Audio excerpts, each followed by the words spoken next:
9:07. We will call the meeting to order. If you will all rise for the invocation and the pledges, and Pastor Robert Simmons, you will please come to the podium. Thank you. Would you bow with me as we pray? Father, I thank you for letting us be able to pause for just a moment to bring honor and glory to your name. You're an awesome, mighty God. And Lord, as I look around this room this morning, I see a lot of people, and I know that you love and care for each one. It's what your word tells us. And I know, Father, that you're a God of justice. You're also a God of mercy and grace.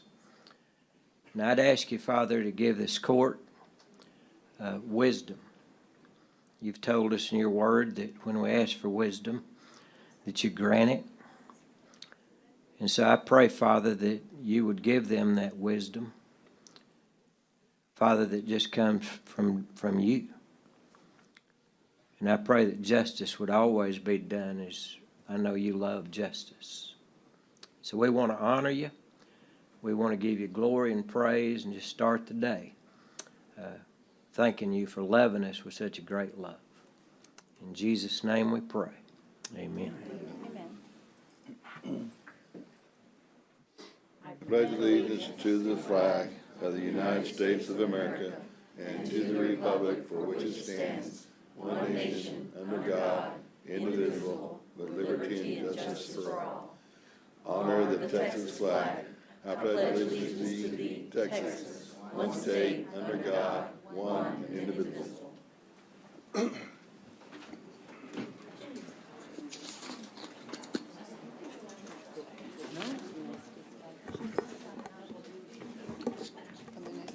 Thank you.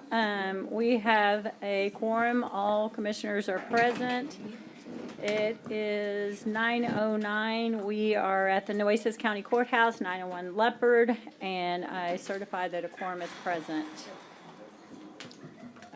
Item D, are there any disclosures of, I said 9:09. Yeah, sorry. That's okay. No, I was not. Okay, sorry. Are there any disclosures of conflicts of interest that need to be declared at this time? There being none right now, you can always do that later. I will move on to item E. We have the introduction of our new Human Resources Director, Mr. Timothy Saleh. If you'd like to come up to the podium and say hello and introduce yourself, we're happy to have you on board.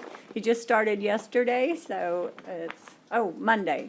No, Monday was a holiday. He did start yesterday, yes. Good morning, everyone. I am pleased to be part of the Nueces County team. I have collectively about 20 years of HR experience. I've worked in state and federal government and now county government. I'm pleased to be part of the Nueces County Human Resources. I have an awesome team that I'm working with, and proud to work for the Commissioner's Court. Thank you, and we're happy to have you on board. Welcome, sir. We're glad you're here. Yes. Welcome aboard, sir.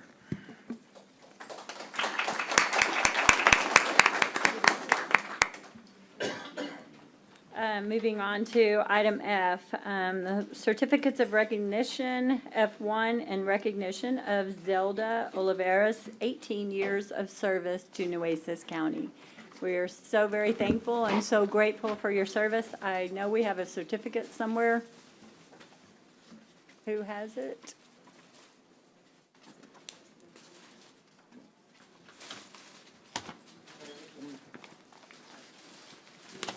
I signed it. Well, she'll get it. We will get it to you, but thank you so much for your years of service to the county. We're very appreciative. Thank you. Want to say a few words? Yes. Would you like? Zelda, do you want to say it? Absolutely. Oh, yes. And Sure. would you like to come up and say a few words as well? Yes. Okay. I'm sorry. I don't work. No, please do. We're very happy, very honored. This is a great, it's a great occasion. You want to say something on the mic there? There's a microphone right there if you want to say. I think the sheriff might want to say a few words. Yes. Is that what First of else? all, I just want to thank God that I made it to retirement. And that His mercies are new every morning. And definitely there's a lot of joy in the morning when we realize that God carries us from the moment that we wake up until we lay our head. He's faithful and He's good, and His mercy and His goodness just pursues all of us. And I just want you to know that even though I'm not working at the jail, I'll continue to pray, as always, for my family here at the county, because y'all are my family. And I thank God for all of y'all with extra joy. Thank you again for this honor Thank you so much. and the blessings. And I do have your certificate. You're not getting away that easy. So let me tell you about Zelda.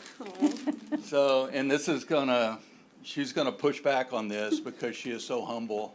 But if there was such thing as a Mother Teresa in our jail, it would be Zelda.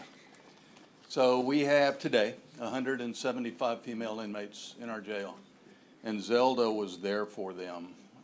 Before the COVID, she had kind of a plush assignment, better working hours, and a little more excitement, I guess you would say, in her assignment. But during the COVID, we needed her on shift, 12-hour shift, just like everybody else. And Zelda did not hesitate to step up and go to shift. And when I asked her about it, I checked in with her to see how she's doing and to make sure she wasn't going to leave us because of the challenge of working shift. And she said that she was exactly where God wanted her to be, because working shift, she had so much more direct contact with those female inmates every single day. And so we're going to miss Zelda. We're going to miss her a lot. And I want to give her a little certificate from the agency to commemorate her 18 years.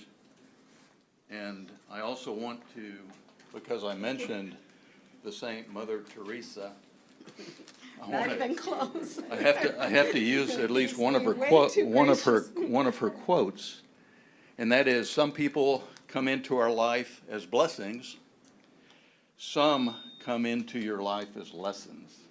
And just know this, you've been a lesson for a lot of us, and thank you for that. Oh, thank you, Sheriff. It's been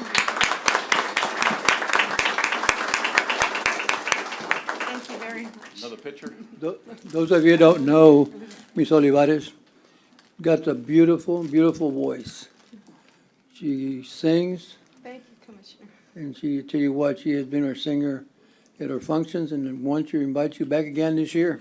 I did not know that. It'd be Okay. my honor. Awesome. Thank you. It'd be my honor. Awesome. Thank you. And I invite everybody to National Day of Prayer, which is always the first Thursday of May, and I'm still coordinating that even this year as a retiree. Very good, very good.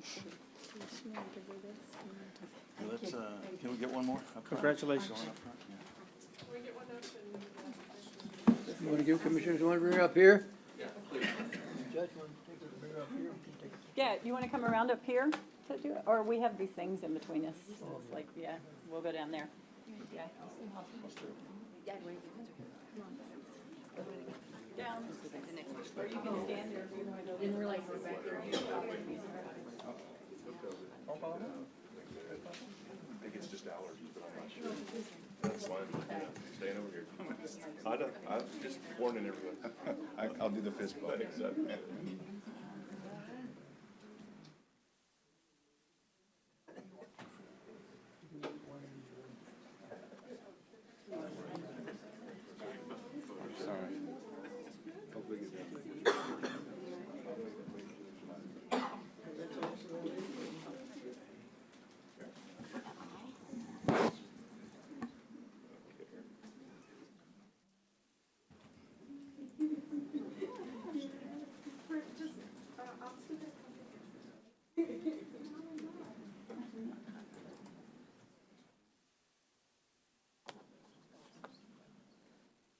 Not only is she a good employee, but she's one of the best singers in Judge. You didn't know that, but I'm glad you mentioned that too. She's my best friend.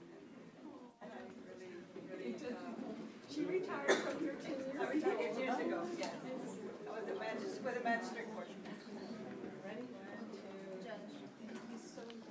Ready?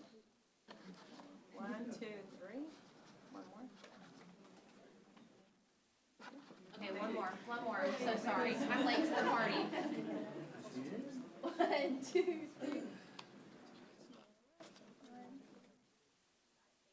Congratulations. Thank you, Judge. Congratulations, man.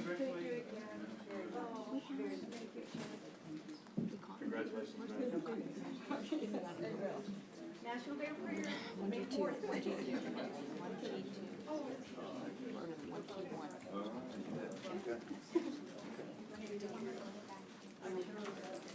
Hey, is this his copy?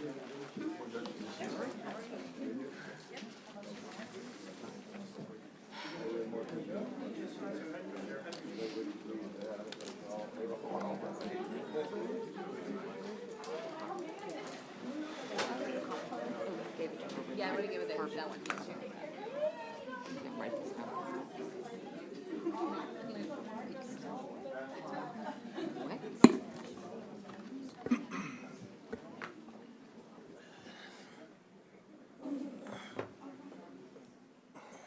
Okay, moving on to item G, adopt the following resolutions. Item G1, our first one's up, or in recognition of the Robstown Early College High School Lady Pickers powerlifting team winning the 2023 state championship title. I hear it's back-to-back titles as well. Pretty awesome, girls. And I think Dee is going to read the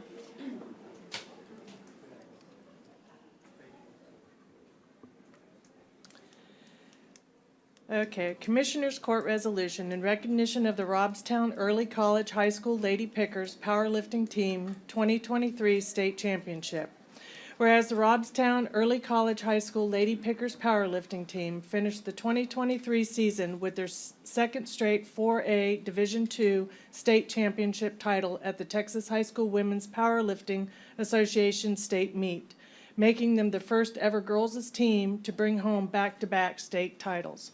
Whereas the Lady Pickers powerlifting team, led by head coach Deandra Holmes, assistant coach Jennifer Martinez, and first-year assistant coach Edward Marganeau, earned their second 4A Division II state championship.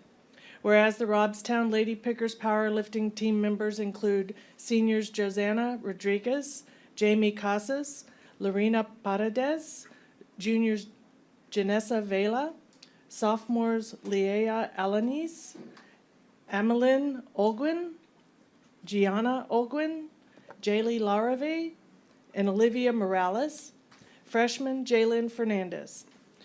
Whereas in addition to the team earning state championship in 4A Division II, 4 Robstown Lady Pickers in 4 separate weight classes also earned gold as individuals. Josanna Rodriguez, Janessa Vela, Leah Alanis, and Olivia Morales. Silver medalists include Jamie Casas and Emilyn Olguin. Lorena Paredes placed 4th.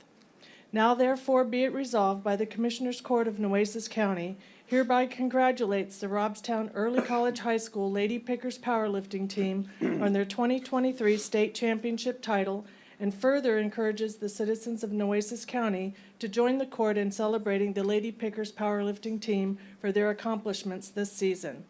Duly adopted by the vote of the Commissioners Court of Nueces County, Texas on this 12th day of April, 2023. Do I have a motion?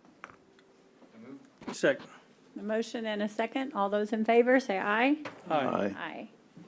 The motion passes. We are very excited for this prestigious honor, girls. How many of you were on last year's team as well that won? A show of hands. Great, great. Would your coach like to come up and say a few words? Is Coach Holmes here? Yes, ma'am. Yes. It's great when a powerlifting coach looks like a power lifter. That's hilarious. That's hilarious. That's hilarious. Really honored to be here. Appreciate y'all giving us the time. This is a very special moment for us, just like it was a year ago. These ladies,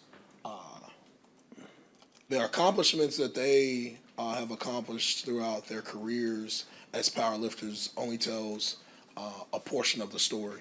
Amongst this team, we have not just powerlifters, we also have a color guard that at Robstown they also were state champions, and that's Lorena, who's also our senior here. So shout out to that. We have 5 softball players that are on our team, and they are looking to make the playoffs this year and accomplish great things there. Our senior, Jamie Casas, is number 2, 3 in the entire school in academics. And so awesome there, gonna graduate, highly decorated there in our nurses program as well. And so I guess the thing that I want these ladies to be commended for is that they're not just one sport or only sport trick ponies. They do everything. They're leaders inside the classroom, outside the classroom, inside the community, and they are super, super, super strong.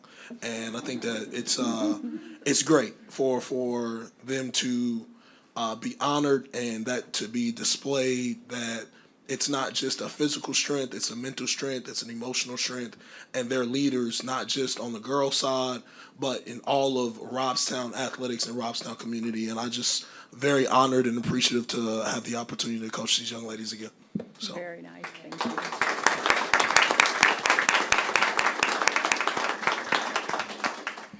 And Judge, last year we recognized the team, and we asked how many were returning, and we were surprised at how many. There were only a few seniors, and then we were excited about this year. And you think and you wonder, well, are they going to be able to repeat? Sure enough, they've done just as well, if not better. And so we're proud of them. And proud of them. They're from Precinct 3. I wore my Robstown red today. I wasn't going to go with the tie at all, like Commissioner Chesney, but I said no, I'm going to represent the school colors. But we're so proud of Robstown and all that they've done. And Coach, we know coaches are hard to find, and so we celebrate you. But we've had, I don't know, good luck or bad luck, how you want to look at it. Every time we feature any kind of coach after a winning season, they seem to be able to move on to somewhere else. So we hope to keep you here in the community as long as possible, because we know you're doing a great job. Judge, I also want to, since I represent a little bit of Robstown, I'm going to say a little bit. So I want to thank all the girls for participating. Y'all did a great job last year, and I as well was wondering if y'all were going to repeat this year. But I'm glad to hear that y'all are doing great in sports, but especially great in academics. So thank y'all very much for what y'all do, and thank you to your parents. Coach, thank you.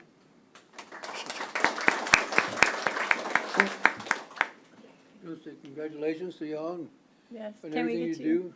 do, especially those academics are the most important thing in your life.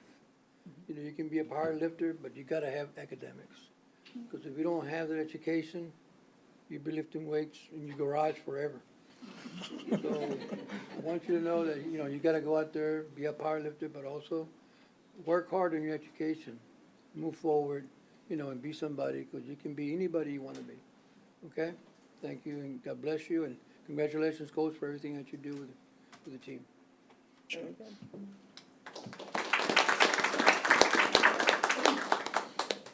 Can I get you all to the team to come up? We have this, and we can take a photo, please, with you. If y'all want to stand back here instead of walking, yeah. Oh. Yeah, if you can just kind of get up from here in front.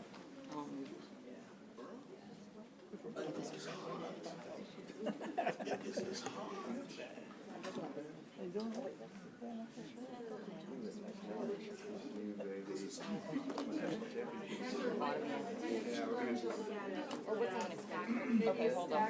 Maybe a couple people in the front. Yeah, some of those short ones. Maybe 2 rows, maybe. So we can get everybody in the picture. You're gonna have to act like you like each other. You guys are gonna have to. Yeah, somebody can join you on that back too. Well, you can do it on the end.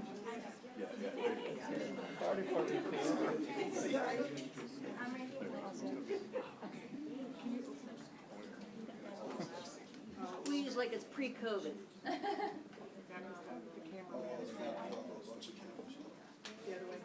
Oh, okay. Okay, ready?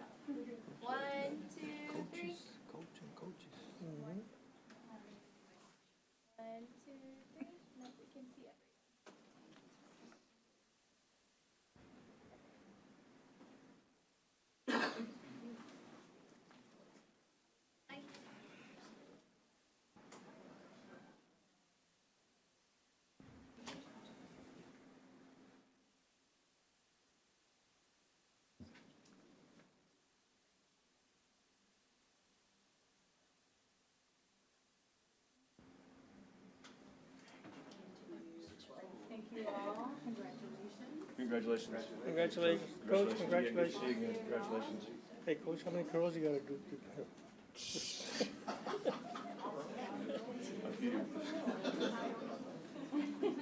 Hold the record on that. That was young. Yeah, on the Marine Corps. Oh, see? You did? Yeah. Did you do 3, 4? 100? Yeah. Thank you.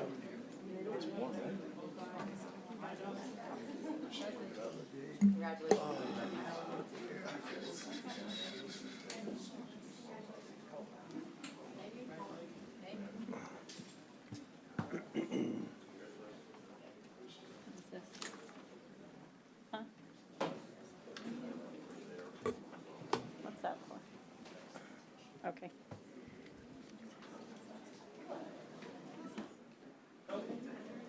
Do they want to bring the Islanders in now? They're next. Are they bringing them in? Think so. Yeah.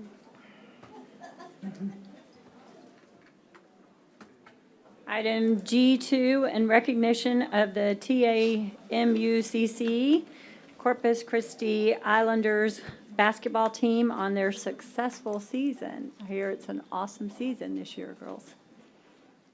And Dee, if you'll read the, Recognizing the Texas A&M University Corpus Christi Islanders women's basketball program for their successful 2022-2023 season. Whereas the Texas A&M Corpus Christi Islanders women's basketball team finished a successful 2022-23 college basketball season. The TAMUCC Islanders earned an automatic bid to the WNIT. The Islanders made just their second ever postseason appearance in program history and the first since 2004-05. The Texas A&M Corpus Christi women's basketball team won the Southland Conference regular season championship with a 14-4 record. This marks in program history after also winning the regular season in 2019-20 under head coach Royce Chadwick. Whereas the Texas A&M Corpus Christi women's basketball team has garnered a pair of all-conference first-team selections in Alicia Westbrook and McKenna Serrata for the second year in a row. Westbrook was also the SLC Player and Defensive Player of the Year. Both Westbrook and Serrata surpassed 1,000 career points this season. Whereas the regular season finale went on the road, A&M Corpus Christi concluded the regular season with an 8-1 road record in conference pay this year, the best in program history since joining the league in 2006. The 9-4 overall road record is also the best road record in the program history. Whereas the Texas A&M Corpus Christi Islander women's basketball players include Alicia Westbrook, Anuka Wilstedt, Bruna Angera, Deja Williams, Haley Campbell, Jada Whitner, Justice Odom, Kristen Daniels, McKenna Serrata, Maya Ellis, Miria Aguada, Nabawiya McGill, Paige Allen, and Sasha Shishkina. Coaching staff for the Islanders basketball program include head coach Royce Chadwick, associate head coach Roxanne White, assistant coaches Darren Brunson and G. Lawler, director of operations Bailey Wilden, and athletic trainer Ashley M. Brewster.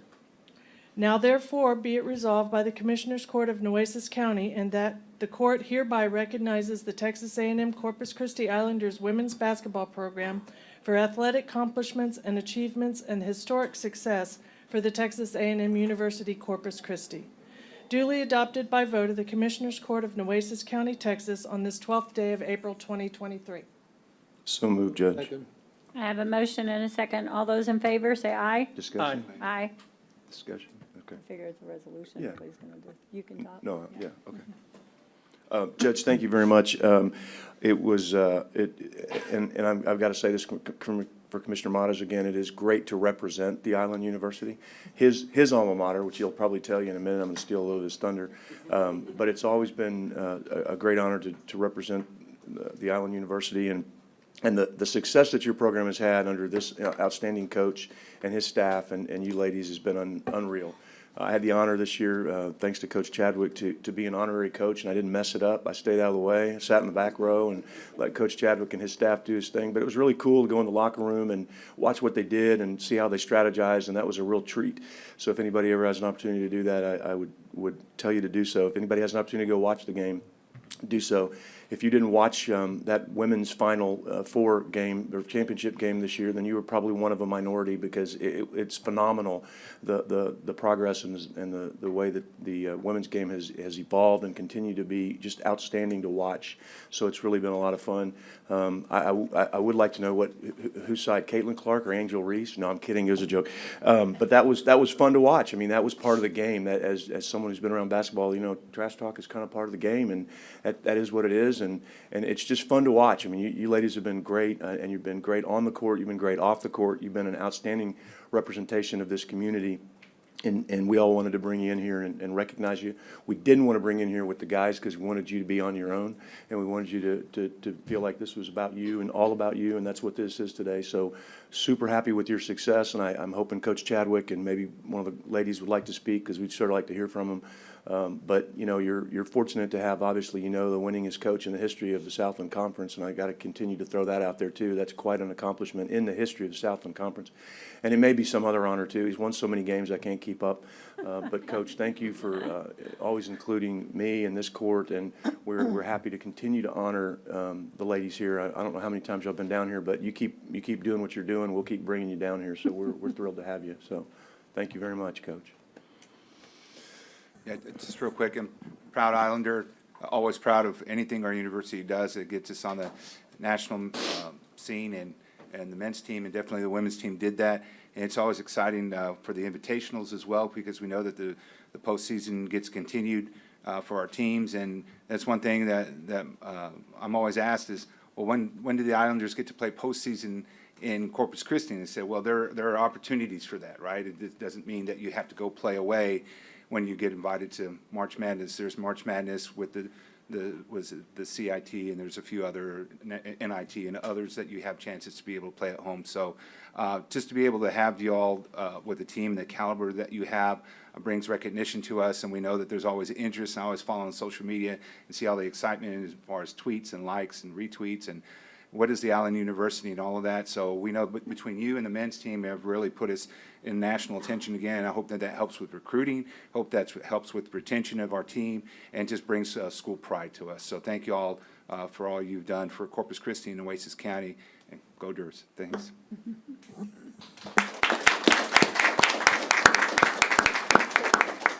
Coach, you want to come? Thank you very much. We are humbled, honored, and very much out of our element to be in front of you, and we are grateful for the opportunity. These young ladies work exceptionally hard to try to embody what Corpus Christi is all about. The hard work, the dedication that they bring to the table is what we get from the fans, what we get from you all, and we are grateful to have the opportunity to come down and stand in front of you, and it's a humbling experience. They have class, so they are, I have several that are like, I've got to be out of there, Coach, I cannot be late, so they got 10 o'clock, so we're about to sprint out of here with the utmost haste, but they're wonderful young people, and they are very much what you want on your front porch when people are viewing your university. You want these ladies, so thank you all very, very much. I appreciate you.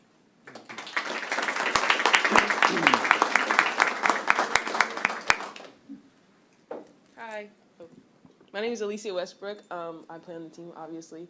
We just want to say thank you guys so much for all the support you guys give to us. It makes us play better. Corpus is a great place to live, a great community, and we just love to do what we do for you guys. So thank you. Thank you. Thank you. But they also, they had a really cool event. I know it's separate than the university, but their Shaka's Up group that met the other day at Brewster's, and that was really neat to see the community starting to come out and really support. You know, NIL is a big part of this college basketball now and college sports, and it's something that we hope the entire community will get behind as well, to not only come out and watch these ladies play and donate to the foundations and the things that they have to give scholarships, but also look at the Shaka's Up group and the NIL program that they have as well. So anyway, congratulations and thank you all very much for everything. Congratulations again. You got a picture? If you want to come up here, we'll do a quick. And you'll come real Just sprint quick out of and here. we'll do a photo. We know you have class. We'll try to get you in and out of here. Yep. We should probably stand back here because they're so tall. Yeah.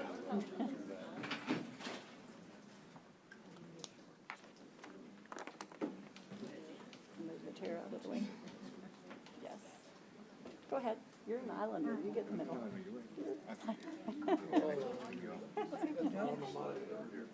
That is first? Okay, we might need some, can y'all scoot a little bit shorter people in the front? Yes.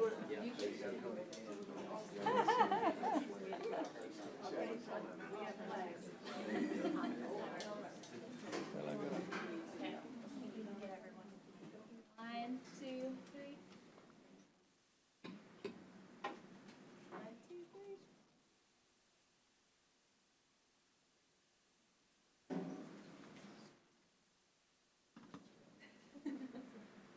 Thank you. Thank you. Congrats, Congratulations girls, to all of again. you. Rush the class.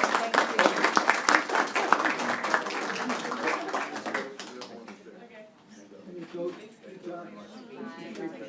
Yes, very much.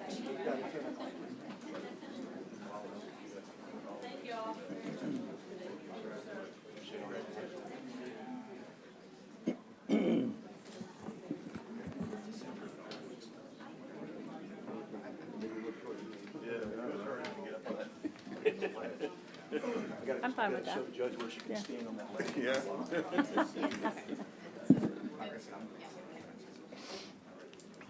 I'm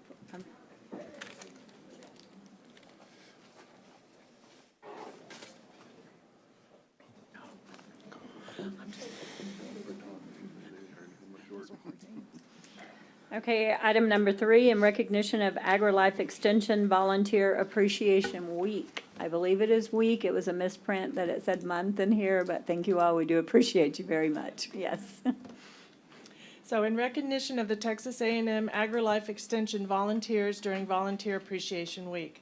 Whereas the Texas A&M AgriLife Extension Service is a unique education agency with a statewide network of professional educators, trained volunteers, and county offices. Whereas the AgriLife Extension Service has been a mainstay in the Nueces County for more than 3/4 of a century, improving the lives of Nueces County citizens by delivering innovative, science-based solutions and education in the intersection of health, agriculture, and environment throughout the county. Whereas the local team are built from the very communities they serve, this grassroots structure allows citizens to contact someone that is intimately familiar with the everyday solutions and emerging needs specific to Nueces County. Whereas volunteers are a vital aspect of the Texas A&M AgriLife Extension Service Program. Whereas AgriLife Extension volunteers continue the legacy of service, bringing together traditional outreach and modernized tools to reach Texans right where they are. Now therefore be it resolved that the Commissioners Court of Nueces County expresses its sincere gratitude to the dedicated AgriLife Extension volunteers who generously share their time, knowledge, and skills to improve our community, and hereby proclaims the week of April 16th through the 23rd, 2023, to be Volunteer Appreciation Week in Nueces County. Furthermore, the court encourages the citizens of Nueces County to seek opportunities to volunteer within our community to help extend knowledge and solutions to each and every resident and create a positive impact on Texans for generations. Duly adopted by vote of the Commissioners Court of Nueces County, Texas, on this 12th day of April 2023. I have a motion. So moved. Second. We have a motion and a second. All those in favor, say aye. Aye. Aye. And I see there are some people here. Is there anyone here that wishes to speak, please? Yes. Good morning, Judge, Commissioners. Good morning. How are you? Good. Thank Nice you for to see you. allowing us some time here. So I am Norma Munoz, Nueces County Extension Agent for Family and Community Health with Texas A&M AgriLife Extension Service.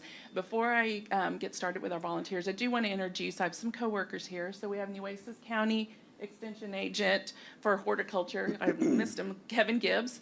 Nueces County Extension Agent for 4-H and Youth Development, Logan Bauer, and Extension Agent for Health, Lynn Bradshaw, here with us today. So why we're here. National Volunteer Week is celebrated annually during the third week of April. This week provides us with an opportunity to celebrate the selfless service of our dedicated volunteers and the work they do to help AgriLife Extension identify the community's needs and share the educational resources of Texas A&M AgriLife Extension Service. Volunteers involve themselves in programs such as Master Gardeners, Master Naturalists, Master Wellness, 4-H youth development, or on local committees focused on the specific areas such as agriculture, natural resources, family and community health, or youth development. Adult and youth AgriLife Extension volunteers spend many hours working on tasks such as leading educational programs, providing guidance and ideas regarding community needs, assisting with community gardens, helping organize events at the county livestock show, helping a child with a 4-H project, or leading volunteer trainings or project to serve the community. AgriLife Extension volunteers are just one group of volunteers who are instrumental in carrying out the mission of Texas A&M AgriLife Extension. Volunteers are involved in every aspect of the Extension Service, including determining the needs of the local residents, planning and implementing programs to address these needs, securing resources, and helping evaluate programs. So Extension has had a presence in Nueces County since the 1930s. And we know we could not possibly do the work we do without our volunteers. We've grown, Extension, the county, the residents, and the need for our educational programs. Our volunteers range from individuals that have a passion for a certain topic or need to individuals in a work site who want to help their work families improve their lives. This year, 513 Nueces County volunteers collectively contributed over 26,000 hours of service, valued at $779,778. So we just want to take this opportunity to say thank you to our volunteers and the impact that they are making on the people and communities around us. And I believe we have a check to present, and we've got president of the Master Gardeners and Master Naturalists that just want to tell you for just a minute what they do. Okay, perfect. Good morning, Judge and Commissioners. We're truly blessed by the volunteers that we have. We could not do the things in this county that we do without the service that they provide. I have three of the volunteers that are going to say just a little bit about the things that they do and the ways that they contribute. Gloria Van Zandt, she is the president of Nueces Master Gardeners. Good morning. Good morning. County Judge Scott and Commissioners Court. My name is Gloria Van Zandt, and I'm honored to speak to you on my experiences in volunteering with Texas A&M AgriLife Extension, as well as now the Nueces Master Gardener Program. For me, first of all, volunteering is giving back to my community. And through my profession as a dietitian and my experience in speaking before audiences, I'm able now to help spread the word and connect gardening to better nutrition to help communities that are in underserved populations. Mm-hmm. So as a dietitian, I needed to learn about plants, how do vegetables grow. So I became a master gardener. For me, gardening is a pleasure and allows me time to be outdoors and time to clear my mind. Through the Master Gardener organization, I have the opportunity to impart this knowledge, as I mentioned, to people of limited resources to help them with their health and food budgets. Improving my knowledge to better help our citizens' lives brings me great satisfaction. Nueces Master Gardener volunteers with many entities. One of them is really near and dear to my heart, and it is called the Learning to Grow program. It is with CCISD schools. And for those schools that are interested in implementing gardens to teach children how to eat better brings me great delight. Another one is one that we just recently implemented, is a gardening program at Oso Bay Wetlands. And that was a program where you register to participate. We had 11 people, children, register, and we had a 91% retention rate. We've been asked back to have this program for the children that are attending the programs there. We take them through the process of building a bed, planting, growing, harvesting, and resting the beds for the next season. So they get the full spectrum of what we do. We also participate in spring science fairs, focusing on how to grow veggies in a bucket. They also learn about good bugs and bad bugs and how to keep our water systems clean.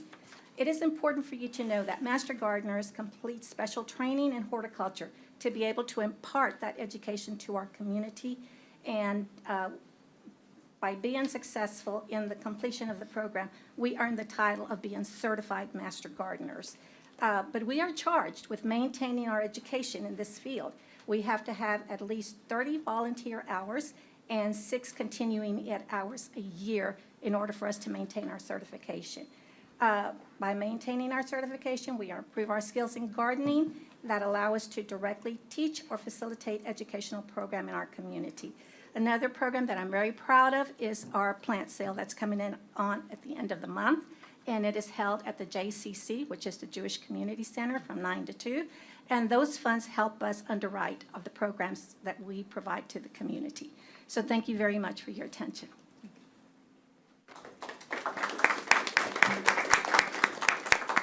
And Michelle Conley, she's the president of South Texas Master Naturalists.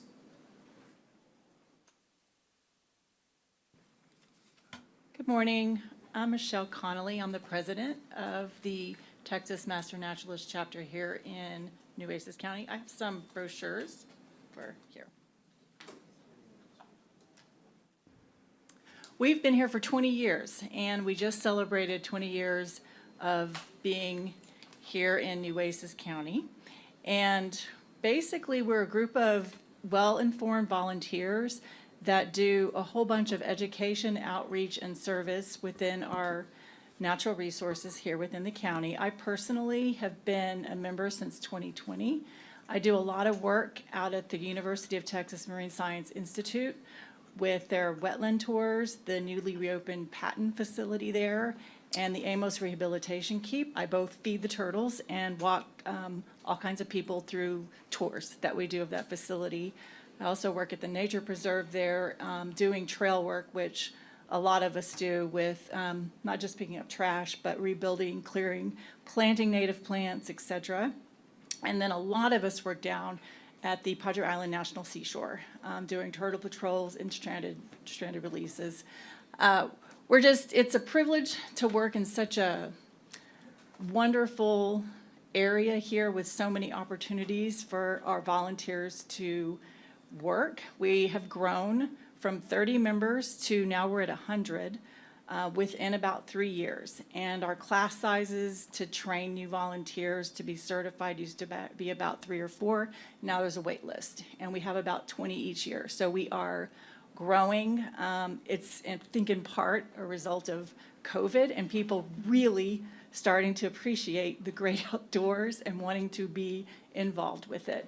So we are growing and expanding to meet the needs of the citizens here that want to be part of being a master naturalist. And it's all about stewardship and conservation. And we're really lucky to have amazing partners all over, not just here in Nueces, but we also serve Kleberg and Kennedy County. So it's just a privilege to work in such a wonderful area. Thanks. Thank you. Okay.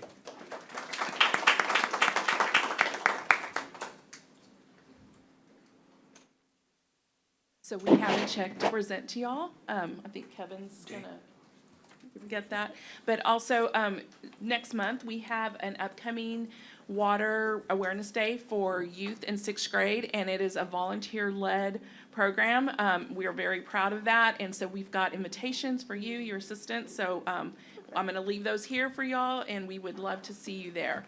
So we've got. We have a proclamation. We'll give you this too, so I'll come down there real quick. Dave. Behind there and take a photo. What is this for? What agenda item is this? Didn't realize you were honorary coach. It was fun. But what agenda It was item? kind of weird because, like, I didn't know what to do. I didn't want to, you know. And An advisory? no, just that kind of stuff. And then I took in the locker room. Yeah,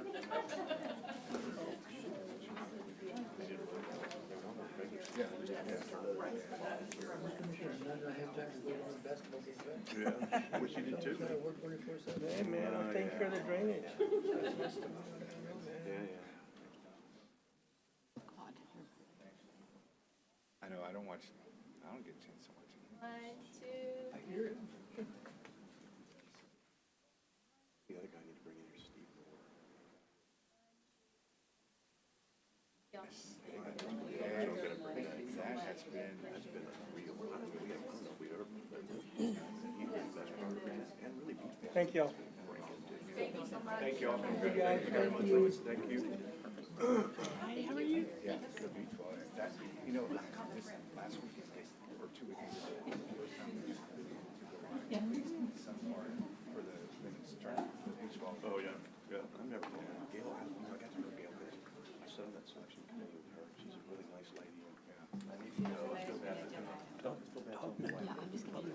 Yeah, I'm fine. Okay. I mean, holy. Where does this go? Oh, we have to vote? But they- It's not really a check. It's volunteer hours. It's not it's just volunteer hours. It's not a check. It's not, no, Why it's do not they really do that? cash. It's the amount of their volunteers that turned in the Check. hours. It's not a check. No. No, No, we well, don't have to obviously vote that on one is, I anything. can't cash a big one. What? Only Chesney can. What did I do? We don't need to vote on it. It's a Yeah. match. Yeah. Volunteer hours. No, I don't know. It's not I don't giving think us it's- really anything. yeah. Oh, it's big. Well, obviously. So we can give, And moving on to item number 4, in recognition of the month of April Wait, you said as something. Beach Safety and Rip Current Awareness Month. I don't know. Do you want to? Recognizing the month of April as Beach Safety and Rip Current Awareness Month. Whereas despite recent record-high rip current fatalities nationwide, Corpus Christi has not experienced a single rip current fatality during the spring or summer of 2022. This milestone comes on the heels of several years of advocacy for rip current awareness and beach safety promotion from the Jasani Smith Foundation. These efforts include producing and distributing public service announcements on beach safety through billboards, signage, radio spots, and print materials in English and Spanish. The fact that there have been no rip current fatalities in Corpus Christi this year is a testament to the hard work and dedication of many volunteers to spreading awareness, said Kawana Denson, president and founder of the Jasani Smith Foundation. Seeing the number of rip current drownings at 0 is monumental, and we will do everything we can to keep that number at 0. Whereas the Jasani Smith Act, House Bill 3807, authored by Todd Hunter, which increased the number of lifeguards and informational signage present at public beaches in Texas, especially near piers and jetties where rip currents commonly form. Although there have been no fatalities this year on Corpus Christi beaches, the Jasani Smith Foundation emphasizes that continued awareness is still important. Stay safe from rip currents by checking the surf conditions before you go to the beach. While at the beach, stay near lifeguards, check the flags, and don't go past the knees if the waters are rough. If caught in a rip current, don't fight. Instead, try to float, yell, and wave for help, and swim parallel to the shore if able. Now therefore be it resolved by the Commissioners Court of Nueces County that the county hereby recognize the month of April as the month of beach safety and rip current awareness. Duly adopted by vote of the Commissioners Court of Nueces County, Texas on this 12th day of April 2023. So moved, Judge. second. We have a motion and a second. All those in favor say aye. Aye. Aye. Just Mr. brief Chesney. discussion, Judge, and I want Terry and whoever wants to come up and speak also. You know, when this was started out of a tragedy, and oftentimes tragedies create incredible things, and this is quite the legacy to be named after Jasani, and the progress that has been made has been just staggering on behalf of the foundation, what y'all have been able to accomplish, what you've been able to do.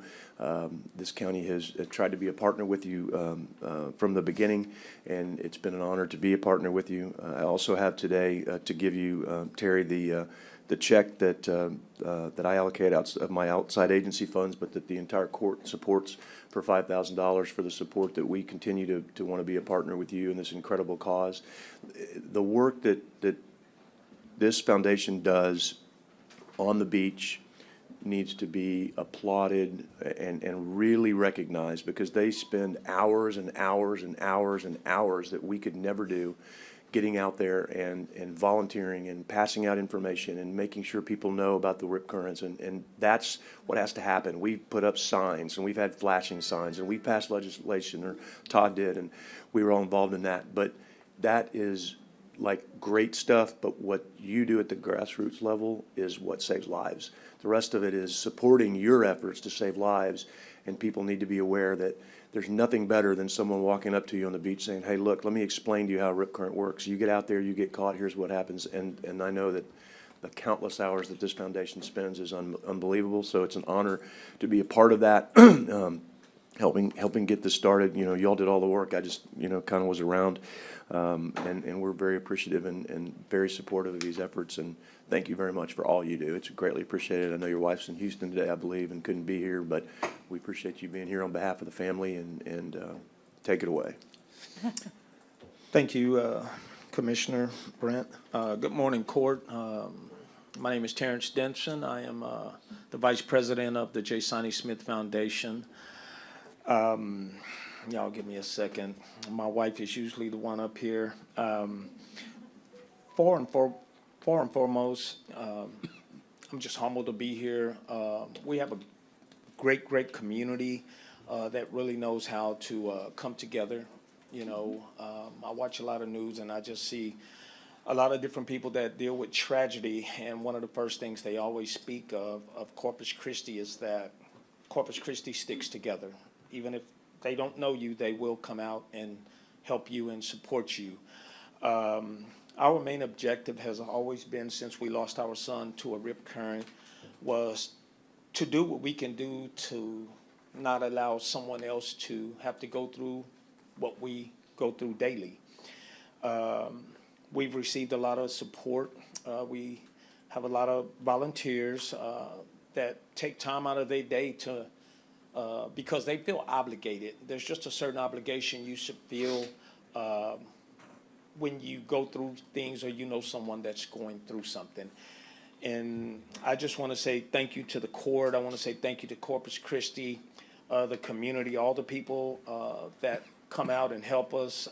We do 5K runs. We have different events. You can always look us up on YouTube, Facebook, and just get that information. If you're going out to the beach, just make it a point to know what the flags are that day. If you don't know what those flags mean, ask the lifeguards. There's plenty of information that's out on the beach. No one should come here visiting to have fun, only to get a phone call or notification that their loved one has been pulled out by a rip current, and you have to go get on a boat and go look for your child while he's in the water.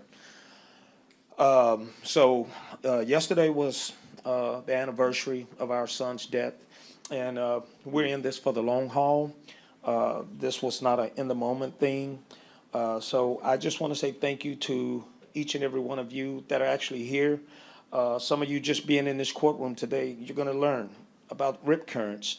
And I would hate for anyone in this room to be out on the beach and lose their child, their baby, their loved one, their just anybody, just because lack of information. So me and my wife, our volunteers, our foundation, we will continue to stay on this beach. And even when the beach is not open, someone somewhere's got something going on, getting ready to get information out. So I just want to say thank you.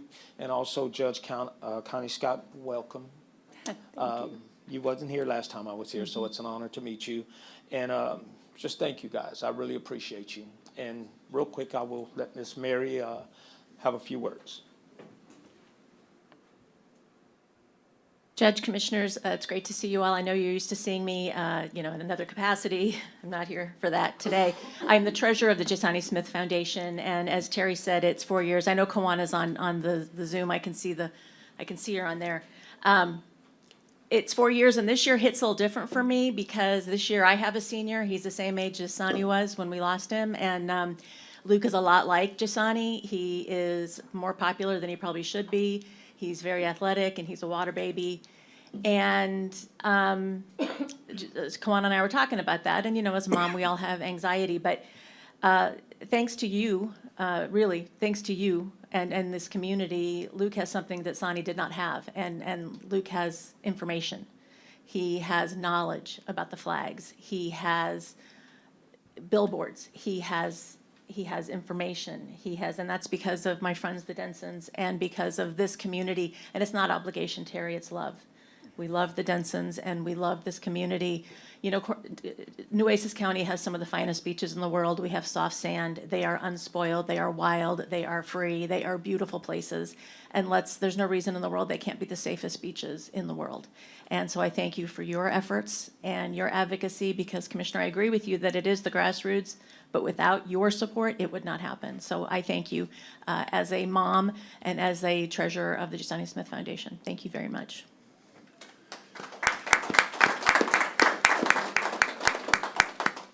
Do y'all want to come up and we'll take a photo real quick, please?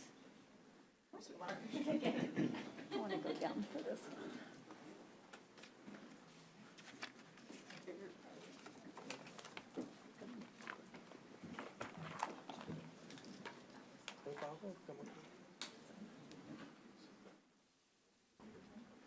Congratulations, guys.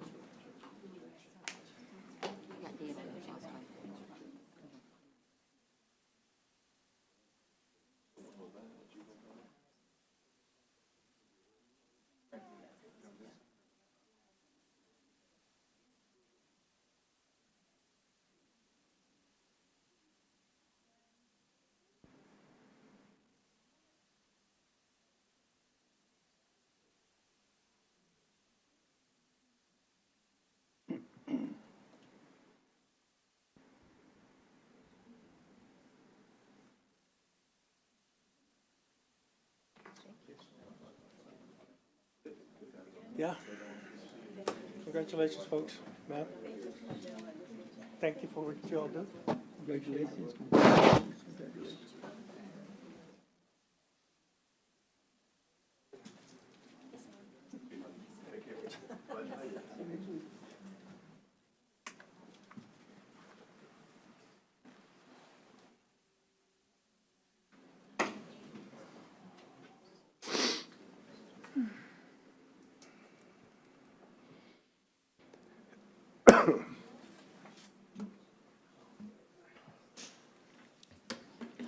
And then number 5, in recognition of the month of April 2023 as Fair Housing Month. Proclamation recognizing April as Fair Housing Month. Whereas Title VIII of the Civil Rights Act of 1968, as amended, prohibits discrimination in housing, declares it a national policy to provide within constitutional limits for fair housing in the United States, and whereas the principle of fair housing is not only national law and national policy, but a fundamental human concept and entitlement for all Americans, and whereas the National Fair Housing Law provides an opportunity for all Americans to recognize complete success in the goal of equal housing opportunity can only be accomplished with the help and cooperation of all Americans. Now, therefore, be it resolved that the Nueces County Commissioners Court hereby proclaims April as Fair Housing Month in Nueces County, and do hereby urge all citizens of this locality to become aware of and support the fair housing law. Duly adopted by vote of the Commissioners Court of Nueces County, Texas on this 12th day of April 2023. So moved. Second. We have a motion and a second. All those in favor say aye. Aye. Aye. Motion passes. Is Stephanie here, anyone here that wishes to speak about it? We'll get this turned in to them then. Yes, thank you, Dee.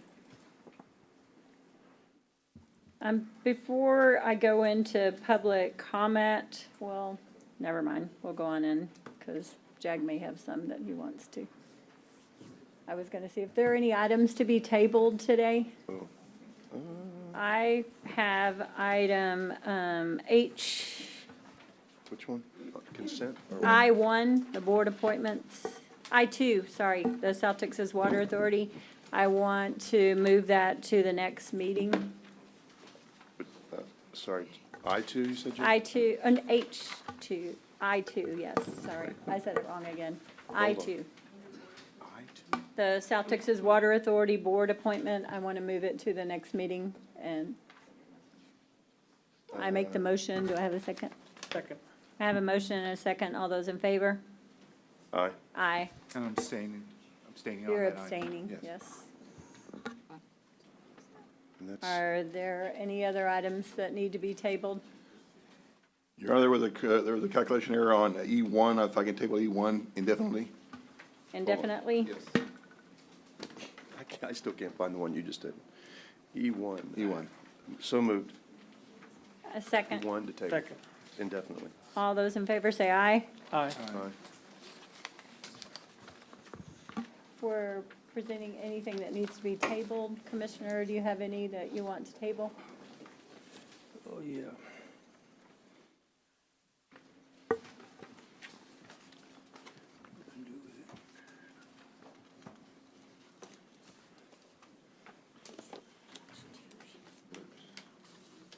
The one that,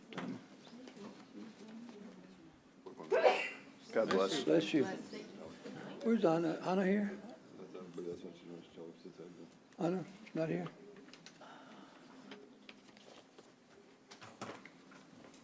What number is that?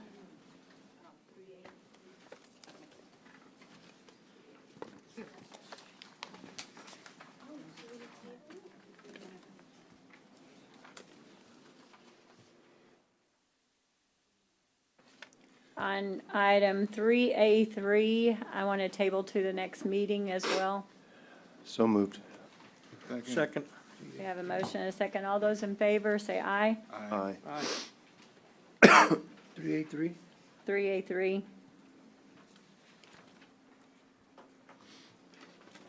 And what's the other one, Judge? We had I2, very beginning, board appointments, Oh, the South Texas Water Authority. Okay, there it is.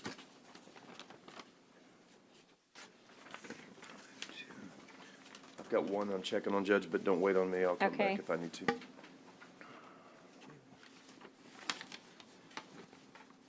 And then the other one was E1. Did you make for the E1? E1?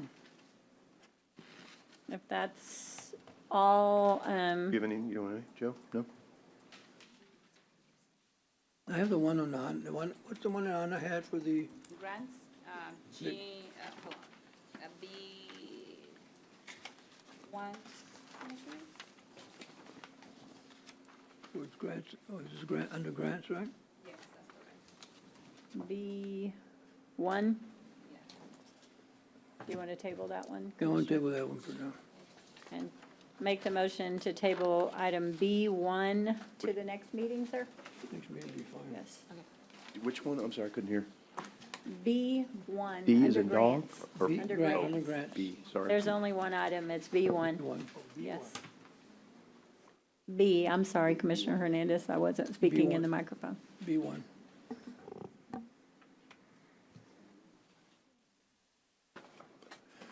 Judge, I'd like to, oh, do we need to vote on that one? Sorry. You need a second. We had, I had a motion and did Commissioner, I can't, I don't know why I'm having trouble finding stuff today. Yeah. Motion, who needs a second? Is it under consent or I'll regular second it. agenda? Okay, okay. all those in favor say aye.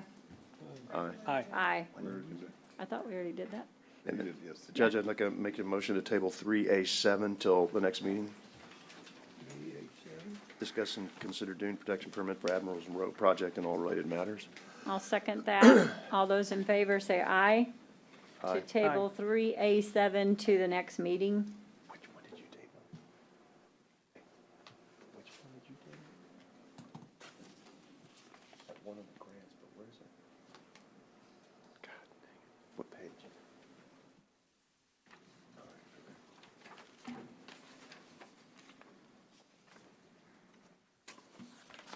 All right, are we ready to move forward? Yes, ma'am.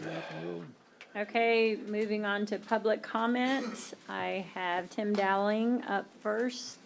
If you will state your name and address before your comment, please, and you have 3 minutes. And just to be clear, so you understand, we cannot comment back. This is public comment. We can only listen, so we're not being rude if we don't answer.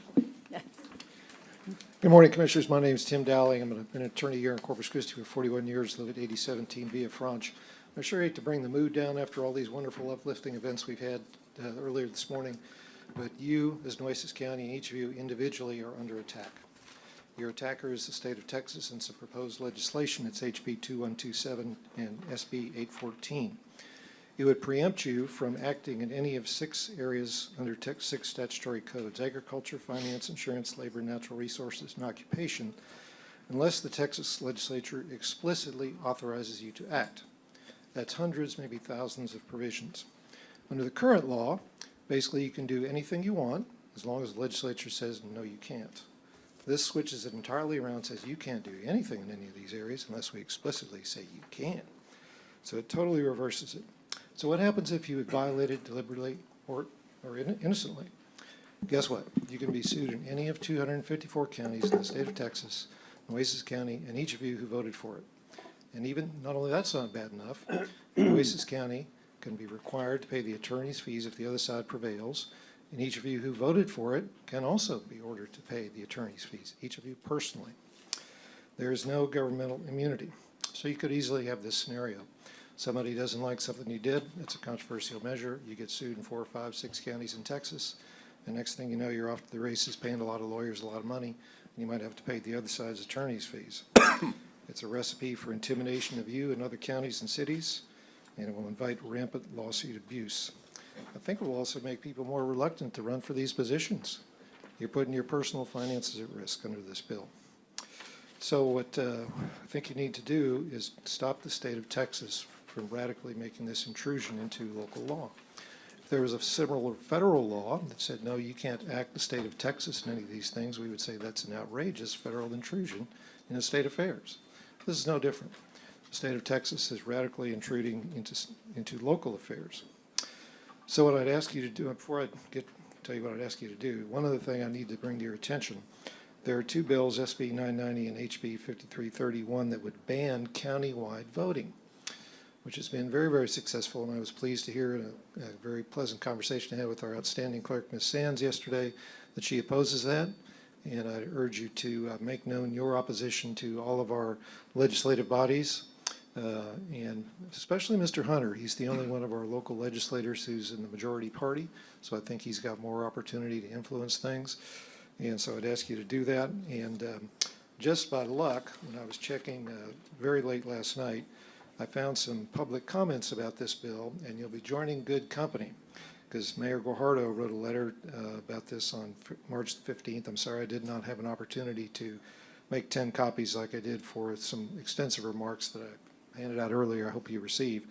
But anyway, I have a copy of the letter for the mayor, which basically says I oppose it as well. So I urge you to act. This is really a grave threat, and I don't think a lot of people know about it. Thank you very much. Thank you. Lisa Hernandez.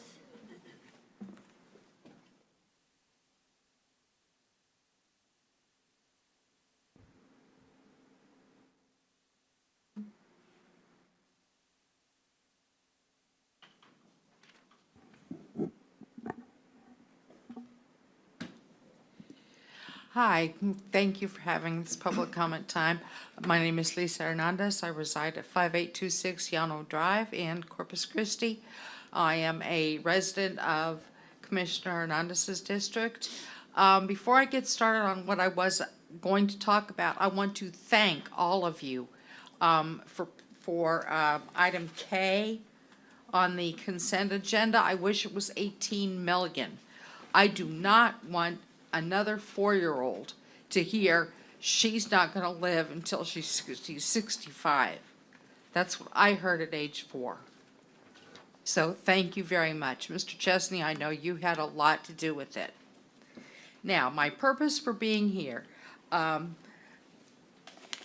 Apparently there was a vote taken about paying for outside attorney expenses for our democratically elected District Attorney Mark Gonzalez, and it was tabled for various reasons. You claim he is not a county employee, that he is a district employee, and his pay is partially paid by the state. Guess what? So are the district judges, so is the district clerk. Yet you would easily agree to pay their legal expenses.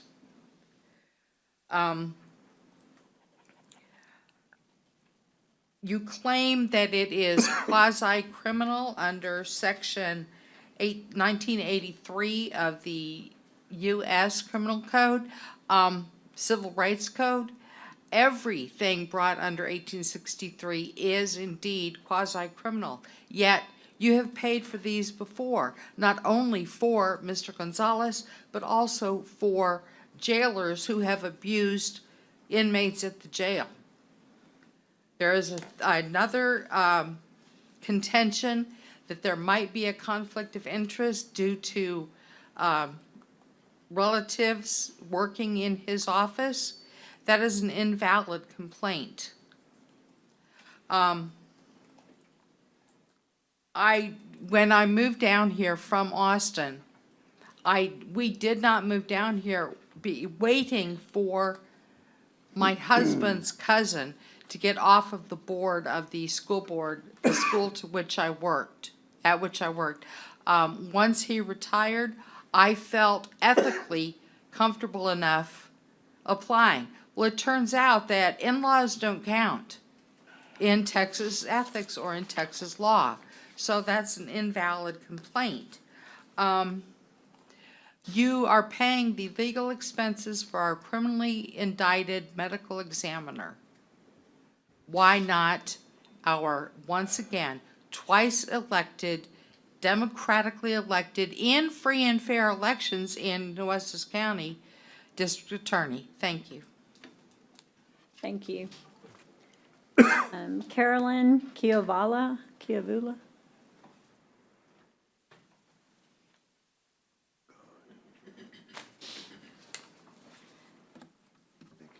Good morning. My name is Carolyn Koivala. I live at 930 Coral Place in Corpus Christi. And I'm here today to find out just why this court feels there's no justification for paying legal fees resulting from the frivolous lawsuit brought by one disgruntled citizen. Mark Gonzalez was elected twice in free and fair elections.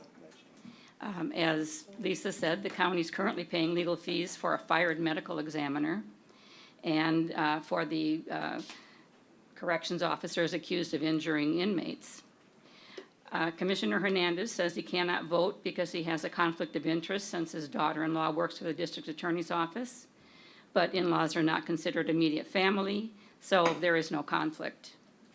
It seems to me that this lawsuit and the Commissioner's Court inaction on paying Mr. Gonzalez's legal fees is obviously partisan politics. Nueces County deserves better representation. Thank you. Thank you.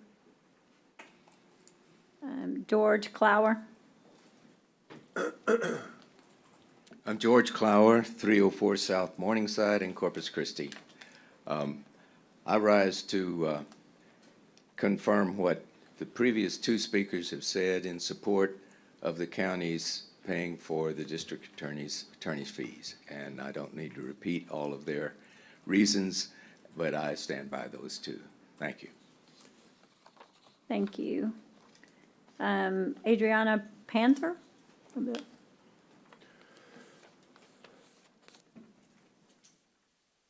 Good morning. My name is Adriana Parquet with the Instituto de Cultura Hispánica de Corpus Christi as a Vice President of Development. 8201 Badlands Drive. I am here only to invite you. A town without the culture tradition is a town without future. So we are encouraging you to become a member of the Instituto de Cultura Hispánica, but also to donate for a Hispanic museum. We're gonna have like a different kind of events during the year because our building has over 100 years. So that costs us to maintain all the historical thing we have promoting the the Hispanic culture here in Corpus Christi. And the April the 21st, we're gonna celebrate this Asamblea in the Instituto, 1617 Chaparral Street. And every donation is gonna be free, open to the public, but every donation, we're gonna appreciate it. Thank you so much, and thank you, commissioners, and Judge Scott for to support us at the Instituto de Cultura Hispánica. Thank you so much. Thank you. Bob Bass?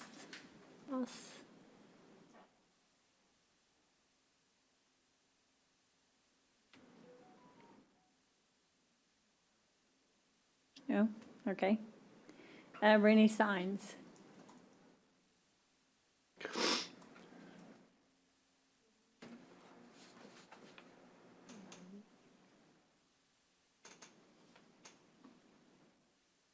Sorry, I haven't been called Rini in a long, long time. Of all the names, being called Rini was not my favorite. It really wasn't. So Renee Signs. Renee. Okay. My name is Renee Signs. I'm the Nueces County Democratic Party Chair.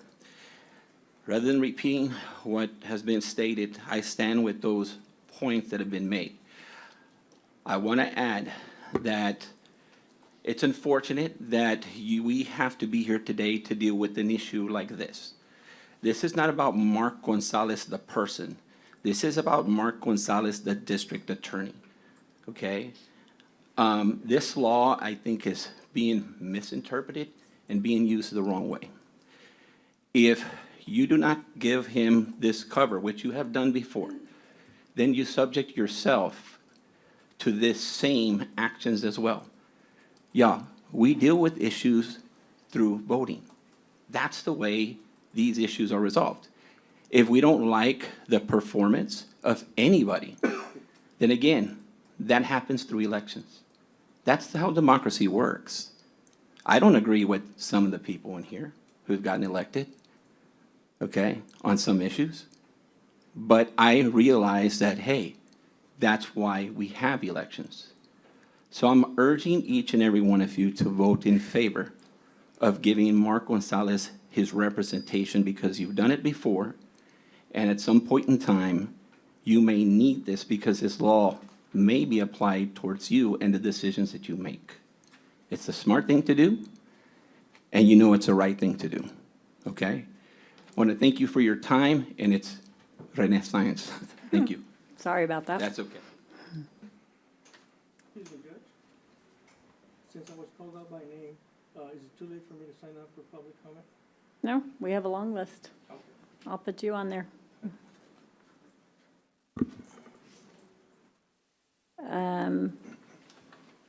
Joseph Ramirez? Good morning, Commissioners. Hope everybody enjoyed a great Easter. Here to speak also on the same topic. And I know most of you guys know me from politics and specifically partisan roles usually, but I'm here today not as chairman of the Tejano Democrats, but as a friend and hoping to shed a different light on this issue. I want to read a verse today that says, "You shall do no injustice in court. You shall not be partial to the poor or defer to the great, but in righteousness shall you judge your neighbor." And that's what we're asking for. We're asking for fairness.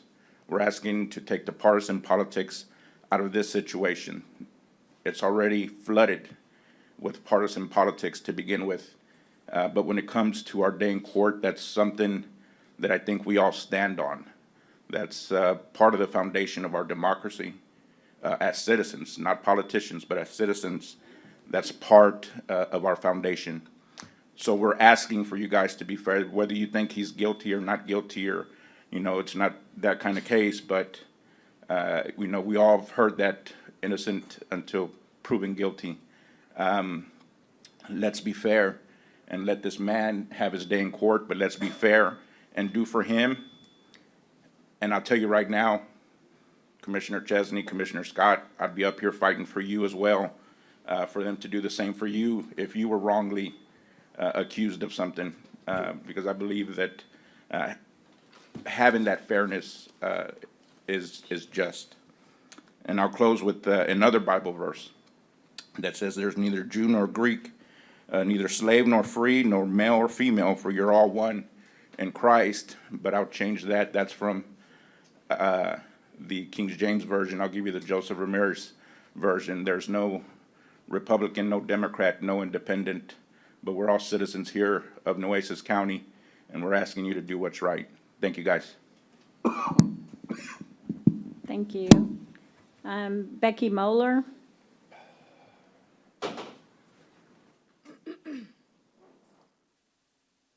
My name is Becky Moeller, 7217 Sparkle Sea here in Corpus Christi.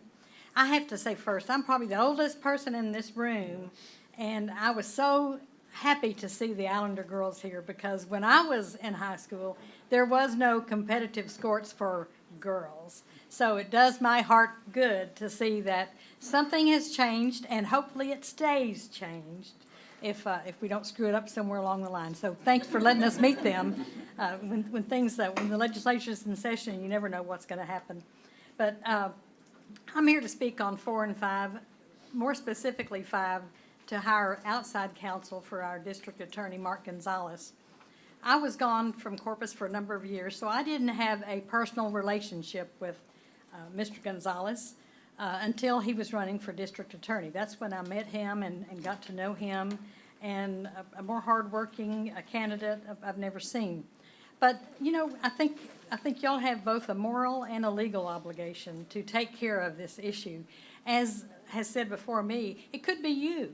It has been some of you, not you 5, but some of you. Of course, you can't answer my question, but did we provide counsel for Judge Ina Klein in her recent debacle? I don't know, and you can't tell me.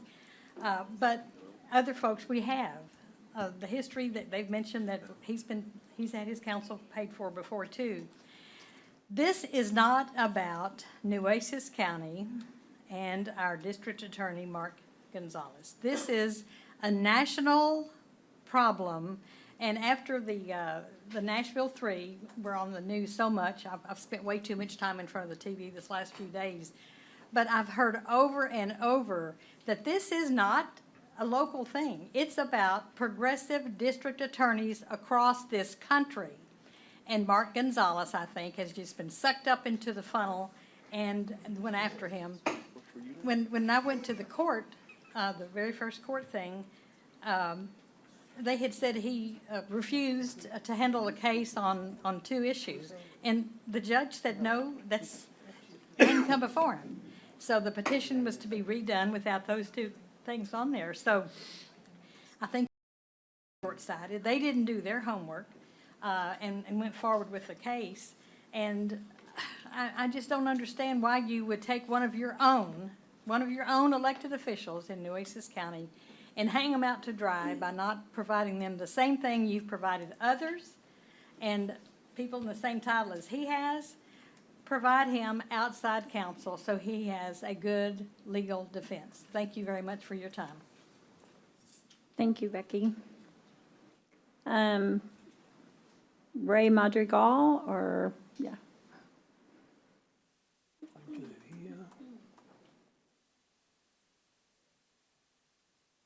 Good morning. I'm here to address the same thing. I'm not speaking on behalf of Mark Gonzalez. Don't really, I have my personal opinions on him. I'm here because this attack is an attack on democracy. And you guys, by allowing this to move forward, are disenfranchising minority voters. This is not right. I mean, if I believe that if the citizens of Nueces County are expected to pay for this frivolous lawsuit filed by our county attorney, then they should be also paying for Mark Gonzalez's outside counsel. This is this to me, we expect more competency from our leaders. This charade that we have going on here today should not play a factor in influencing y'all's decision. It's based on law, and the law specifically states that the state will pay or lawsuits filed against public servants. I don't understand why we're here, because that is the law. And all I ask is for you guys to do is follow the law. Thank you. Thank you, sir. Connie Baird? I'm actually withdrawing my request to speak. Thank you. Mary Thuso? She already spoke. She what? She left, okay. She was with. Alice Hawkins?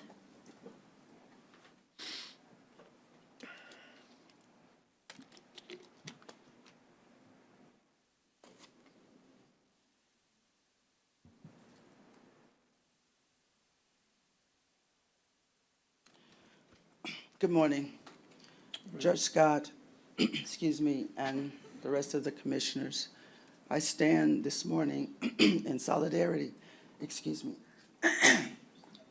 for Mark Gonzalez to have representation, and I also stand for him to have his bills paid. If there is not a precedent to not do this, which thus far, I've not heard of anybody else being rejected or refused this particular type of assistance.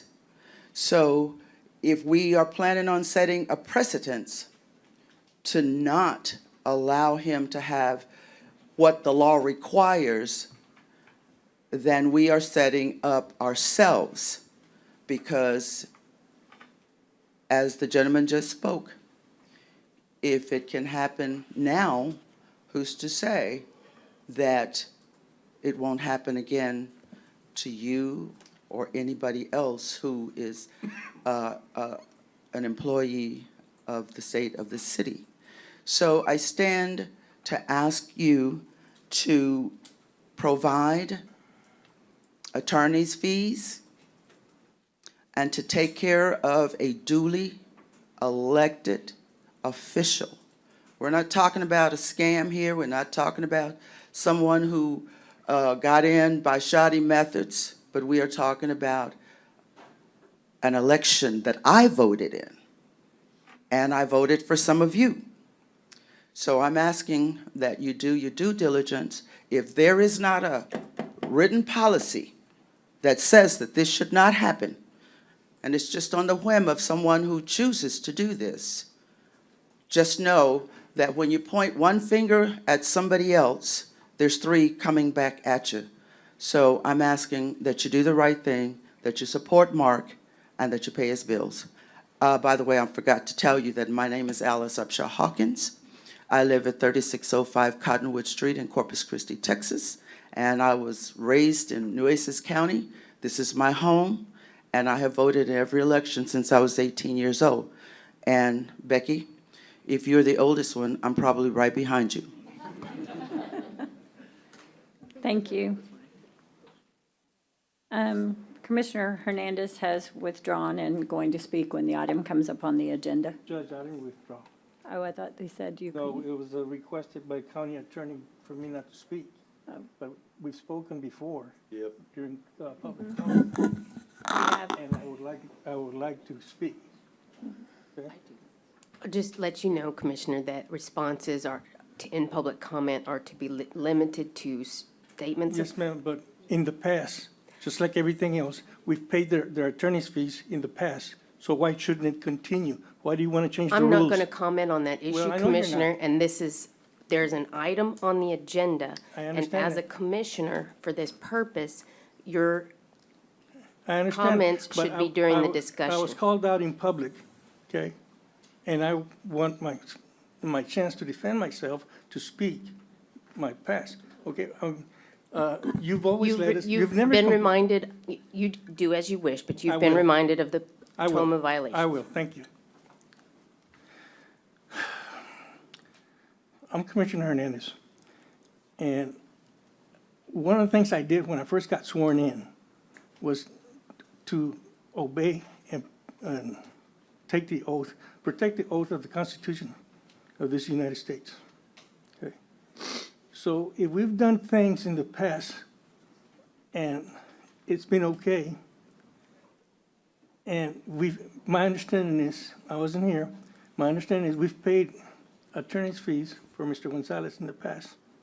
So what has changed that we shouldn't do it now? Okay? I don't publicize how I'm going to vote on anything, okay? I let my conscience be my guide.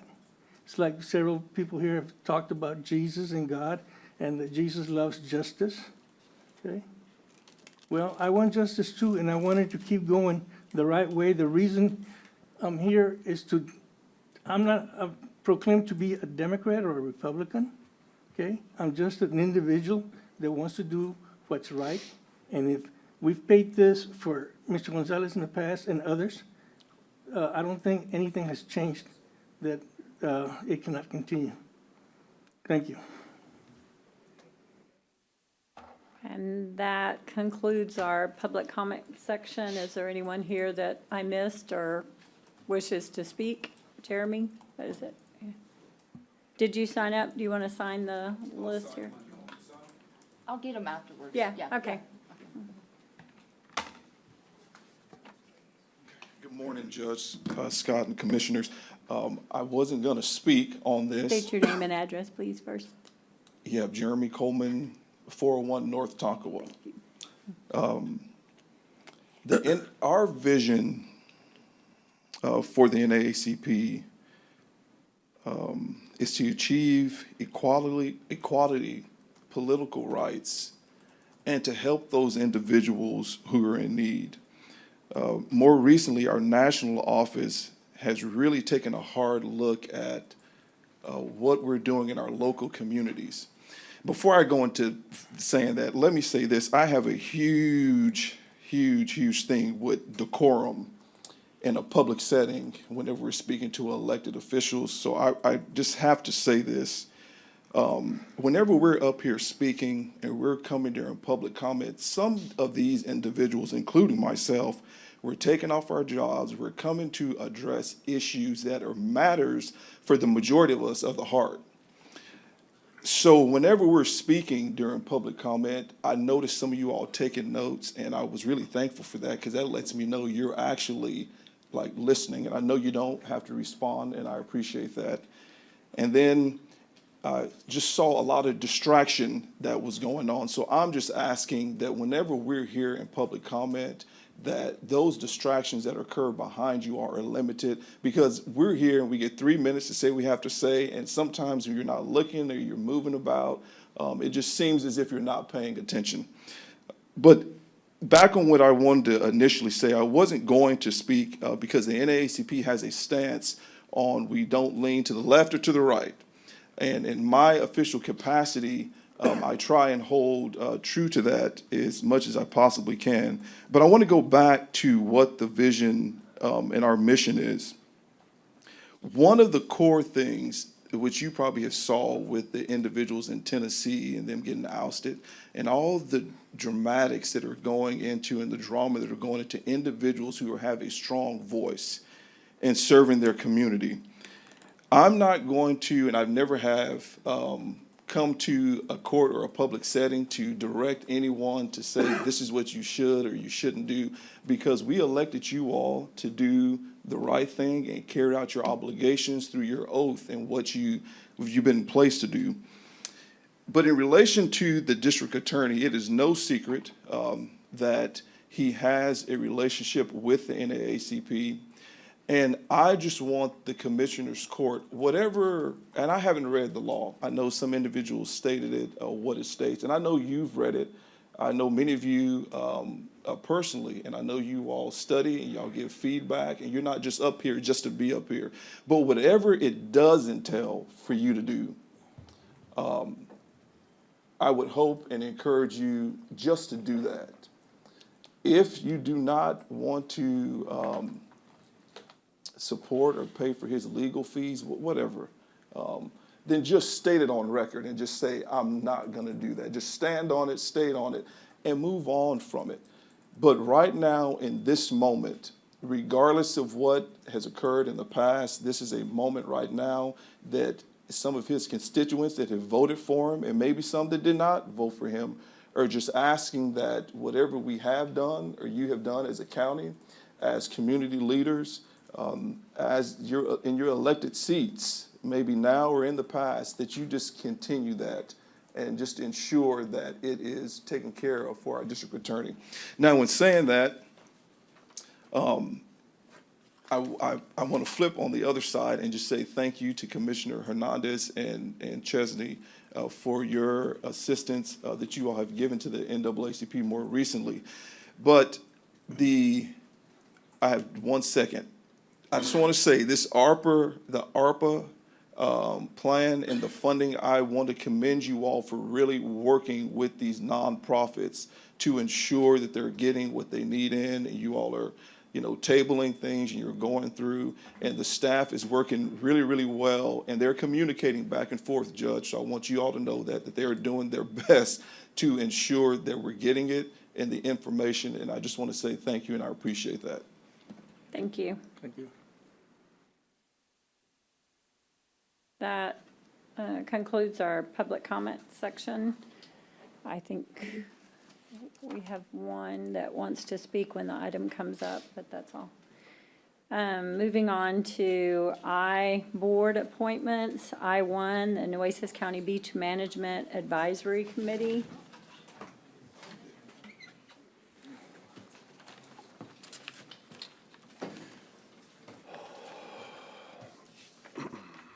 Catch up. That's in your district, Brent? Yes, ma'am, I'm trying to catch up here. Sorry. Just listening to Mr. Coleman. I think we only have, after several postings, We only have one Peyton. application, and I'm trying to find it, and I'm sorry, Hayden? yeah. Golly. It's on the part-time until December 23rd.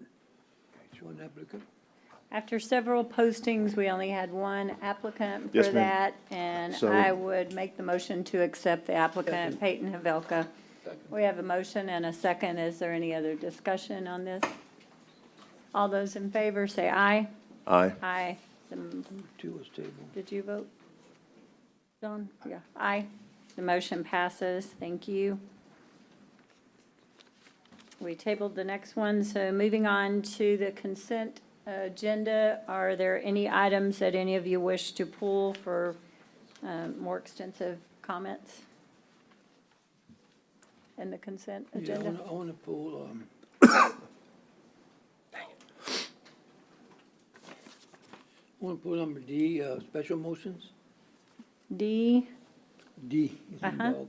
is that all? Special motions. D is in dog? Yes. Okay. Anything else?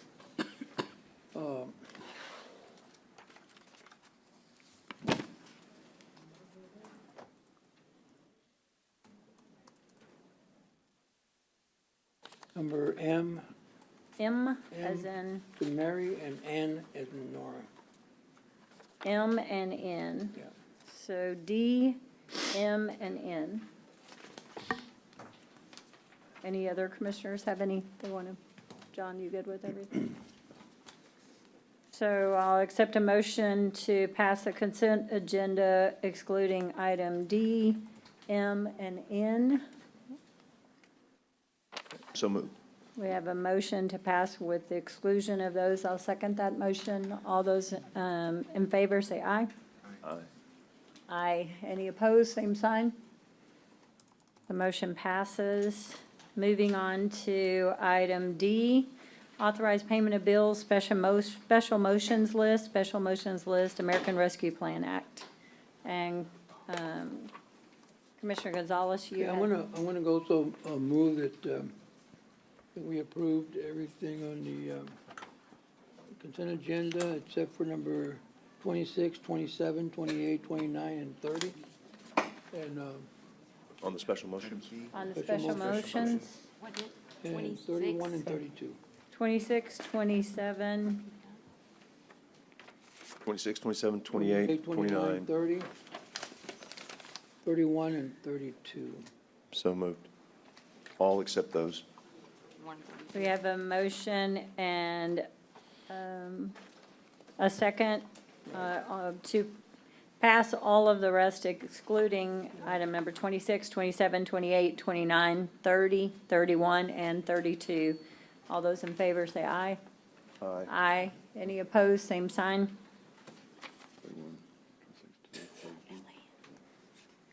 Are we just not paying those, or are we addressing those? or Yeah, just- let me address that. Okay. On number 27 to 32. The reason I brought this up again, and I'm gonna ask Dale, I know it's one, I saw one back here a while ago. Is one back still in here? Where?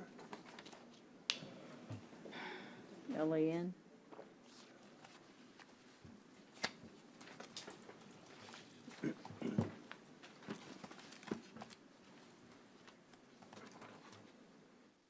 Okay, let me just go back before one comes, let me go to the next one, so I'm wasting time. So I'm gonna go ahead and go to M and N.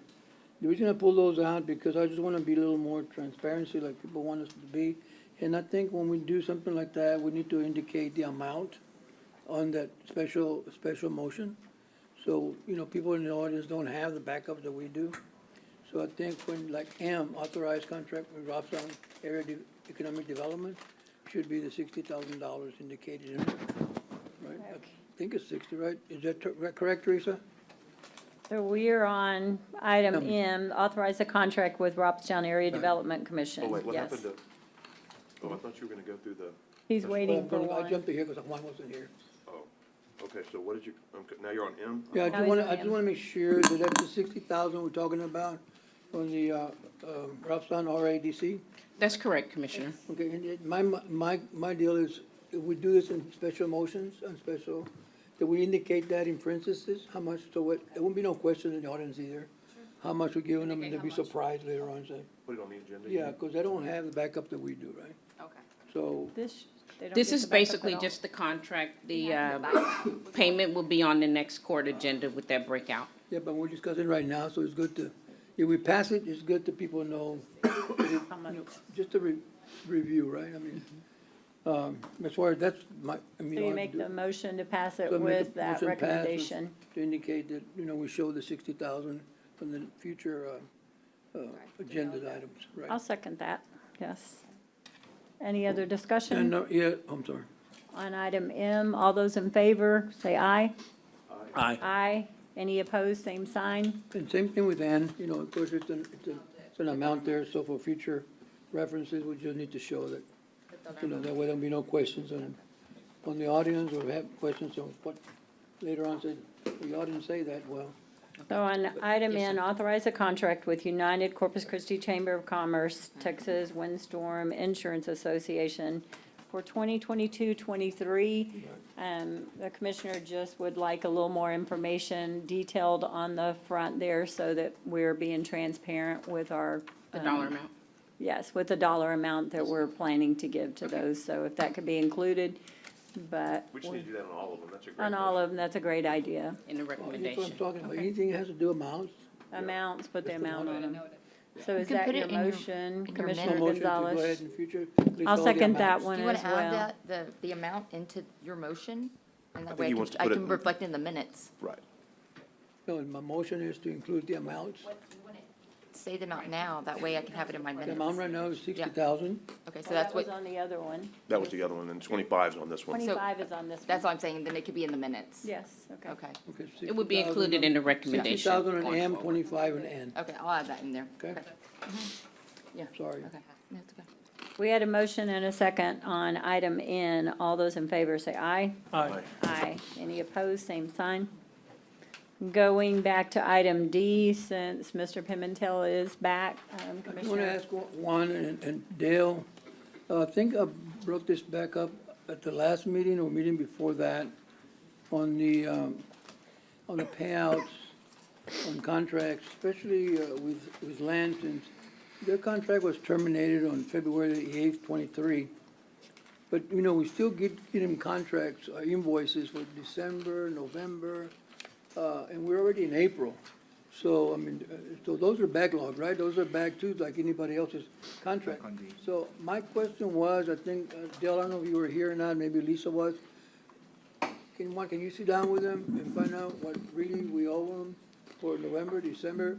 I mean, I think just bleeding us to death with a little, every time we come back, it's another 39,000, 45,000, 50,000. Can we just go back and sit down and see what we owe them? They should know by now. Yes, sir, we can. And just to kind of answer your question in regards to why these invoices are here at this time is because these invoices were, previous invoices needed to get revised because there were some issues with the man hours that were being requested to get paid. So until we get those revised invoices, then we can go from, just an example, if you're going from 16 to 17, invoice from 16 to 17, then you can't pay 17, 18, and 19, and 20 because they have to revise 16 in order to Well- make sure that they all reflect the latest cost. I But, understand that, but I think it's time for them to sit down with you yes, sir. and say, what do we owe you for November, December, January? Because it's February. I mean, they should know, they did the work, they should know, right? Yes, sir. They But- don't take them 2 more months to write it down. I just want to keep on paying them for the rest of the year, on invoices that are 3, 4, 5 months past. Yes, sir, and I can get with Delanne and just make sure that we do have the final invoice of what they're requesting to get But paid. then also my other question, Dale, I don't know if yours or Juan, but if I look at the invoices too, it has hours, but half of them don't say who they spoke to or what days those hours, and we're still approving them. What days all these hours were approved? I mean, 2 hours, 4 hours, 5 hours, but it doesn't say the date. It doesn't say who they talked to in that day. Yes, I mean, sir. you know what I'm saying? Yes, sir, and just to kind of answer that question, Commissioner, at the beginning of this contract with Delanne, Public Works did request that information. Public Works requested a detailed information from Delanne to make sure that every hour that they accounted for was being detailed in their what's it called? In their invoice. At that time, we were told that that wasn't something that we should be requesting. So throughout these year and a half of contracts with Delanne, this process has been followed because we were informed at that time, at the initial part of the contract, that we couldn't request that. Well, you could So, have, you could yes, have, sir. so January the 1st, you could have, right? Yes, well, yes, sir, It's a but new you're, but, ballgame. yes, sir, So but, I think that's when we sort of sit down and say, look, yes, sir. And Judge, then, this is what we need, this is what we're gonna add. yes, sir, we got advice from county attorney, and we got advice at that time, and we got advice from others that we couldn't request for that information because it wasn't part of their contract, What? The contract was written that way. because the contract was written that way. You can't just add new No, no. requirements. But if you tell, if I'm paying you for 5 hours, you Oh. gotta tell me who you work for 5 hours. I mean, or what date it was. Because none of the hours have a date. Well, this specific thing, I don't know. And we'll get together with the county attorney, but Commissioner, we've requested for this information, and you know how Well, I just how want. it's gone. I just wanna pay them. Yes, sir, Get I rid of agree. them. I don't wanna see invoices here until June, July, Yes, sir. okay? So Dale, I don't know what else can we do that you need to do or whatever. We need to work with Juan, and once we get, because these were bills received from his office, that they believe they did a little bit of review, but if it's to be justified where we do one quick bill for them to make sure the hours are there, I'll make sure we work with Juan to get the one payment request for this particular function and get it all paid at once. Okay. I'd like to, maybe we can see it by the next meeting, I would like to do that. Yes, sir, we can make sure, we'll get with them and make I sure, appreciate you and finalize it. Thank you, Juan. You all need to Yes, get sir. together. Thank you, Judge, Commissioners. Thank you, Juan. So I don't know, do we approve this now or not? Do you want to wait, or do you want I to wanna approve wait, these I think I wanna wait till the next meeting to see. on those? Can we do that, Jenny? I mean, I don't wanna be in violation of anybody, although we waiting for other people right now too, but You've already approved the rest of the items on the consent agenda. The only ones that were pending was from 26 to 32. We won't, those bills will not be paid. okay, sounds good. To pay So we're everything else. moving this to the Move that we next pay everything meeting? else before 36, Yes. well, 31, 32, right? Yeah, yes. Well, did we just get these? I just want to make sure we're not violating prompt payment acts or anything like that. So did we just get these bills? We had to pay, that's another, we had to, when we received the invoice, because you had 30 days to pay after you received the when invoice. We're not doing that to everybody then. so I don't know when the invoice So we that we're just- discussing right now it was And received. that's what bothered me, Ryan, I'm glad you, because we're not doing that with everybody. So, I mean, we got invoices, they're floating around too. we need to pay them, so. That's correct. This work was done, performed, and complete, we need to pay them.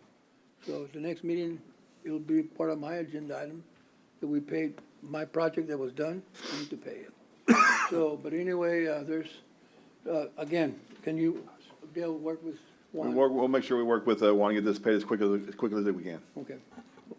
With my motion will say that, we're gonna have the auditor work with Public Works to try to close out, whatever balances we have with, land. Yes. And bring it to a closure, and any, invoices that are floating around, we need to also close them out. Yes. Thank you very much, appreciate it.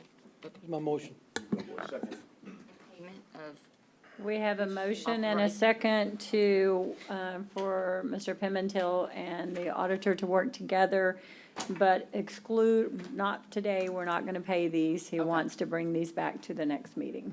Yes. Everything except for 31 and 32. 26, 27, 28, 29, 30, 31, and 32. That's correct. Everything else will be paid before this one. Wait, everything's. Everything else, Except Everything else will be paid. Which ones you want to say, Judge? anything before and after that. 27. Anything before 27 can be paid. Right, Dale? 26 through 32. Not 26 through 32. We have a motion and a second. We're going to bring that back to the next meeting for payment. Do you understand? Yes, Is I that just want to okay? make sure that we Motion don't will go say outside the 30 everything- days Everything will get paid. for that we land have to. It's already been approved before the 27, 28, 29, 30, 31, and 32. Those will be held for the next meeting, after Dale and Juan get together and sit down with Len and to find out how can we close this thing out in one lump sum. But we need to make sure that the hours are verified, right? And what day those hours were done. 26. You pulled item 26. I'm sorry? You pulled item 26 26, well. as well. You, 26, 27, Yeah, right. 28, Right. 29, Right. 30, Okay. 31, and 32. okay, Are we clear? I think so. I would like to just make sure like those invoices, they're not gonna be over 30 days next meeting. That's my only concern. Excuse me, Dave? We just got them though. And Okay. If there- We just got them here today, so it's our first look. It's our first look, so it's not. But Yes. isn't there, if there's a discrepancy in the invoice, you can go over 30 days? If whoever received the invoice, they already said that to the company, to the vendor, that is a discrepancy, you have 20 days to do that. So you have to, you have to notify the company. That's That correct. they have a discrepancy. That's okay? correct, So maybe Commissioner. that's a route we need to take. That'll be up to, Notify them with the that'll be up to invoices. Juan and Yes, Dale. Juan and Dale. So we have a motion and a second. I don't think we voted on that. All those in favor, please say aye. Aye. Any opposed, same sign. The motion passes. Thank you. Thank you. We'd like the opportunity to maybe ask the court to look at that a little later, because these have been in Juan's possession for more than the 30 days. And so we'd like to bring this back maybe before the end of Yes. court. Can I say, I just want to make sure, if we submit something to Commissioners Court for approval, there should be a letter, cover sheet saying that we're recommending approval, that Public Works is recommending approval. There is. So if these invoices were sent to y'all, there should be an attached, a document saying that we're recommending approval of the invoices. So if there is a document, there should be a cover sheet to our invoices that we're recommending. There was for each of them, yes. There is one? Yeah. Yes. There was for each of them. So if there's a cover sheet on them, then Public Works is recommending approval of the invoices. We have reviewed them, we're Well, I recommending. really want more explanation, Juan.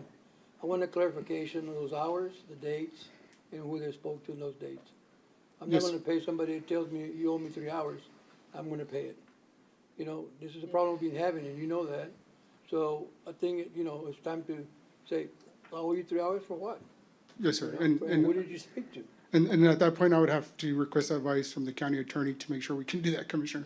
There's a lot of, they're just, you talk about discrepancies, there are discrepancies here, and I highlight some of the discrepancies, so.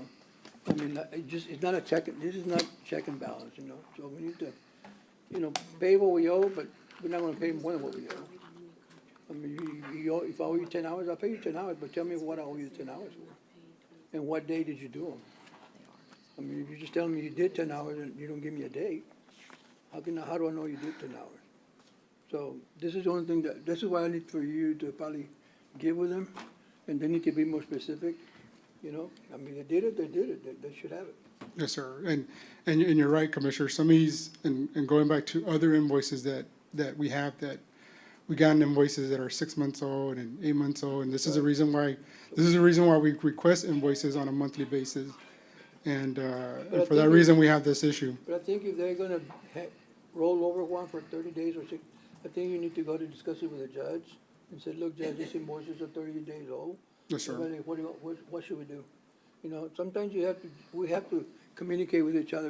If it's my project, I wanna know right away. And up to 30 days, I don't wanna know 60 days later. I wanna know 30 days are up, why are we not paying it? Yes, sir. Because this is one of them is my project, and I know it's done, so we should have paid it. But again, I think when there's an issue here, then you need to staff it with the judge and say, you know, I mean, judge might say, go ahead, pay it. Then it goes back to the judge, you know? Okay. So, Okay. anyway, I'd be we happy just to get need with you all. clearance, right? We'll all get together about this, so. Okay, thank you, Judge. Thank you, appreciate it. Yes, sir, thank you. We're moving on to the regular agenda, item A1. We're going to receive an update on the Harbor Bridge project. Miss Allison, you're up. Thank you. Good morning, Judge and Commissioners. Morning. Thank you for having me today. My name is Lynn Allison. Like Judge Scott stated, I am with the developer for the Harbor Bridge Replacement Project. I run the communications program. So I'll just give it a minute for the slides. There you go. Thank you. My project executive, project manager had joined me this morning, but he had to get back to the office. I think I have a few following online. If you'll advance to the next slide, please. Just an agenda with some talking points for the overview of my presentation. Construction highlights for the North Approach area, the North Roadworks area. By North, I mean North Beach area. South Approach, South Interchange, and Roadworks, the precast yard in Robstown, our local workforce and economic impact, and the safety and on-the-job training program that we have for new hires, our DBE goals, and the Women in Construction initiatives. I'll end up with our Cable Stay Bridge progress update and take any of your questions, or we can stop and do questions along the way, however you prefer. Right. If you'll go to the next slide, please. Some of you have seen before, I like to break this project down into sections. So we start at the top with the North Roadworks area. That's where 181 is being realigned, the north side of the project, leading into the North Approach, which is kind of like the runway that will lead up to the Cable Stay Bridge. Of course, the Cable Stay Bridge over the Corpus Christi Ship Channel, the South Approach area that continues on into the complex South Interchange, and out in Robstown where we have our precast yard activities. Next slide, please. So we're going to start over on the north side of the project, talking about the North Approach construction progress. The North Approach is 85% complete, just over 85% complete. Just last week, we finished all of the remaining substructure, which is the remaining pier caps, columns that will lead into the abutment wall, which you can kind of see in the bottom left of the photo. That will be where 181 joins the new approach viaduct bridge. You can see in the bottom right how we're erecting the last remaining spans on the false work construction method, which is the scaffolding. We've just finished also this week the first of the 8 remaining spans and the post-tensioning for that. These are the same size approach segments that are in the approach bridge. They are just have to be lifted with this false work. The gantry crane relocated to the north side of the south side of the project. It's too long to erect these last more shallow spans on this northernmost end of the project. Lots to point out in this photo. You can see again on the bottom left where we have the 181 abutment wall embankment that'll tie in. I'm going to just check my notes along the way because I have so many things I don't want to overlook. Okay, if you'll advance the slide, please. Ongoing North Beach roadworks and utilities. I can't underestimate or not point out the utilities on this project. It really starts from below sea level and ground up. You can see on the photo on the left that we have Breakwater Avenue under construction, installing a new water line. That complete restoration will be finished by the end of May, by the end of April, early May. We work closely with our attraction partners, stakeholders on North Beach from the North Beach Community Association and the Aquarium in Lexington to coordinate detours around heavy holiday weekends. We've provided detour options in many cases right now to Bridgeport while we have Breakwater under construction. We also have, in this photo, we have 3 that you can see on the right photo, 3 of the 4 high mast lights that are on the project. We've also installed underbridge lighting a little further down where the Whataburger underpass is at Beach Avenue. Also on the right, you can see how the alignment will take shape for the new bridge. We've also completed all of our wastewater tie-in and that water package on North Beach as well. And we're working to install another 12-inch water line that will tie into the existing city water line. We've installed drainage that includes a 24-inch reinforced concrete pipe that also runs along Breakwater. Next slide, please. So moving over to the other side of the project South Approach construction progress. We are just over 90% complete with the South Approach. We have 3 remaining spans using the gantry crane for the superstructure. All of the substructure is complete. On the bottom right photo, you can see where the North Approach spans stop. Where that gap is what's going to be known as the transition span and piers. That's where the cable stay bridge will begin. Also, we have in February, we completed all of the southbound lanes, main lanes, and like I said, we're finishing the 3 northernmost main lanes there with the gantry. If you will move to the next slide, please. Each one of these photos has so much complexity, and I should point out, these are all current photos. These were taken the last week of March. We have photos done throughout the project monthly. They're posted on our website and our social media, but I like to, and thank you, Ms. D, for working with me on getting this presentation, because I truly update each presentation just the day before, the week before each event. So no 2 presentations are the same. But back to this area, this is a great deal of complexity as you've all had to deal with the headaches of getting to the courthouse, coming in from IH-37 from the Calallen area. You can see here that we've completed and opened last year 2 of the 4 direct connectors. The 3rd one on the kind of the top right middle photo, that is complete. There's 2 remaining spans for the 4th connector. Those will be both brought into available to motorists once the new bridge opens. On the kind of the left side of the photo, you can really see how the Leopard Street corridor is coming together.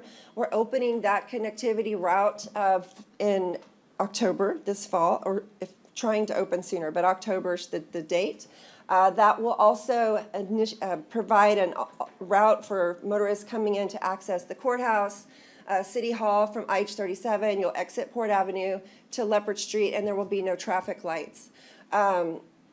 You'll see in the next photo, but again, I want to touch on the utilities in this area. There's concrete boxes staged throughout the area, box culverts, concrete pipe. Thankfully, we survived all the over 4 inches of rain last week without having to do any closures of the Northwest Loop ramp. We do have some temporary drainage in place for this area. We have very significant drainage that will be completed and tied in once this full interchange is open. You can kind of see in the middle of the photo the salt flat channel, which has been tripled in capacity to allow for more drainage. There's excavation going on within the Northwest Loop ramp that's open for a retaining pond. The Southwest Loop ramp is under construction, kind of in the left between Leopard Street and IH-37. We did a significant traffic switch last month along IH-37 and shifted traffic onto new main lanes and a bridge that will go over the 181 connection. I'll slow down for you, Commissioner Gonzalez. It was very significant in that it opened up a tremendous amount of area for us to continue with the drainage activities, to continue building new IH-37 main lanes and the second part of that bridge over what will be the 181. Also, you can see here, we finally have demolished all of the remaining structures from the 4 previous connectors that were in this area. So just a lot of activity concentrated in this area. With that traffic switch, we also opened up another exit from heading southbound on IH-37 to exit Port Avenue. Again, more connectivity for the folks that get frustrated coming to and from North Beach area. If you'll advance the slide, please. Just more in this general area, just want to highlight on some of these South Interchange milestones. Like I said, we just did that significant traffic switch a couple of weeks ago. Just 2 weeks ago, on kind of the left of the photo here where the green line is, we opened a turnaround at Nueces Bay Boulevard. We also opened a southbound entrance ramp for IH-37 at Nueces Bay Boulevard. Again, allowing for anyone that's coming from Portland area, if they miss the Northwest Loop ramp, they don't have to go quite so far as a turnaround to turn around onto IH-37 and get back towards southbound 286. Very significant work right now, heavily focused on opening Lake Street, which is the street kind of that is the semicircle on the photo at the bottom left. That will provide connectivity for the area neighborhoods, Hillcrest, Washington Coles community. As some of you all know, I'm on the board of directors for RTA. I work very closely with our operations team at the RTA to accommodate temporary bus stops. We have one along Leopard Street in the previous photo. Also, significant coordination with Metro Ministries as well. But opening Leopard Street will be significant in that it can move the Route 12 onto that area that used to be the former Winnebago Street route. Next slide, please.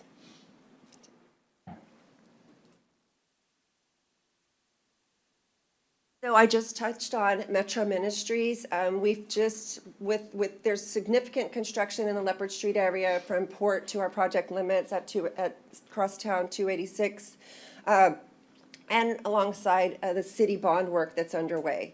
So close coordination always. We've completed a significant redo of the streets at Mestina and Doss, where we excavated 18 inches on these 2 streets and replaced it with 12 inches of concrete treated base. We've just completed new sidewalks and curbs in the area. And that will soon become our detour from Coke Street onto Doss when we continue with the drainage and restoration work to open that Leopard Street bridge. Also new driveways. There's the Mount Pilgrim Baptist Church there, new driveways at Metro Ministries.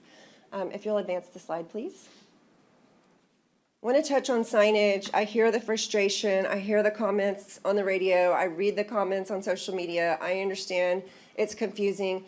We have significant signage that we've added in the C District area, over 100 signs, in fact. These orange construction signs, the blue signs to the wayfinding signs, certainly more along the interchange area, coming southbound on SH 286 to access Staples Street area and North Beach as well.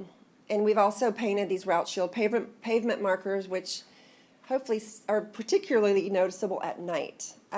Again, lighting is very significant. Back to some of the previous work we just finished, we installed underbridge lighting at the Port Avenue Bridge over IH-37 and the Nueces Bay Boulevard Bridge over IH-37 to accommodate the pedestrian traffic in the area, getting to and from Metro Ministries, bus stops as well. And also Lake Street, when we open Lake Street, there will be additional lighting for pedestrians and illumination for motorists as well. So next slide, please.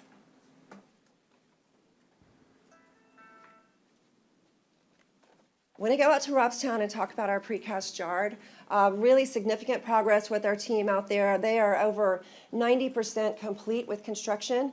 We have completed all of the Delta frame fabrication, which is a very integral component to the cable stay bridge. The bottom right photo, you can see just how massive those transports are to move those 84 Delta frames. The top right is a main span a main span segment. These are all fabricated with the 2505 specialty concrete mix that's meant to have a lifespan of 170 years, as is all of the substructure on the cable stay bridge. The transports of each one of these segments alone, and there's 2,600 total for the project with the approaches and the cable stay bridge, is a task. We have to have a police escort for each unit that gets transported on these SPMTs. They have to have a traffic control plan for each unit. So far, we have transported over, almost 1,900 segments to the approaches and the pylon area. We completed building all of the approach segments last year. Like I said, we have 150, not sure if I said that, remaining main span northbound and southbound segments. Some of you may remember the northbound segments are 69 feet wide and the southbound are 58 feet. The northbound accommodates the shared use path. Again, we are over 90% complete in Robstown, and we will be finished. They'll be finished by the end of the summer with all of the segments for the cable stay bridge. Next slide, please. Also staying out in Robstown, very significant to this court. We did, at our own expense, outside of the technical provisions and requirements, we did significant repairs to County Road 36 last month in February. We added, let me get this right, 250 tons of asphalt to that almost 1 mile stretch from the entrance to our precast yard to Highway 77. Back in 2020, some of you may recall, we built this in partnering with the City of Robstown Drainage District, this bridge over the drainage ditch in Robstown, with donated 24 of our concrete box culverts and helped with the placement and fabrication of this bridge. I hope you all have stopped receiving phone calls for this area in particular. They have slowed down, and I appreciate the work you've done on this, Lynn. And, you know, you've gotten a lot of calls from me, as we've gotten calls, and as you mentioned, it's City of Robstown, but it extends out into the county, so that's when my office gets all the phone calls. And I know a lot of the residents feel like they're getting bumped back and forth. We tell them it's not our responsibility, but we'll do everything we can to help. And in reaching you specifically, and I know it takes you and your management team to make it happen, but I want to thank you here publicly, because without our phone calls, without your hard work to make this happen, we would still continue to have those problems. And we have two partners out there, two community partners, and we thank you that Flatiron Dragados has been the one to step up to fix this road. And we know it's not a complete answer, it's not a complete road as you would want it, but it has definitely made a huge difference with the residents in that area. So I want to thank you for all the work you've done on that and working with me in my office. Thank you, we appreciate that, and I'll make sure to convey that back to our project team as well. Thank you. Next slide, please. Want to get into some of the things. I enjoy being out in the field as much, if not more, than being in the office. I'm fortunate to participate in many of the activities with our teammates. Just to let you know, we have a very significant economic impact to the area. Despite the frustration of the delays, we have contributed via state and local sales tax contributions in over $400 million of non-consumable, consumable products, non-consumable. And then also we have currently full-time 434 employees between the Flatiron Dragados group on this project. We also employ countless subcontractors and have at any given day on the project about 200 subcontractors. Just very significant, and I think how we fuel the local economy, where we try to hire local. We partner with the Coastal Bend Workforce Solutions. We hosted a hiring event in February We are committed to the area. We understand the frustrations with the delays, and we have to drive the area as well. This is our work family, and we are dedicated to the integrity of this project and to our employees. Next slide, please. Also want to touch on our Disadvantaged Business Enterprise Program and our Women in Construction, another fun event for me that I was able to coordinate in March. We had 27, maybe 28 now, women working on the Harbor Bridge project, from administrative to working in the field. We're very proud to showcase their efforts, really working nationally with the Dragados parent and the Flatiron parent companies to recruit more women in construction. I certainly have enjoyed it beyond measure. Also, with our DBE program, we have a full-time DBE coordinator. We have exceeded our DBE goals. We're at 9% for the total project. We also have, I want to say, 150 throughout the couple of years lately, the DBE subcontractors. I'm sorry, 30. We have 150 people that work with our DBE subcontractors. If you'll advance the slide, please.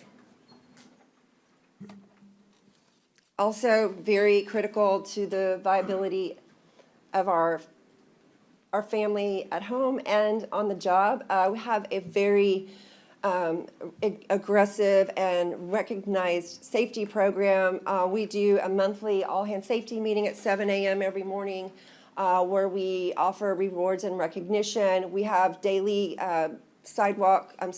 toolbox talks. Every crew does daily stretches as part of their does a daily risk assessment.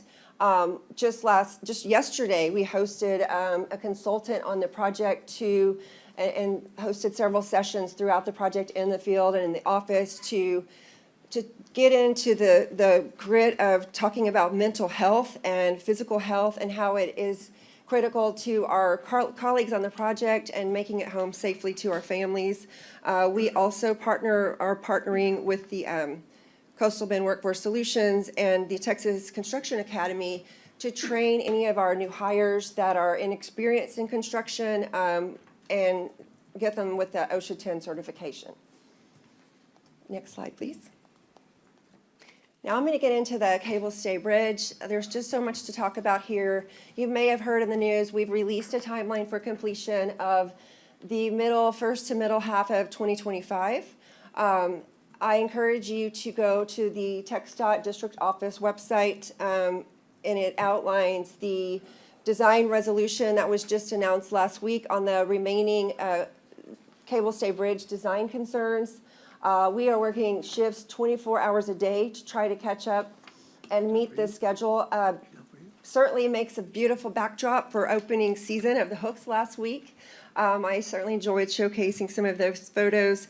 Here we have our north pylon.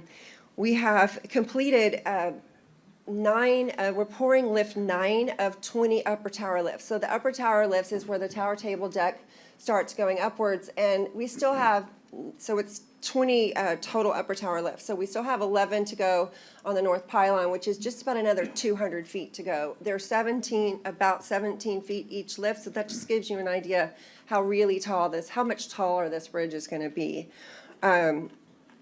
Very significant also on the cable stay bridge. Milestone in March, we installed the first stay cable steel box in lift 8. Next milestone in May, we're very excited, and we'll certainly showcase on our social media and website, running the first stay cable.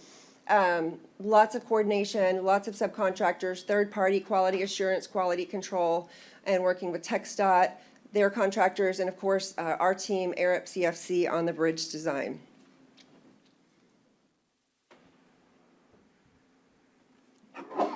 Bless you. Bless you. Bless you. Well, next slide, please. More just discussion on the cable stay bridge. This is the south pylon. You can see on the left one of those delta frames being placed. Each cycle of each main lane, northbound, southbound, is four segments and then one delta frame to tie it together. We are on the south tower now, just installing the frame for upper tower lift 8 this week.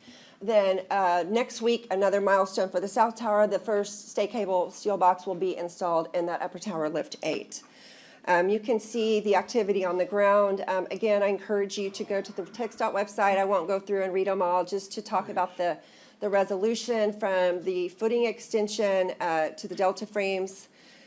You can see also the gap, like I said earlier, this is the south approach. You can see the gap that will be the transition pier and the backspan pier. Next slide, please.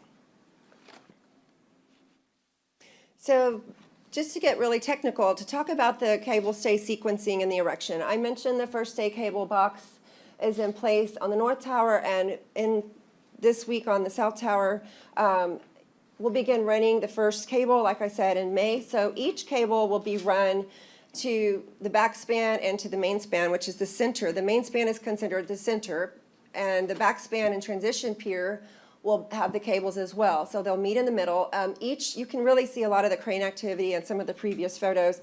Each tower table deck will have 3 derrick cranes. 2 of those derrick cranes will be mobile, moving southbound and northbound to place segments and delta frames, and then the stationary derrick frame in the middle will be placing those frames on a SBMT to move them back and forth.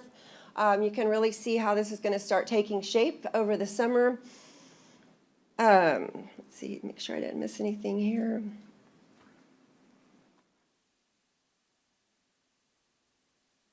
Okay, next slide, please.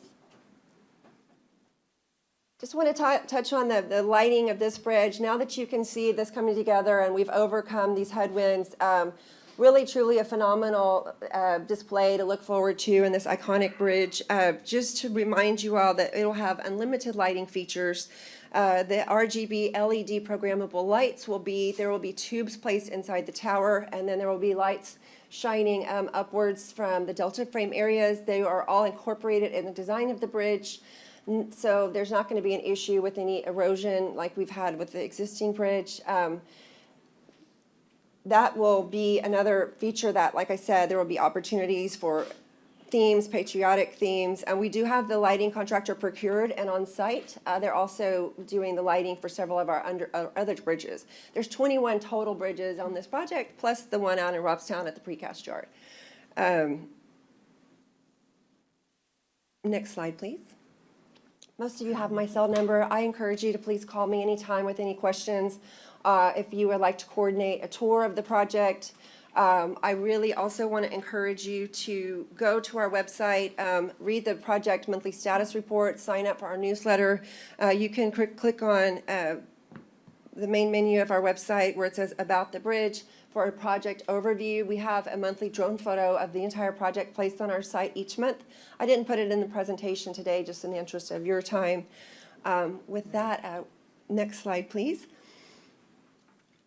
Just to reiterate how much we, the developer, appreciate you as community leaders and how you've been patient and supporting us to continue this project. Speaking again on behalf of Flatiron, we understand the frustration. It's been some disturbing headlines, truthfully, and we are very pleased to be partnering with TxDOT. A big job for me and working with TxDOT to restore the public trust and the viability of this project. So with that, I'm open to your questions. Thank you very much. I appreciate the presentation. Do any of you have any questions for her? No questions. Once again, just thank you for your work there on County Road 36. And I agree. I think, one of the questions I'm asked most often is probably the bridge. And so having this, this presentation today and it being very thorough, I think helps us, helps the community that watches this. And I think that's important. I think there's a lot of confusion and concern from the public on this. So I think it's going to take a lot of good outreach, and not just outreach, but trust. I think there's a really concern about the trust of the stability, the literal stability of this bridge. So I think that's going to take some time to build up. But what I'm really excited about is that we have a date, right? Yes, sir. That's been one of the biggest concerns of anyone is when. And so we can't change anything in the past, but the fact that you have set the mark of early to mid-2025, that's almost here. I mean, it'll be here before we know it. Yes. So I think that at least gives the public a chance to see. And I've noticed every time, if I go to Portland and North Beach, I see the progress. And so it's exciting to see that there is movement after much of it had been stalled. I don't think there was ever really a stall in some of the movement, maybe some of the bigger parts, but you all were still always moving on that. Is that Roadwork, correct? certainly, precast Right. yard, we did halt activities on the Cable Stay Bridge. Approaches have been ongoing, those viaduct bridges. And just to remind you all, and I'm happy to include anyone else, I send to Judge Scott's staff a monthly construction update.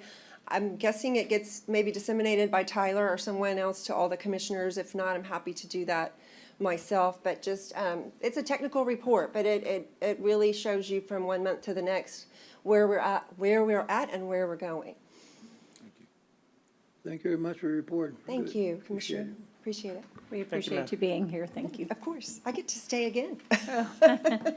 Before we move to the next item, 3A2, let me just briefly announce that if you're here for items 4 or 5, we have set that for our attorneys to be able to be present at 2 o'clock today. So the district attorney's office has been notified as well, so everyone is fully aware. And we are going to go to executive session before we go in there. We have some other items to discuss. Just a little, in case you were waiting for something and had something you needed to do, just wanted to let you know we are going to bring that back at 2 o'clock. Now, moving on to item number 2, receive a presentation from Corpus Christi Regional Transportation Authority regarding their 2022-2023 legislative agenda. Good morning, Commissioners, Bell. Judge. My name is John Bell. I'm the General Legal Counsel for the Corpus Christi Regional Transportation Authority. And with me this morning, we have Lynn Allison, our Board Secretary, who you just heard from with the Flatiron Brigado's presentation. Also, Robert Saldana and Sharon Montes, our Managing Directors at the RTA. Our Board Chair, Dan Leyendecker, and Vice Chair, your appointee, Ana Jimenez, are traveling, both traveling today, are not able to make it. And so would like to provide you this brief briefing about our legislative program and what's going on with the RTA in Austin. If you could move to the next slide.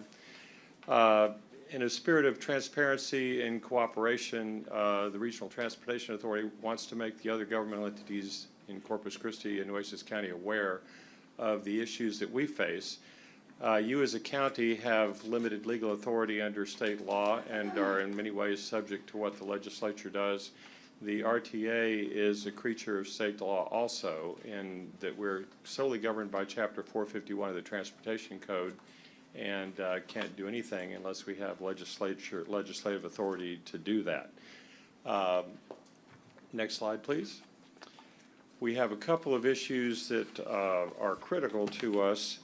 One of which, in our number one issue, relates to the fueling of CNG vehicles. The RTA has made a substantial investment in CNG over the last decade, but under state law, we cannot use our facilities to refuel your vehicles or City of Corpus Christi vehicles or anyone else because of a particular provision in the Texas tax code. And we're trying to change that so that we can assist other governmental entities like the county and the city and school districts that might be converting some of their fleets to compressed natural gas so that you would be able to utilize our refueling facilities under an interlocal agreement. That is our first priority with this particular legislative session. Bills have been drafted and have been introduced by both Senator Hinojosa and Representative Federo. And we're hopeful that those will get progress in this session. The next slide, please. We also are trying to modernize the fare approval process. We have almost gone 20 years without any changes in our fares. Our current base fare is 75 cents, which is the lowest fare basically anywhere in the country, even lower than Laredo and other similar communities in South Texas and across the Southwest. We're trying to be like Austin in having a fare approval similar, basically falling into a bracket of cities with a population of less than 1 million. And a third issue that's very important to us is safety. The RTA hires a lot of off-duty police officers and other sheriff's department officers, constables, to provide public safety at our bus stops. It is a critical relationship with our public to know that they can be safe when they go to a transit facility, and we are seeking that there would be an enhanced criminal penalty for any criminal offense that occurs at a transit facility. We have support from other transit agencies. This is not just to protect bus operators or RTA employees. This is to protect anyone, basically, at a transit facility, and that it would just make people think twice before they do anything, before they hang out at those locations or do anything criminal. Next slide, please. We're also very much concerned about the environment. The RTA is competing for a grant to try electric buses in Corpus Christi. The federal government is big on that, and just in looking at the literature and what's going on in our country and the world, is there will be a tremendous migration to electric vehicles, and your transit authority wants to be in the leading role in that regard. And so we're working with the legislature on our eligibility for funding, both there and for clean air funding. Corpus Christi is unique. We are the only industrialized city in North America that complies with clean air standards. And that's unusual, that's remarkable. We are near non-attainment, they call us. And the RTA is working with the funding that we can bring from the federal government, but also funding available at the state, in order to make sure we maintain that attainment capacity with clean air. And we're doing everything that we can do to help that. Next slide. I'm happy to answer any questions. And Lynn Allison, our board secretary, has actually had to step in and chair our last two meetings because of travel engagements and other. And one thing I forgot to mention at the beginning is I'd be remiss if I didn't recognize our most distinguished former board member in the room today, the Honorable Judge Connie Scott, served on the RTA board from 2009 to 2010. We appreciate that. Thank you. I appreciate that. Any questions? I remember that. So I just want to make sure that anything that you're pushing for, that we have a chance to show our support as a court. So obviously we talk about for several months on end about coordinating all of our legislative priorities and in support of and in opposition to. So I just want to make sure that even those new items that have come up that maybe we haven't had on our radar, that we can bring those up at some point just to show the Commissioner's Court supports those initiatives. So anything that we can do, we want to make sure that we're there to support the entire RTA and their agenda. I feel very strongly about the work they've done, and I know that I've spoken with Lynn and our other board members and the chairman himself about just the natural gas initiative that was done, that started several years ago. And I've talked also with Mike Rendon about that, and just to ask how is that going, because I remember that from years ago, and then it's kind of just out of mind, out of sight, wondering, are we still using was it CNG, right? Is that what it is? CNG? So I'm glad to hear that that is a part of your continued push. And obviously, every time, especially when summer comes around and the winds turn, we always are talking about how close are we getting to those EPA days of air attainment. So that's a big concern for me as well. So thank you, John, always for doing a great job and advocating for the RTA. Well, we have a great legislative delegation, and the one thing they want us to do is to make sure we're in touch with the city and the county and make sure we're all on the same page about these initiatives. So there's nothing going on in Austin that basically we're not on singing out of the same book here locally. And the RTA is also interested in supporting whatever initiatives you have as well. And we as board members have made several trips this session to Austin as well, and have another one scheduled. Are you getting the mic? Oh, I beg your pardon. We as board members have made a couple of trips to Austin, had interface in-person meetings with the delegation, working through these items and how to promote them. We are continuing that through session. So this is an aggressive agenda. for the RTA, the first in many, many years. And we're very proud collectively as a board to work on these goals.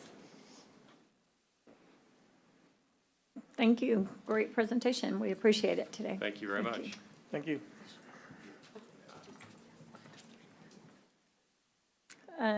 Moving on to item 6, because we're going to do the others at 2. Discuss and consider approval of a dune protection permit for large-scale construction of a single-family residence located at 101 Mariners Drive, Corpus Christi.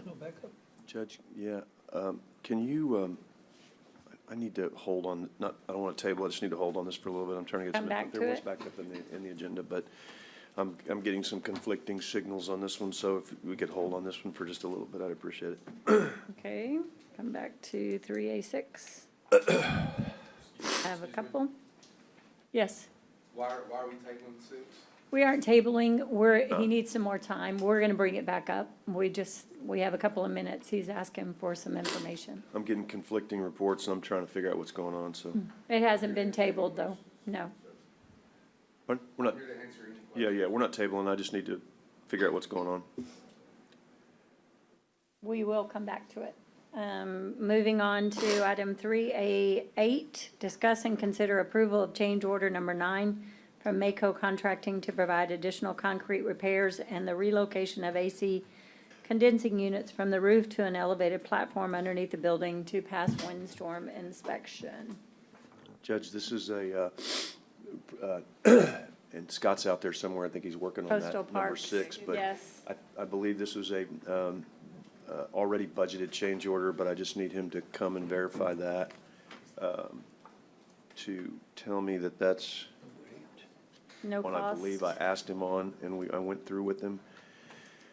So I think he's in my office, if someone can grab him, please. But I think this one is, I think this one's good to go, but I just want to make sure There's no cost associated. yeah, I'm not mistaken, yeah, I think we've already budgeted this, so. Hang on one second. Yeah. Sorry. That's okay. This is on number 8. This was the change order from Mako. This was the one that was already pre-budgeted. Yeah, right? yes, sir, yes, sir. And I just want to make sure I wasn't misrepresenting to the court. Yes, sir, yes, sir. We're still working within the insurance proceeds that were allotted to this project, and we're watching it close. Okay. That's That's motion. all we needed. Okay. Thank you. Motion to pass. Second. We have a motion and a second. Is there any other discussion? All those in favor, say aye. Aye. Any opposed, same sign. The motion passes. Thank you. Moving on to 3A9, discuss and consider a resolution in support of not limiting vehicular access on Padre Island National Seashore.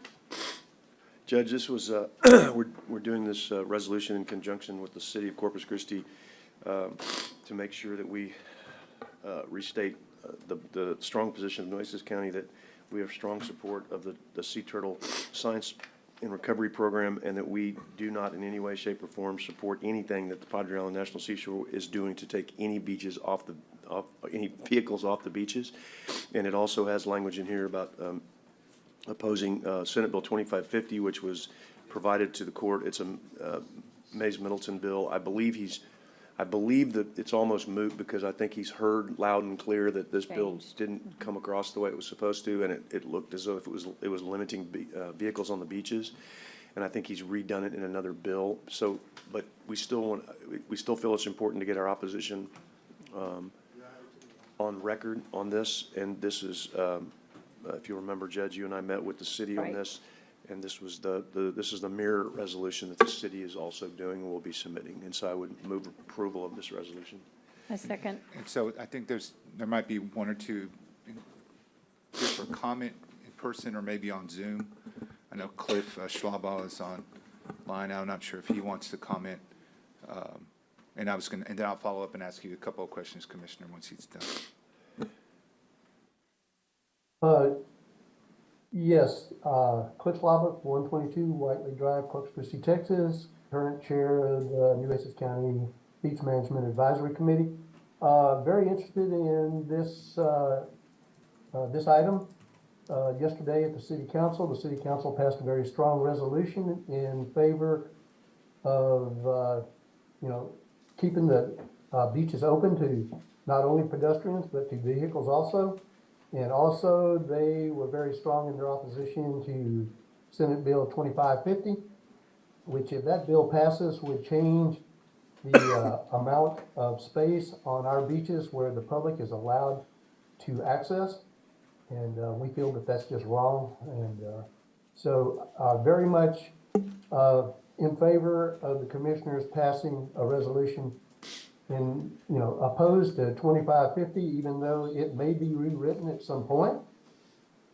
We don't know yet what the rewrite is going to be, and the Surfrider Foundation, the local Surfrider Foundation, is monitoring this situation very closely. And so if we could have a resolution from the county in support of open beaches and in opposition to Senate Bill 2550 at this time, we feel like it would help us in our fight to defeat this bad beach bill. There are a number of other beach bills that we're also concerned about, but this seems to be the one that we're most concerned about at the moment. And I have also had correspondence with Representative Todd Hunter just this morning on this issue, and he is also in opposition to it and is working to help us also, hopefully in defeating this bill, keeping it from going to the floor for a vote. So I would appreciate anything the Commissioners Court can do to support us on this issue. Thank you. Thank you.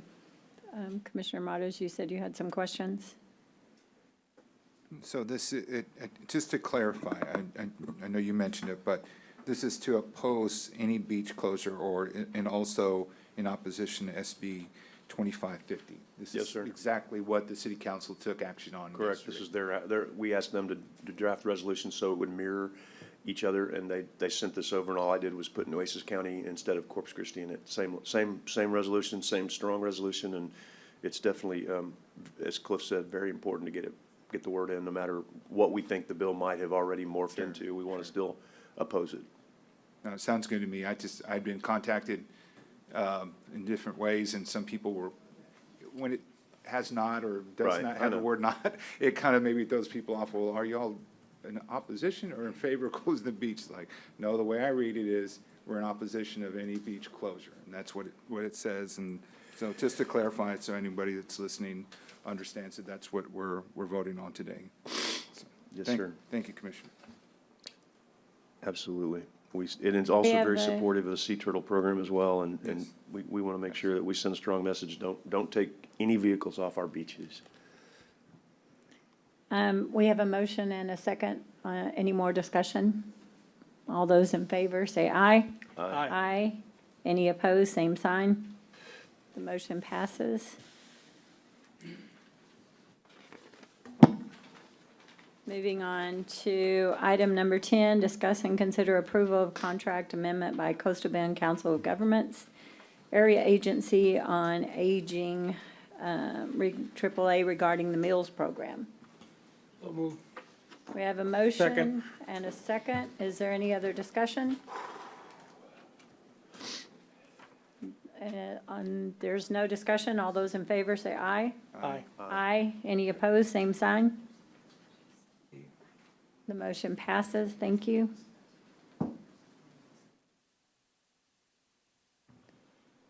Moving on to item 11. Discuss and consider the approval of certificate of substantial completion for the Amistad Veteran Memorial and West Haven Splash Pads project. Well, this is my project that we just cut the ribbon on. Yes, We're getting ready to I cut was the other there. ribbon, and so I'm gonna move for approval for this project that's been completed. I will second that. I was there and happy to do so. Any other discussion on this? All those in favor say aye. Aye. Aye. Any opposed? Same sign. Thank you very much, Commissioner. It's a great park, too. Item number 12, discuss and consider approving Inland Parks American Rescue Plan Act allocation and listing for each of the assigned precinct projects as presented by Edward. Thank you. Thank you, Judge. Thank you, Commissioners. And is this let me just add, is this the allocation that we made to inland parks? Yes, sir. In This general, totals- and you're that- coming this- back and telling us, okay, go ahead, that's what I So thought. essentially, we're looking at, you've got the different schematics. Each schematic is a park. So in Ortiz Park, we're looking at 1.5 million. And again, it's all gonna be determined by how much we can get at this point in time through design. So if we can only get lights and a walkway, then that's So what you're we're gonna just do. designating an amount to each park and what the Right. best deal you can get for each one with that Correct, amount. with the input Yes. from the county commissioner. Yes. So if Commissioner, in this case, Midas gets a lot of pushback from, let's say, the Pony League or Little Miss Kickball or the Soccer League or all the things in his park, then we can adjust to meet those needs. So that's what we're looking at here. I'd like to move that we go ahead and move and accept this, because we're accepting the amounts for each park right now, right? Yes, sir. Yeah. So I move. And you're only using your allotted amount. It's not over the It's budget. a total of or $6 anything. million. Total of $6 million. I'll second that motion then. All those, any other discussion about it? Just for the record, I note that Parker Pool's not on there, and I'm okay. I'm going to vote to support this anyway. I think it's great what you're doing, but that's okay. I know, I'm just saying, it's, just don't forget Parker Pool. Go ahead. Giving all this money from this side. That's the only park I got that's inland. We'll work on it, Commissioner. I We got appreciate it. something left over. Excuse me, Edward. Yes, sir. So do you know what's gonna be your balance, or is this the whole amount of $6 million? This is the whole amount of $6 million, and this excludes the, next project we'll bring at the next court, which is the Oil Belt Little League, that complex up there. But essentially, we've got lighting systems, like for the Banquete Park. I know that you've been, asked about those things. We have it in here. Hopefully, we can get it at a reduced price. If we can, then we add more things to it. Okay. Thank you, Edward. Yes, sir. Appreciate what you do. We have a motion and a second. All those in favor, please say aye. Aye. Aye. Any opposed, same sign. The motion passes. Thank you. Item number 13, receive update on COVID-19 recovery expenses from the Grants Department and Emergency Management.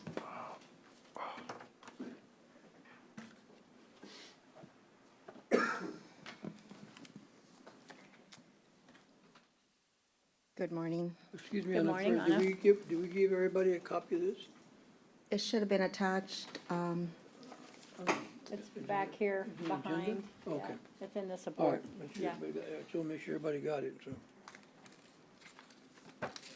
Thanks. Okay, sorry, Anna. So, this is basically, for the COVID-19 reimbursements that we received. So, for the COVID-19 from FEMA, we were awarded $2,450,080.40. We were advanced $2,205,072.38. We received it back in March 31st, 2021. At this time, we have 10 requests for reimbursement submitted, and you'll have a list on those. Let's say under review. Well, they're all 10. Some have been completed and some are under review. As you can see, I put down when they were submitted and how long it takes. It's not an easy thing. It's not real quick. There is some delay and it skips over, so, it depends on what they want to review. They request for more additional information, more receipts, more backup, more contracts, and that's what we are submitting at this time. So what has been submitted through the 10 requests have been $1,399,773.81. And I put down obligated because since we did receive an advance, this goes towards that advance. That's $701,605.81. If you're saying obligated, does that mean it's been approved then? It has- is approved and goes towards the $2 million that was advanced to us. Perfect. And the rest is still pending under review. Yes. So we did submit this particular one, Project 145, is for vaccination only. If there was testing involved, it couldn't be submitted with this project. So we had to submit different kind of projects. So we submitted a project number 802, which was for the Spawn contract laboratory. We did receive that back, Hold on, $300,000. before you go into the next one, I just want to make sure the Commissioners Court know that 701, $171,605 was was taken out of the advance monies, right? Correct, Not out of the county doesn't, it's not losing any money right now, correct. right? But if we don't use the balance of that, it goes back, We have to pay it it back. goes back, no, we don't have to pay it back, it's their money. So it goes back, so we don't lose no money. Yes, exactly. So that's, want to make sure To that, return it. yeah, they Yes. have to return it, which is okay, I guess, we don't use it, but we should have used it. So anyway, I just want to make sure that Commissioner Court know that it's, we're not losing that from our general account. Is that right, Dale, too? That's correct. Okay, so, I'm sorry, Anna, go So ahead. there's basically about 800,000 that we didn't use that we could have used during that. Right. Okay, Anna, so following what Commissioner said. So we have 700,000 approved against the 2 million, right? But I see expenses of 1.3 million. If we return the money for some reason, we're still gonna have to figure out what to do with the 1.39 million that is here? It's Yes. still It's pending still under pending. review. So Yes. potentially we can have Well, an issue with if FEMA doesn't approve the 1.3 million against, that we're trying to claim against the But 2 if he million. approves the 701,000, Yes, they approved that one. That is against it, but we still have submitted 1.3 million Right. to try to qualify under the 2 million. If for some, If they don't get approved, we would have a then we go, problem. that's correct. Because we can't deduct it from that 2 million. That's 200. correct. Yes, so I want to just, okay, so that was. Make sure That was not clear then. Yeah. So if we don't use it, it goes back, but then we have, So we have to pick we up already that. spent 1.3 million. we have to pick up, that's gonna be our loss. That's correct. So now we need to discuss what we can do to cover the 1.3 million. And it's sitting right now under the different funds. So you don't, we don't have it under the general fund right now. When do we get a final review of whether they accepted or declined? Is That's there, what I'm telling there's, I'm still dealing with Harvey, Oh, wow. getting approvals. That's a long time. Storm, Okay. so they'll, extend it until everything gets cleared up. FEMA does not work very quickly for, when we had a storm back in, if y'all remember the storm of Ike, it took 12 years to finalize it. Yes, wow, yeah. I've heard 20 years for some major storms, yes. yes. That's why I put some dates. It's not very quick. It's not as sequential as we send it. And so we have that laboratory. We also submitted an application. The third part there is an application. It's not a project. It's still being reviewed through FEMA. These are $2 million worth of expenses through COVID-19. Since they are not related to vaccination precisely, that's why they're separated. And they cannot be submitted with the first project. But that's still pending, That's still pending. That's still pending, and they're still submitting reviews. there's a possibility we can lose that one too. There's a possibility we have 3,400,000 outstanding that we could be on the hook for if they don't approve. And just to mention, on the first project, 145, the ineligible 122, that is submitted with the application of the 547.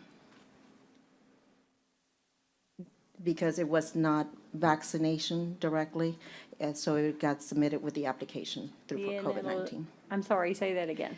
The RFR one, there's 122,000 that was ineligible. Uh-huh.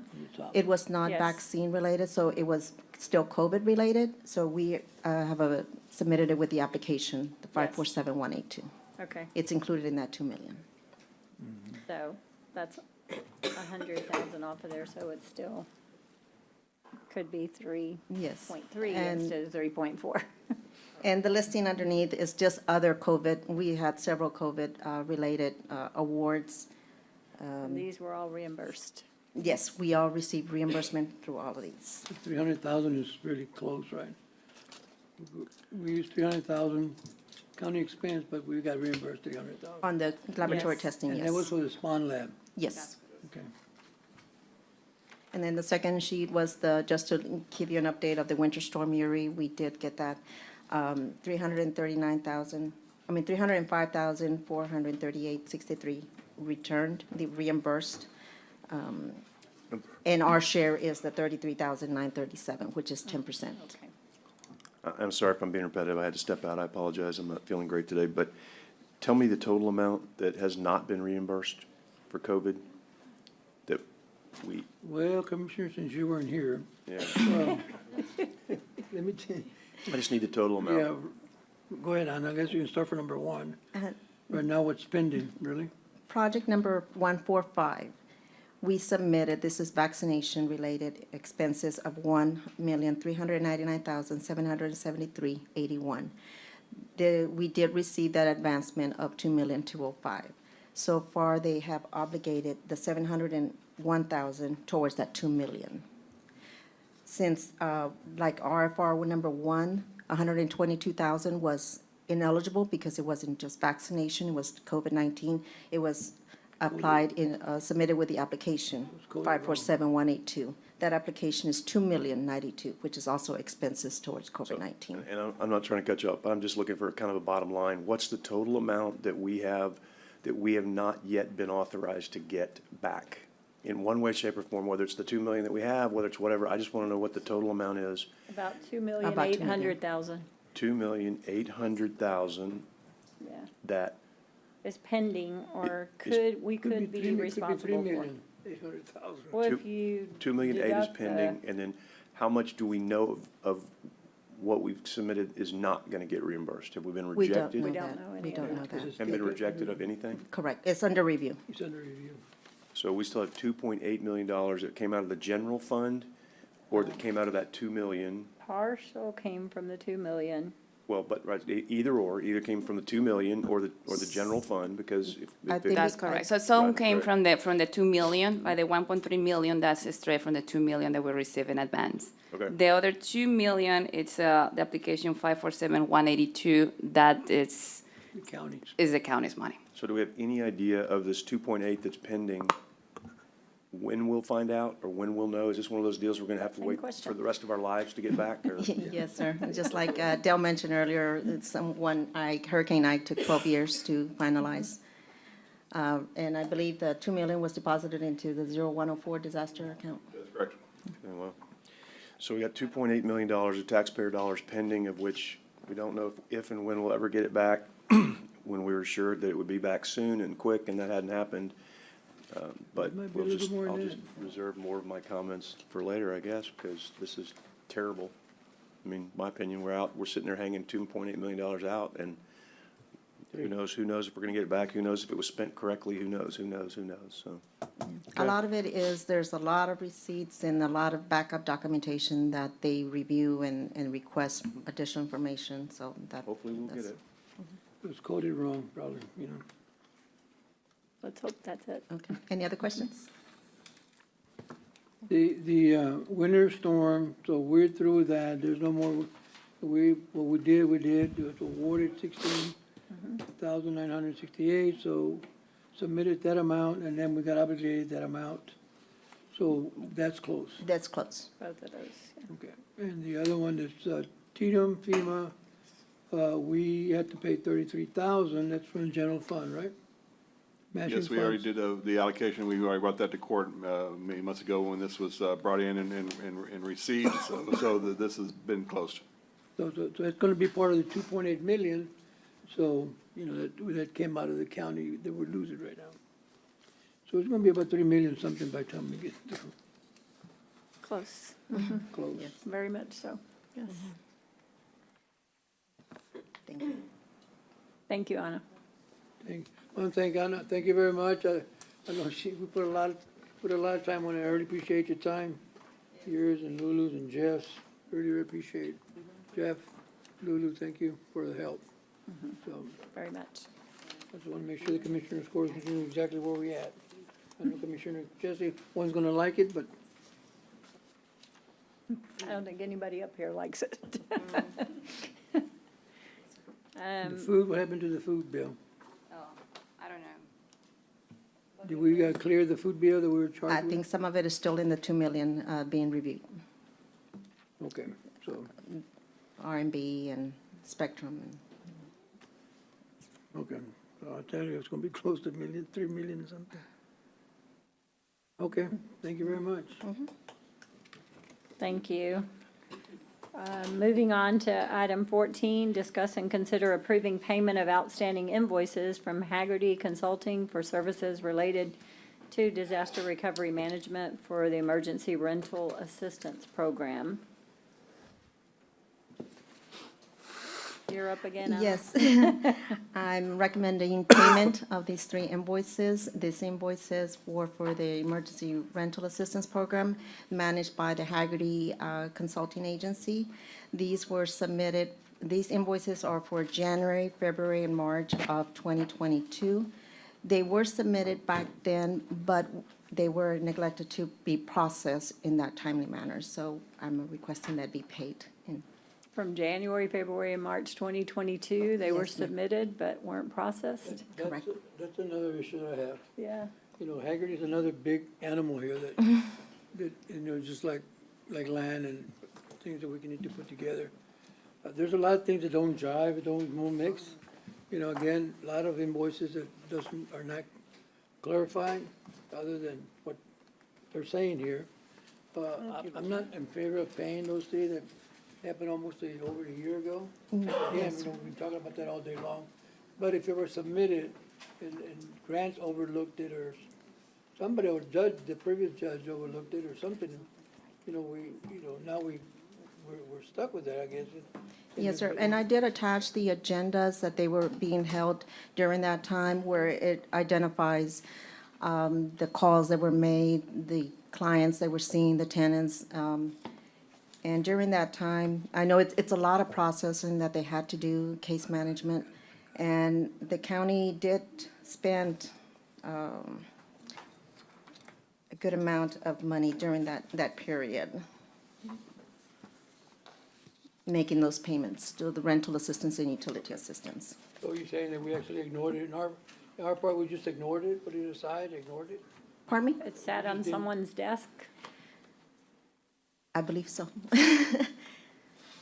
It- Well, That's again, not, Jeannie, I go back to Jeannie, because if it's work performed and work done and, you know, completely, we need to pay it, right? I mean, although it's a year old, but We've received a benefit as the county, and Yes.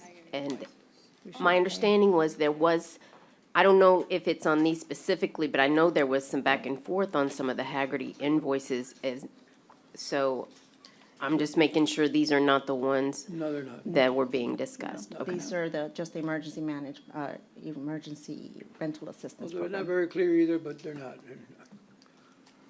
Okay. So I don't know. I Do you mean, have a motion to pay then? I hate to do that. Well, I want to make a motion to pay those, but I'm not, Those three? there's some other Yes. coming up that I'm not going to support, but. All the ERAP invoices through Haggerty have been submitted and paid, like, with the exception of three. I did verify, I can confirm that these three invoices were not paid, and they were based on the work authorizations. They still were not paid. There's nothing after that? No, there were, but they've already been paid. They've already been paid on But these time, were- so these are, We were not notified of these outstanding ones until February of this year. I was. These are ones you verified that they're all legit and they're all within the funding mechanism that we previously had, and we still have funds in that mechanism. Yes, to sir. pay for these, yes. Yes, So- sir. And you verified that too, Ide? that Yeah, and I these are checked, all and we legit? have funds under ERAP to pay for these invoices. And these are Commissioner. all, you verified that they're all legit invoices as well? From last year, yes, and I work with Anna to make sure like everything is Then I would in make a place. motion to pass these. Second. We have a And- motion and a second to pass these. I have just one question, Commissioner. Just want to make sure, did we get everything from Haggerty with the documents that they had to transfer No, to? that's coming up next. That's coming to up. that? That's coming With- January, That's February. ERAP, okay, because that's ERAP Yeah, related. but that's going to be, Okay. That's nothing. that's going to be the next one, Lulu. Well, this is ERAP too, though. This is E ERAP. No, this is ERAP. That's why I'm asking, That's what because, she's asking. yeah, that, I'm asking about ERAP. If we transfer, if Haggerty transferred the info to the county, or they're still working on it? They are still working on it. I have included the IT department with my emails with Haggerty as far as the data being transferred over, how is securely being transferred, because it is their software. All this information is through their So how do we know they're software. complete then, if they're still transferring information? The payments, all that information has been done. It's just getting the information to Nueces County's property. So January, February, and March haven't been done, of 22. But everything else has. The work was done. So these invoices, do they represent work done that we've received information that we need on? These invoices that we're correct? Well, we received the information, we do have documentation. It's just keeping that documentation in their data, in our data, transferring the computer information over. So you've got it in writing, you just don't have it on computer? Is that what We- you're saying? What we print out as far as for payment processing, we have the tenant information, the vendor information, all that information is in there. But as far as demographics and things like that, that is essential for reporting to Treasury, it's in their software. I still have access to it, but it's just keeping that information for the next 5 years. And why is that such a problem to get? I wish IT was here, because I mean, is Haggerty not giving it to us? it's their software, so have met with the Haggerty team and Bridget and David Gillespie to see what the best way to get that communication over. Can you come up, Jeff? But are they Can you come up? not agreeing to pay it? I mean, to pay it, to provide it? They, Pardon me? are they agreeing to provide it and we just haven't They gotten are it? agreeing to provide it, but they say that it's, we have asked for external data, external storage. Well, then and I'd they're say we saying- approve these contingent upon getting that data. Yeah. That's all I was gonna add to it. It's just, we approve these payments, and we can literally, when they give us the data, you give them the check. And that maybe will motivate them a little more to do what they need to do to get us the data. Okay. Is I that agree, yes. unfair? No, I mean, tell me. No, I agree. I just didn't want to do that 30-day prompt act pay We don't have to because. pay for Been something we way don't past have. 30 days. Yeah. We don't have it, and then we don't have to pay for it. I mean, that's also the law. You know, you gotta provide, if they're We have supposed to to have the provide something. invoices and the Right, support. so we're gonna pay, just tell them to get with IT and get them motivated, and as soon as they get it, have a check ready, Dale, and hand them a check. Hey, Yes, Jeff, Or whatever we I'd did. like to Jeff Wire say a it, few I don't words, Commissioner. Jeff, I know you've been working with, trying to get this information. Is this also the 22 information plus the 23 information? The information that we requested from Haggerty, the letter that I personally wrote to them, that our office did, was all encompassing. It encompassed everything that they did on our behalf. We wanted the backup information on that. So that's what we asked for. Have you got That it? answers your question. We don't have it all. It's been trickling slowly. Well, we're gonna write the check very slow then too. You know, so the commissioner said either they give us information, we pay, or we don't pay either, so. And I know you've been trying to do this for what, 5, 6 months now? For a while, yes, sir. So they shouldn't have to, there's no reason for them not to give you the information if they have it, right? I Yes, mean, sir. As far as I'm concerned. But, I agree with Commissioner Chesney, we just make a motion to approve Contingent it, but upon. don't pay it until we receive, Can we what. just amend my motion that way, and Yeah, that's I got okay? You got it? We have a motion Second. and a second. All those in favor say aye. Aye. Aye. Aye. Any opposed, same sign. thank you. Thank you. The motion passes. I know. Come on, you come back. I'm sorry. Back again? Okay, Yes, sir. I know, oh no, I'm sorry, it's Lulu. And I keep getting you guys confused, man. Okay, I'm sorry, but no, this is not yours. This Not is me? Lulu. Okay. Harper is Lulu. Okay, my lord, I'm sorry. What are you on? Which one are you on? I'm sorry, I thought they were together. No. We're on item number 15. Oh, I'm sorry. Sorry, Lulu. We'll get to you in a second. I'm sorry. Discuss and consider having all non-elected county department heads be direct reports to the Commissioners Court as it was in the past, with the county judge being the first line of contact supervisor in any related matter.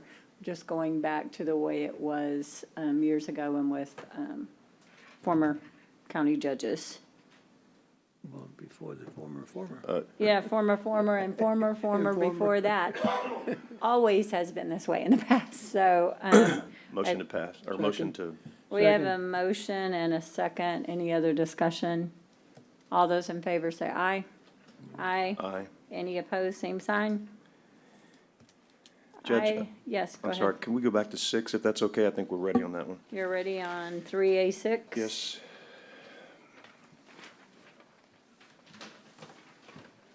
Scott's here to do that one, Judge. Discuss and consider approval of a dune protection permit for large-scale construction of a single-family residence located at 101 Mariners Drive. Yes, Judge, Commissioners, this is ready for approval. It's administratively correct. Bobby Jones, who is the applicant preparer, is here to speak on behalf of if you have any questions. There was some confusion on the BMAC side of things. I don't know if Megan had gotten them some updated information where the house had been moved back outside the 350. The application, this application reflects that with the maps in there that clearly show that. Because there are some requirements that were mandated by inside 350 and 200 for permeable surfaces that we can't get around. Outside of 350, it's only a recommendation, and an applicant does not have to take the recommendation. So I request you guys approve and let these guys get going. I'd move approval. I just have a question for Scott. Yes, sir. Second. Have a motion and a second. And just to clarify, I did get a text from the BMAC chair, but you've talked with the BMAC Yep. chair, and y'all are on the same page, and he is now okay with this. I haven't heard back from him, whether He's okay on. with, well, he was on. I don't know if he's still on, but I just want to make sure that he acknowledged, or that he's okay, because I did want him to make sure that I took heed of what he asked me to take heed of, and Yep. y'all have gotten it figured out. Yes, So sir. there was just confusion on Yes, that, sir. right? He explained to me that, he wanted your support on holding a line for those permeable surfaces inside 350. This is outside the 350. Yep. Okay, all right. Well, then, I'm taking your representation that you've talked to the BMAC chair, Mr. Schlabach, and he's good to go. So, call the question whenever you're ready, Judge. We have a motion and a second. All those in favor say aye. Aye. Any opposed, same sign. Judge, you said you had some questions? No. Oh, okay. He said call the question. He was like, Okay. Thank y'all. The motion passes. Thank you. Thank you. You good, Bobby? Sorry about the delay, sir. Just want to make sure I had it clear there. Y'all are good, thank you. Thank you. Moving to item 16, and I just want to let you all know, the next, I guess after this, we will probably break for executive and a short lunch for the staff and stuff. So just an FYI for everybody here. I think we have time for one, maybe more. And Dr. Fagan is here. We told him we would pull him up. Let's go to Human Resources, right? That's correct. F1. F1. Discuss and consider approval of medical examiner's office recommendation, elimination of the vacant positions and personnel changes, and utilization of the subsequent salary savings to reclassify some current staff positions. Judge, if I could just jump in Yes. here and ask some questions, because I've been kind of working on this with Dr. Yes, Fagan. thank and you. As well Please. as Commissioner Gonzalez. Dale, the conversations that we'd had was that the court was trying to start actually following the law and the procedures that we didn't follow the last 4 years, and only make changes during the budget year that were a zero-cost situation. The law clearly states that if you make amendments during the year that increases the general fund budget, that's not legal. And so we have been working to try very hard to do that, and I appreciate the court doing that, and we've taken a pretty consistent position with everybody on that. And Dr. Fagan and Forrest I met with Commissioner Gonzalez, and we discussed all that, and he was very kind to come up with this, but I just want to make sure, Dale, that meets this. My understanding is that there will be some salary reclassifications, but they will be permanent savings. Therefore, there was a zero cost to the budget, and that meets the law that we've been going by, as well as the procedure that the court's been recently following. Is that correct? Yes, Commissioner, that is correct. As you stated, the law states that we cannot increase the budget from 1 year. For example, the general fund is $110 million. You cannot go above that unless there's a dire emergency situation that requires that. And none of these issues are emergency situations. So with the savings he has and other changes, this does not have a impact of the budget above that amount, so that it does comply with the law. And again, I just want to state, I appreciate Dr. Fagan and Mr. Mitchell working with the court and understanding that wasn't a personal thing. It was just we're trying to go back to following the law that we didn't for a while, and it's great to be able to do that. So if you want to, I guess, Judge, I don't know how you want, I just wanted to jump in there and throw that in, and whatever you want to do, Judge, with it, so. if you want to talk a little bit about it, otherwise, mean, I'll make the motion. and Second. We have a motion and a second, so if you want to tell us a little bit about it. Okay, just some brief remarks. So good afternoon, Judge Scott and the county commissioners. As you're aware, I'm the chief medical examiner, Dr. Fagan, and I have Forrest Mitchell, my director of operations, here with me as well. I'd like to take this opportunity to thank the judge and the commissioners for their support of the medical examiner's office and for working with us on this. The events of this past year were unprecedented, and we would not have been able to make the progress we have without your support.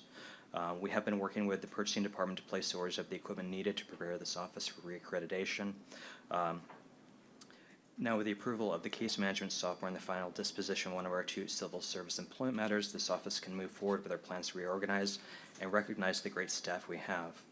This plan has no additional costs and can potentially reduce the long-term financial costs of the county by reducing the total number of positions at this office. The plan that we're presenting today includes the elimination of 1 full-time position, the ME coordinator, whose duties will be absorbed by the other administrative team members. It also includes the elimination of one of the part-time investigator positions, which have been vacant since last year. This plan also includes the voluntary downgrade of 1 position of 2 pay grades so that the salaries of the other staff may be increased. And then finally, it reclassifies 1 position to serve as an open records coordinator for the medical examiner's office to answer the many inquiries we receive for records. I've included a copy of the organizational chart, the draft revised job descriptions, a copy of the cost to reclassify these positions prepared for this presentation, and we've done so with the assistance of the Human Resources Department and the Auditor's Office. And with that, we're open to any questions that you have. Court manager, I think, has a question. What is it? No, I just want to make sure, like, yeah, he started talking about everything, combining the software that we're gonna talk. This is gonna be the next agenda item as well. Yes, we're going to move to that one next, so. I couldn't hear you out of the microphone in the beginning. She was trying to get my attention, so, yes. My apologies. Well, if you worked it out by eliminating certain positions and, you know, it's within your department and not us going, you know, Increasing the budget at all. providing more funds, you know, I don't have a problem with that. I mean, and that's what we talked about, Doctor, you know, really appreciate you and Forrest coming out with a solution, you know, that really works for everybody, so thank you very much, and I don't have a problem with that one. We have a motion and a second. Do you want to talk I some more? just want to make one more comment. If we could send out some sort of reminder to all department heads and electeds that we're doing it the way we're supposed to be doing it again, so that no one feels like we're trying to do anything to anybody. You know, this is what we're trying to be consistent, because we just want to make sure that nobody thinks we're trying to say no to somebody. So during a Both budget apply to cycle, so everyone that we're the same. consistent across the Yes. board, if you'll just send out some reminder, maybe get with the judge and word it or something. Okay, I work with it. We'll do That'd be it. great. We'll send it out. Yes. So we have a motion and a second. Any other discussion? All those in favor, say aye. Aye. Aye. Did you have discussion? No. Everyone said aye, so the motion passes unanimously. Thank you. But don't leave. We're going to pull up your next one, or Michael, since you're here. Item E4, discuss and consider conditional selection of Quincy Technology Solutions for RFQ number 3222422. Yes, this is for the case management software for the medical examiner. We received 3 proposals. The proposal opening was conducted on March 16th. We had an evaluation committee meet and review the proposals, and the committee recommends conditional selection of Quincy Technology Solutions for RFQ number 3224-22 case management software for the medical examiner. We're asking for the court's approval. Did you have? And I have a scoring sheet if you'd like to take a look at it. If you don't mind. Sure.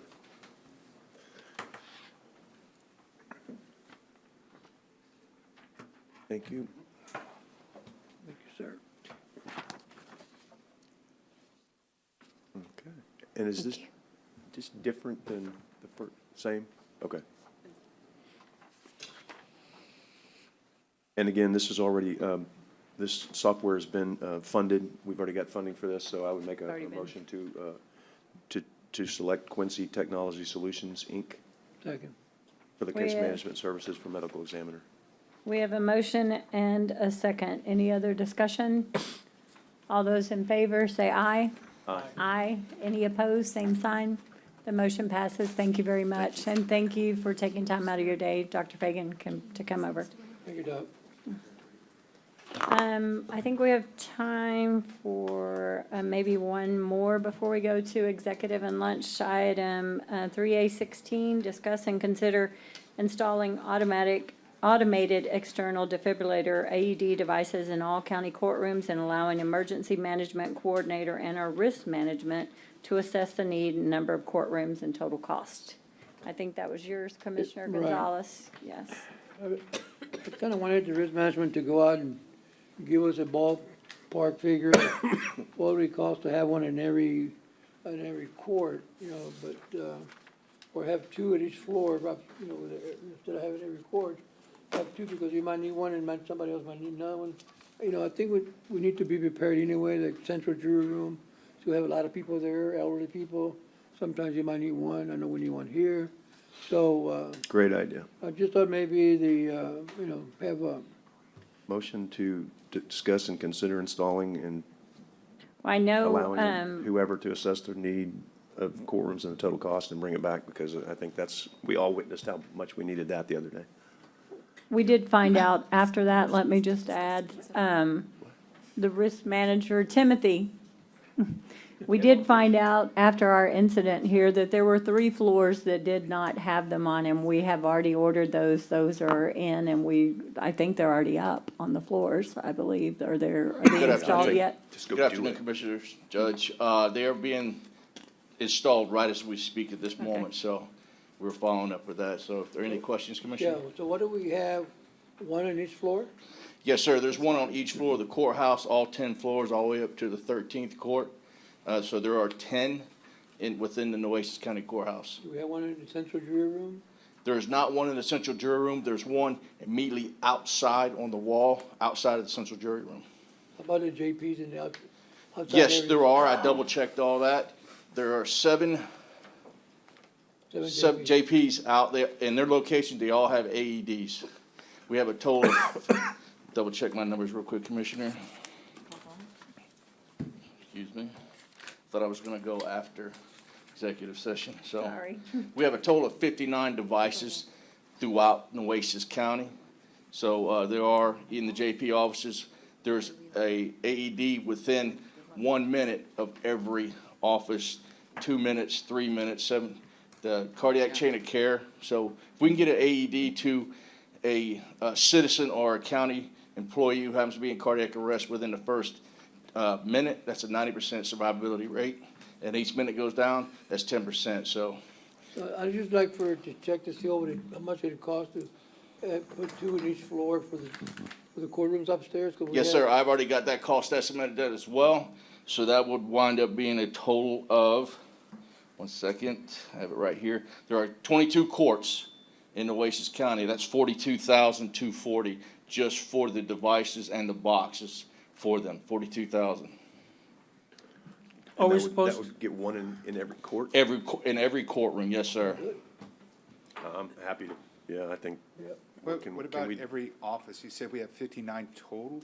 We have 59 devices. We have them in the jail. We have them in the facilities where the offices are. Like say, for example, we have them outside all the courtrooms.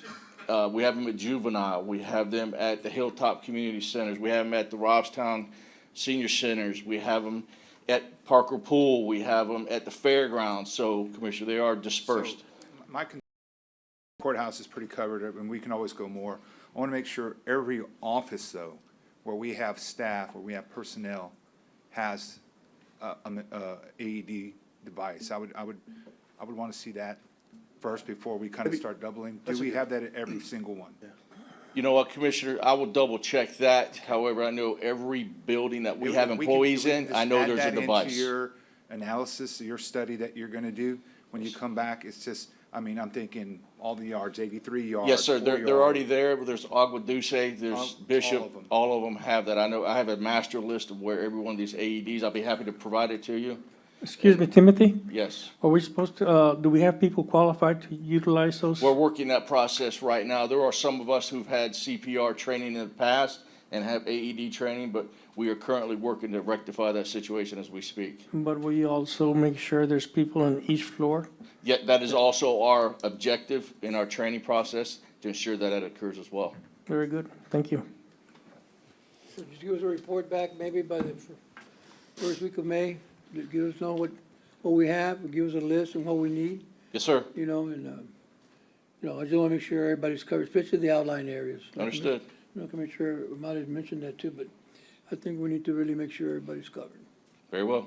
Okay? Yes, sir. So that's a motion to bring it back So a in May? motion to bring it back, motion to bring back the report the first week of May, For the first meeting in May. Okay, First second, meeting, report in the maps. with the recommendation. For the recommendation, the Very well. Yeah, motion. with a recommendation, what Okay. do you think? Yes, sir. Okay? We have a motion and a second. All those in favor say aye. Aye. Aye. Aye. Any opposed, same sign. We are going to Judge, we Go. can, if you want to do 17, as long as that meets the need, I'm all in on that one too, so. I don't know that could be quick, but that's, It meets the need, that's where Teresa. Yes. you need to go? Okay. Yeah, no, Teresa, it's a 11:15 waiver, the money's is there. Okay, all right, never mind, sorry, my bad. Okay. I mean, it's easy. It's there. I'm good. Yeah, If you want to do it. Well, I make a motion. See if she's okay doing it. I'm fine. Okay. Yeah. What do you Go want to ahead. do, 17? Yeah. Discuss and consider using 1115 waiver funds in the amount of $50,000 with regard to the IRT readiness training medical cost in order to have available funds going forward. I think we're all very familiar with this training process and the benefit it is to our county and our community. So move. Second. We have a motion and a second. Any other discussion? All those in favor say aye. Aye. Aye. Any opposed, same sign. Obviously, I would just say subject to it being qualified and legitimized by the county attorney. Yes. We received word on many occasions that 1115 waiver is appropriate for this purpose. Perfect. So legitimized. Okay, so we are going to go into executive session and break for lunch.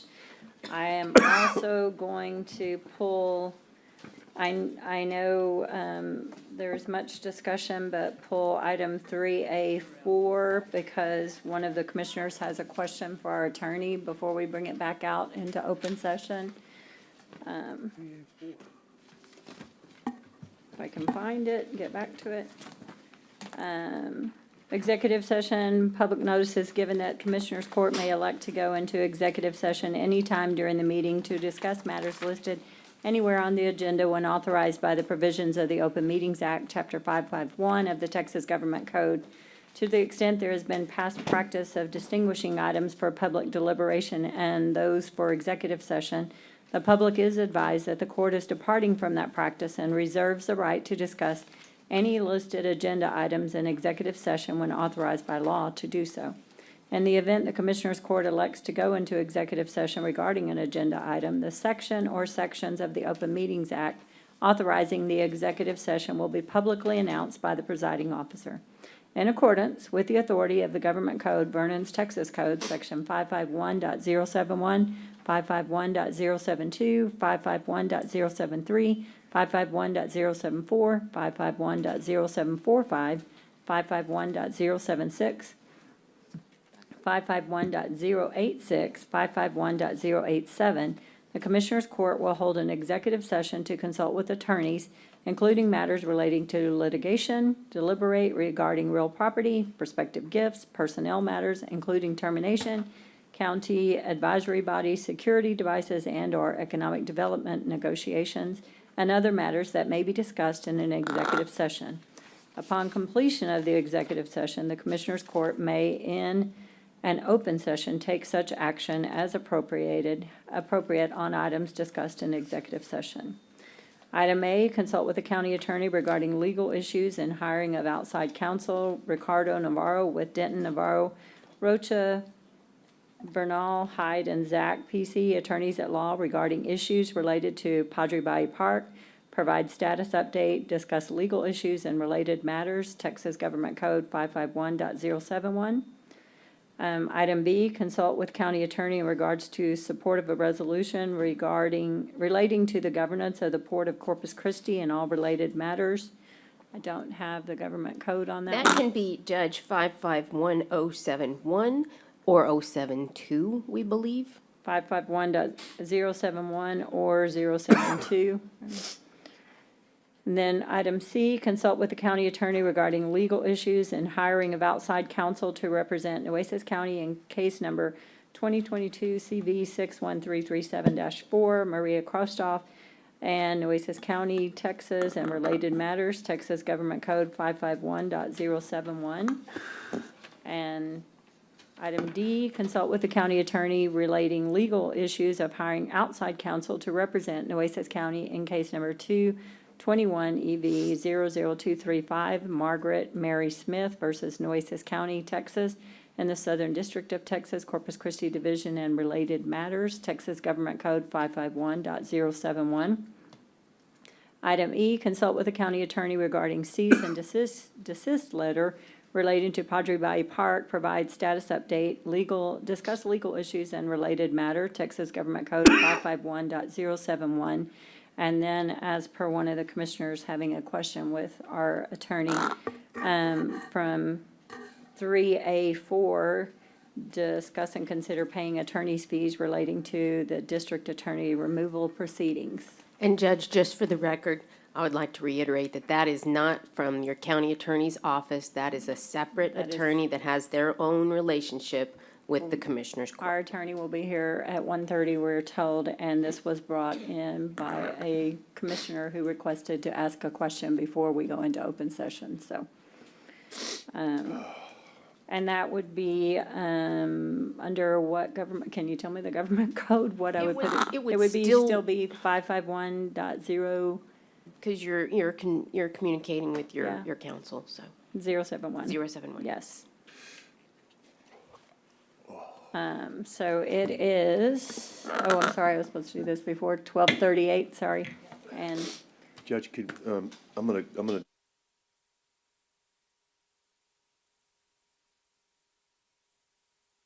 it's 3:03, and we're coming back from executive session.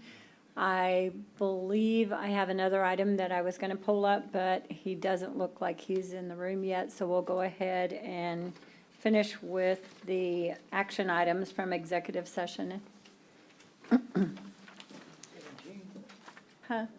Sorry.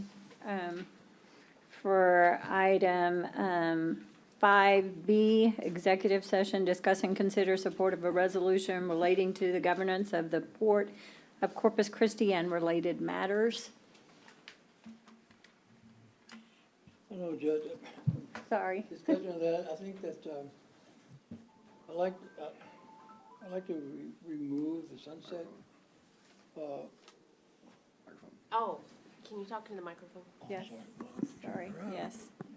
Okay, in that, I would like to go ahead and move for the to support the resolution with the condition that we, remove sunset item or table it, one of the two. I think probably remove it would be better.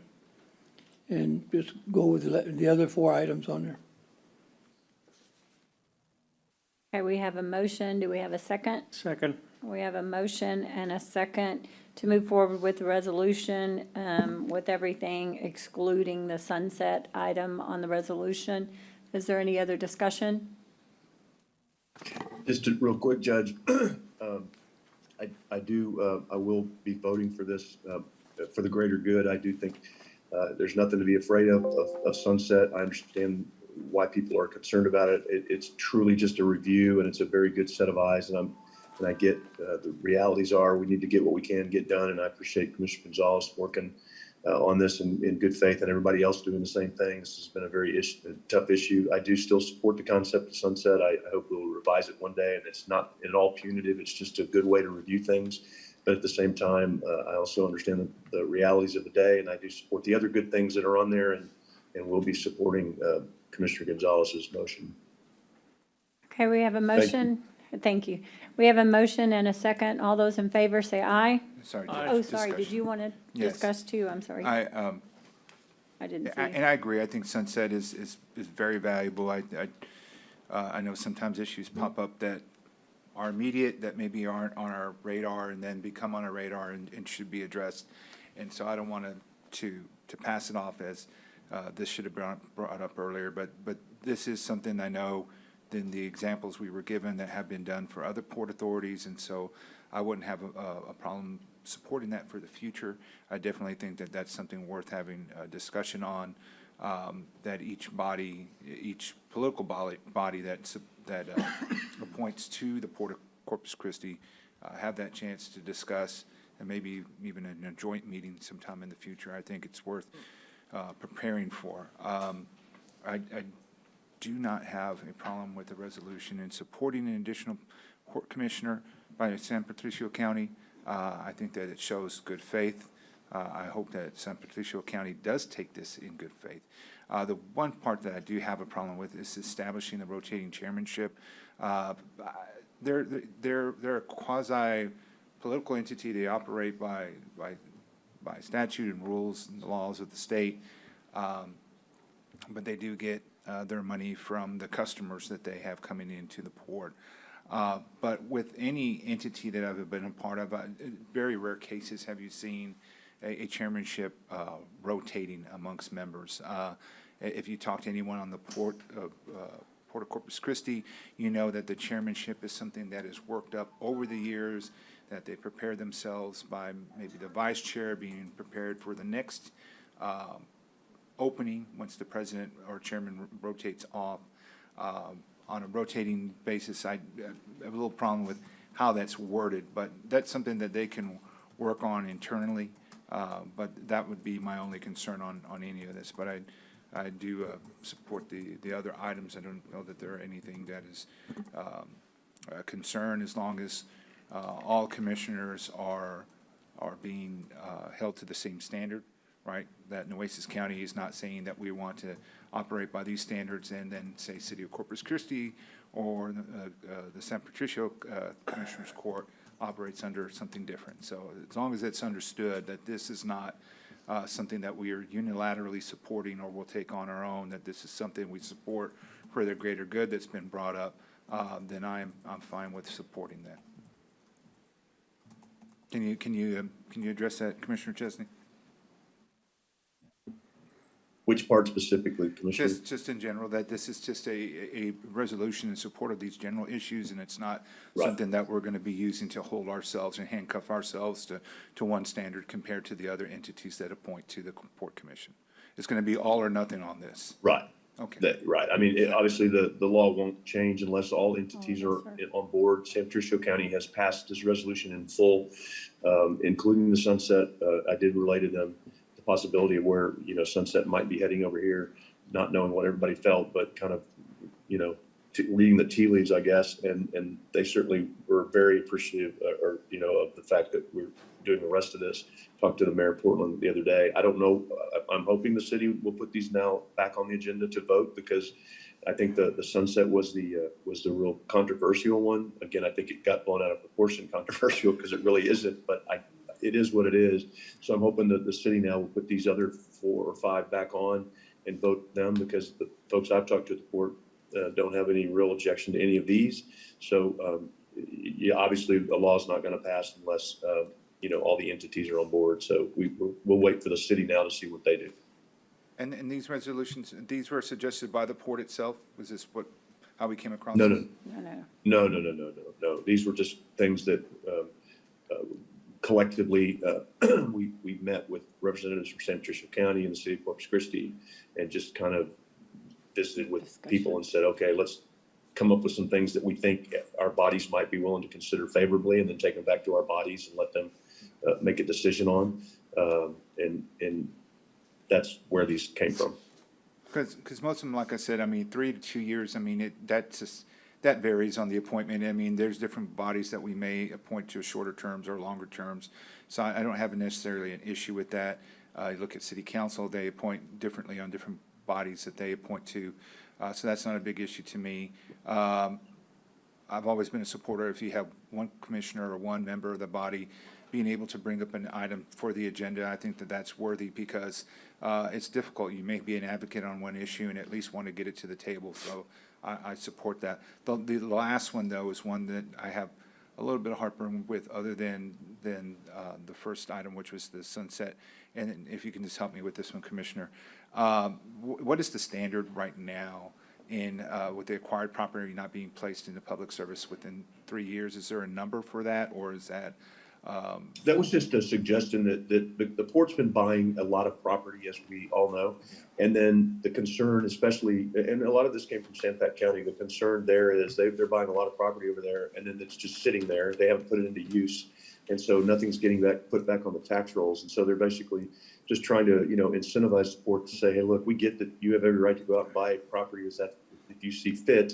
But hey, don't just buy up all this valuable property and let it sit there and all our taxing entities don't get anything back, right? If you lease it to a company, if they make it a port building, then it doesn't get taxed. But if they lease it to someone, then we get some property tax value out of it. If they don't do anything with it and just let it sit because they say, I need to hold this property for 10, 15 years because we know it's valuable property, then boy, we're getting a lot of stuff off the tax rolls. So this really came from San Pat, and honestly, I think it's a pretty solid idea. Because we all are looking for where we can have tax revenue come from, and other than raising taxes, right? So this was one of the areas that they came up with to offset that. So, We may have a similar issue in Nueces County. I can guarantee you, having been on the school board, at least some of the larger school districts, when they have vacant properties or vacant schools, they just hold on to them, and it may be more advantageous to try to get it back on the tax rolls. And I know there's some long-term planning there, so that's my only concern is what would be the long-term planning? And I get maybe 10, 15 years is a little ambitious. Maybe it's just wishful thinking or hoping that on their part that they'll have someone that will come along and buy property along some sort of special corridor that the port has. That would be the only one that I would like to see taken off, just because of that reason, that I want to give them flexibility and allow them to weigh in on this. And personally, I'm surprised I hadn't heard really from any of our appointees, at least, on this matter. And this is obviously, it's a public agenda, and so I would have thought somebody from the port staff, or at least our appointees, would have shared their thoughts either one way or against, or just maybe neutral on some of these items. So that's I don't necessarily have a problem moving forward on these, but like I said, with the exception of the sunset. But that's my concern on that. It's just, I see the ability to buy property and plan maybe within 5 years, because we know some of these projects can take multiple years to really build up. But I get it too. I mean, how much property is needed before it just bankrolling property, and it's not being recycled or reused out in the community. But I think the devil's in the details. There's either Sure. going to be a lot of work, or this is going to die in committee, and it's going to be moot. I think these are all good conversations to start having, and like I said, all of these things, none of them in any way, shape, or form are punitive. That's why if you read the resolution, the body of the resolution is very complimentary of the port. The port's very important. At the same time, we've all had conversations with constituents that indicate we need all governmental entities to have more transparencies, them included, and I think they recognize that. And the only conversation that I had that was of concern, again, I'm still willing to do sunset today, but the majority isn't, and I'm not fighting that. I'm just, I'm not getting this. I'm not getting exactly what I want out of this, and that's part of the democratic process, right? And in that spirit, I mean, I'm good with keeping 6 on there. I mean, because you've already showed willingness to cooperate and look at getting at least 5 of those items out and moving forward on this resolution. So I will support passage of 2 through 6. Thank you. I appreciate that. Mr. Shansky, I have a question. How long will it be, or can sunset be brought back at any time for consideration? I think there's a lot of emphasis on that, Commissioner. I know the governor supports this, and I think that's important. I think I think if it's talked about in the vein that it really is, which is review only, I think the potential exist for that to resurface, because it's really not a bad concept, and maybe people just need to get used to it. And it's really I think it's once every 10 years, you do it. So it's not like it happens all the time. It happens in Houston. And so I think, I get it. People are a little worried about it right now. I respect that. Would I rather do it now? Sure. But at the same time, I'd rather just get some positive things done for the sport. And I think those other 5 things are really, really positive. And that is what it is. I feel. But yeah, I think we can bring it back again. I think we should bring it back again. And I plan on bringing it back again, and hopefully having some more discussion and before the legislative session, and everybody gets comfortable with it. I think we should too, and I as well think that we shouldn't be, or the port shouldn't be letting land just sit there, just taking it off the tax roll to where it's going to limit the counties with their taxing revenue. So we need to do something with that, and I think maybe sunset might be the way to go. Thank you.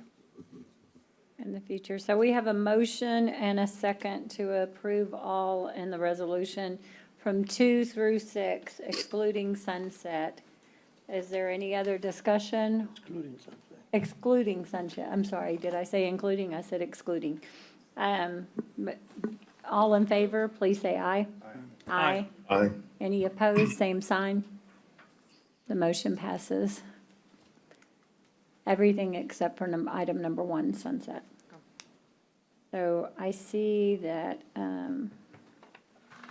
our district attorney has come in, so we are going to bring up I told him I'd bring it up when he came in. So going back to the regular agenda, item 4 and 5 are basically the same. 5 we're going to exclude, but item number 4, discuss and consider paying attorney's fees related to district attorney removal proceedings. And I think you wanted to address this. Good afternoon, commissioners and judge.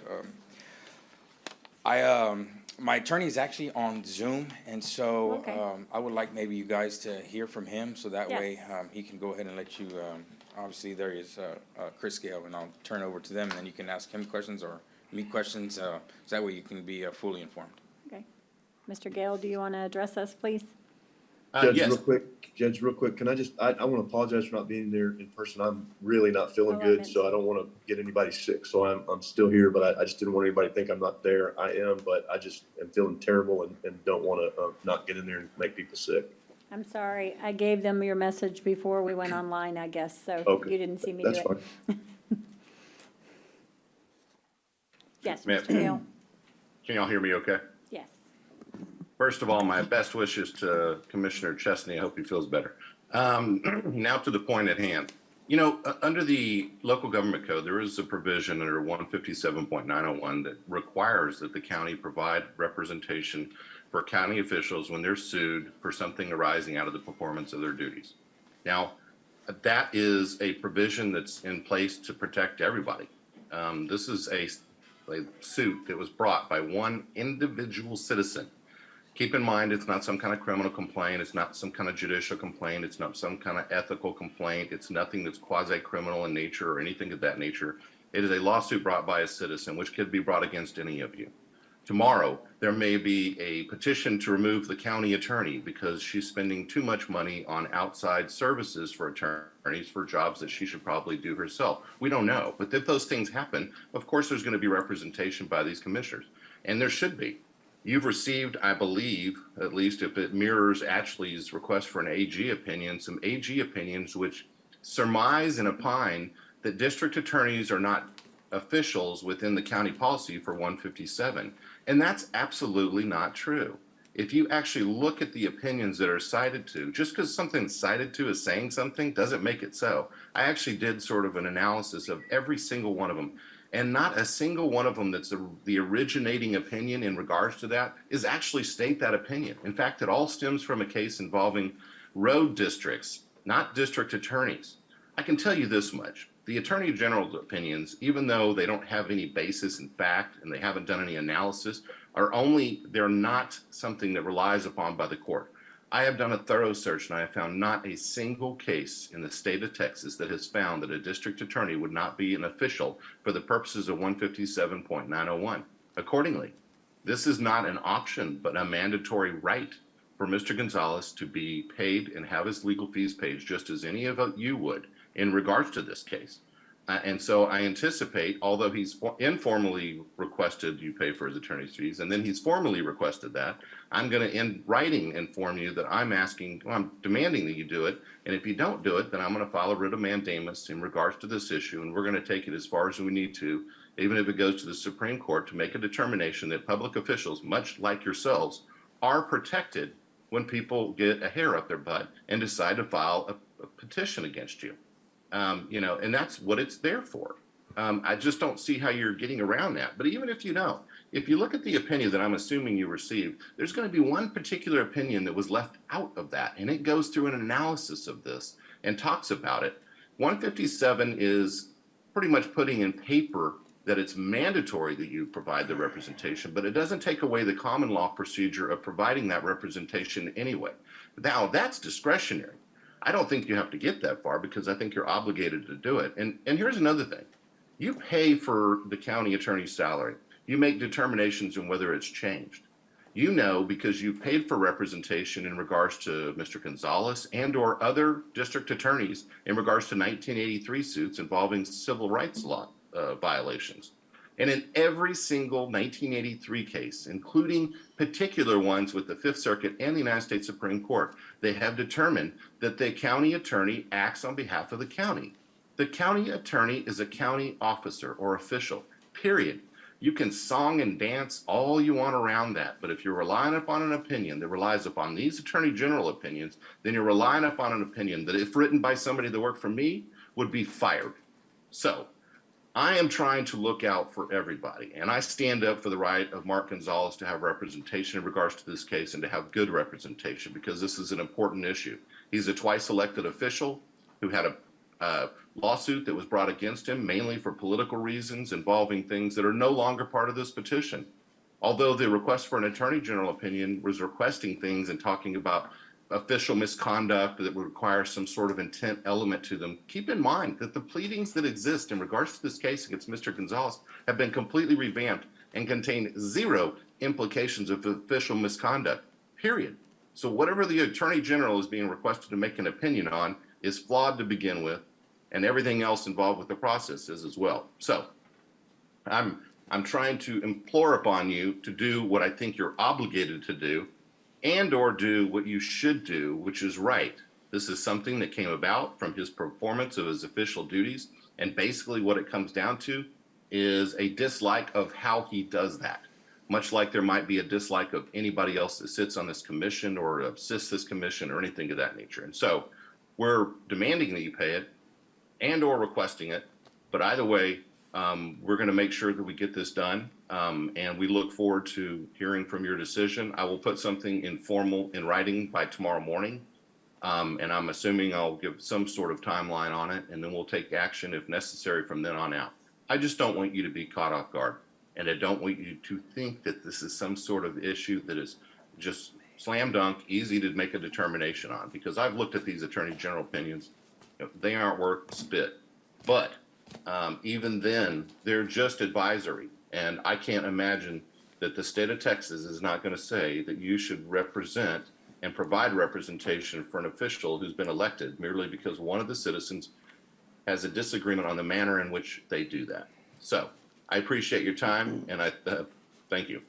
Well, I assure you, number one, that we don't take this lightly, and we all are very conflicted, and we want to do the right thing. This isn't about politics, and we are hearing differences of opinions, and I believe several of the commissioners have some questions as well, and we had some questions for our attorney as well, and how we do this. And number one, right off the bat, I would have is, if we are to provide an attorney, number one, you're already hired. That's not us providing an attorney. That would be an attorney of our choice.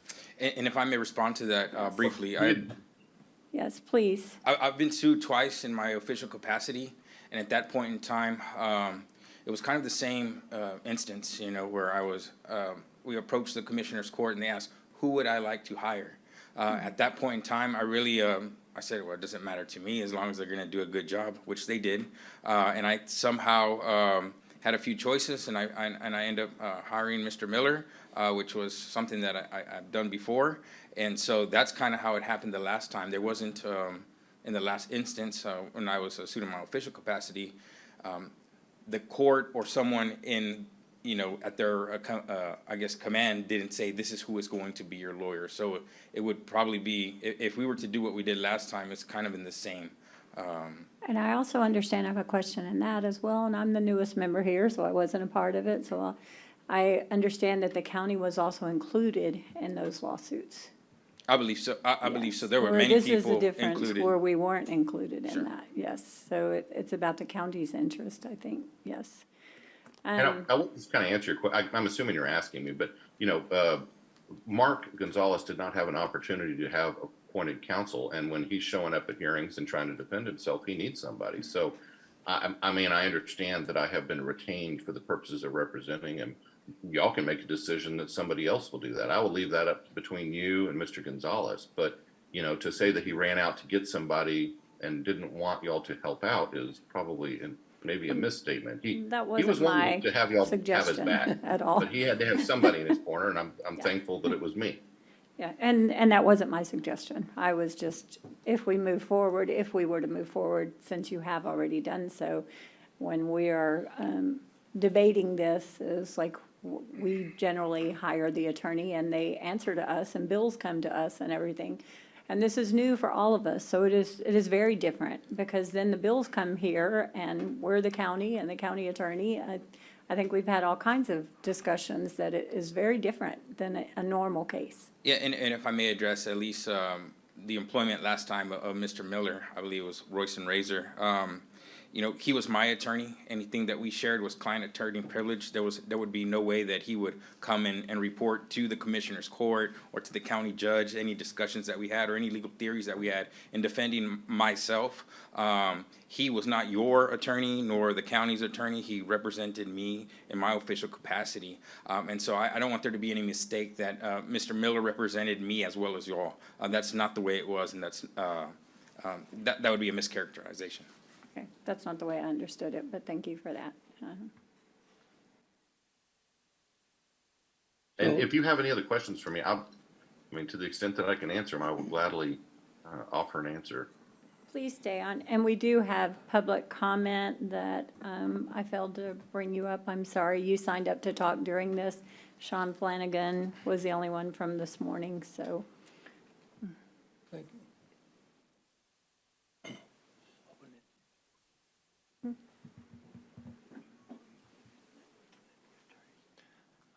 My name is Sean Flanagan. I live at 4218 Herndon Street. Thanks for listening to me. I don't think anybody in this room wants to be going through this. But we need to understand in the state of Texas, we don't have recall. If a public official, an elected official, has been guilty, found, or determined he might possibly be guilty of serious dereliction of duty, such to the point that he endangers the public due to some of his actions or lack thereof, this is the only procedure we have to remove an elected official. It's a very high standard that's set. And the fact that this procedure has gotten as far as it's gotten would indicate that the evidence that have been assembled is pretty substantial and it's been denegated by some folks. Here's the deal. We, the victims in this case, if the allegations against our DA are determined to be true and are upheld, the victims in this case are not Mr. Gonzalez. They are the citizens of Corpus Christi who have been victimized by his failure to fulfill his duties as the district attorney and protect the people of Corpus Christi from criminal activities. And whether or not they're upheld is in question. But if they are upheld, it's my understanding he will be removed as district attorney. As you are making the determination, and I guess you've got some flexibility as to whether or not you're paying his lawyer's fees, I would think it would make a reasonable assumption that lawyers' fees would be capped And lawyers' fees would be paid if he is found innocent of dereliction of duty. These are egregious charges. You do not willy-nilly try to remove elected officials from office. It's a very difficult process. It's a very high standard that's been set. And I guarantee you, nobody in this room wanted to do this. But the evidence was such, and the fact that it's proceeding to court and the recent filing to remove the charges has been denied, indicates that the evidence is serious. And I congratulate the court for really pausing and thinking, this is a unique situation. This rarely happens. We try, dereliction of duty is so great that it's imperiled the public safety. And that's what we're looking at here if these charges are upheld. So yeah, I hope you guys take a lot of time and you think about who's actually the victim here. Because if what is said in the charges is true, then the citizens of Corpus Christi have been victimized by our DA not doing his job. And that's pretty bad. And it's unusual, praise God. So thank you, and you got a tough job to do. I know nobody wants to do it, but it needs to be done. Thank you.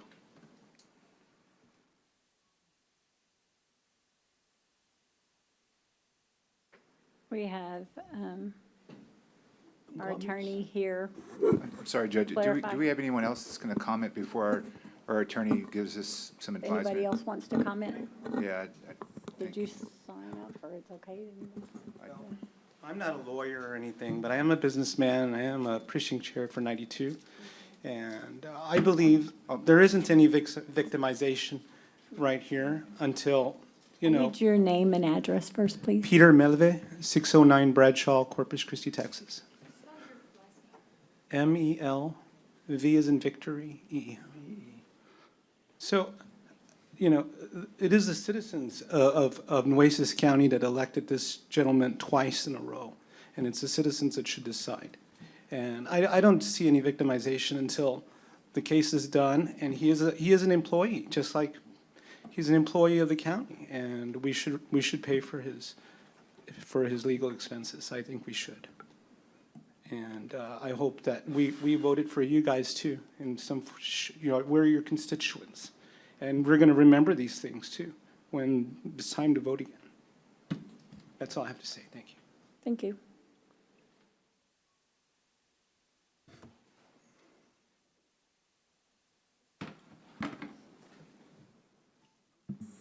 Judge, Commissioners, let me just summarize a little bit for everybody where we are on the issue of attorney's fees. When I was asked to look into the issue, it's not clear. Texas Local Government Code 157-901 has had earlier versions, if you will, which have found not to apply to district personnel, district attorneys, and other districts, any type of district, hospital district, etc. The request, we made a request to the Attorney General, which is quite common for counties to do when they have a tough legal issue and they want to get some guidance. In fact, not everybody can request an Attorney General opinion. Only certain officials can do so. We requested this opinion through the auditor's office to avoid any, if you will, collusion or allegations of collusion with the county attorney, given the fact that under the statute, she's the one that has to prosecute this matter. Can you hear me okay? A little louder, please. Nobody's ever had to tell me that before. So that request went out. The Attorney General has made a request to a number of entities requesting input into the various questions that I asked. Some of the entities like the Association of Counties, the Judges and Commissioners Association and their general counsels, the District and County Attorneys Association. So the Attorney General's taken this very seriously. In fact, I even got a call from a county attorney in Mitchell County about the Attorney General's letter requesting an Attorney General's opinion. So this is not a clear-cut issue at all. And there are not cases explaining all this. So the statute, as you've heard, is Texas Local Government Code 157.901. Its predecessors, the Attorney General has opined, and they're since about 1987, I believe, that district attorneys and district officials are not county officials for the purposes of fee statutes. I agree, as Mr. Gale pointed out, that some courts have found them to be county officials for certain activities, not all activities. So we've got issues there. The language that the Attorney General's opinions relied on in those earlier versions of 157.901 hadn't changed. It's other portions of the statute has changed, but not the portion that the Attorney General relied on. So we've got those limitations. Also, there is at least one court case that identified that, look, if this involves a criminal proceeding, 157.901 doesn't apply. So with all those different issues, I requested three things from the Attorney General, three opinions, if you will. First of all, does 157 even apply to removal actions? That's the question. There's been discussions of the county priorly, in the past, having provided representation to the district attorney or to the sheriff or to others, both in their official and in individual capacities. In every one of those cases, the conduct on which the lawsuit was premised also sought liability to the county. Money damages, period. So that's different than a removal action.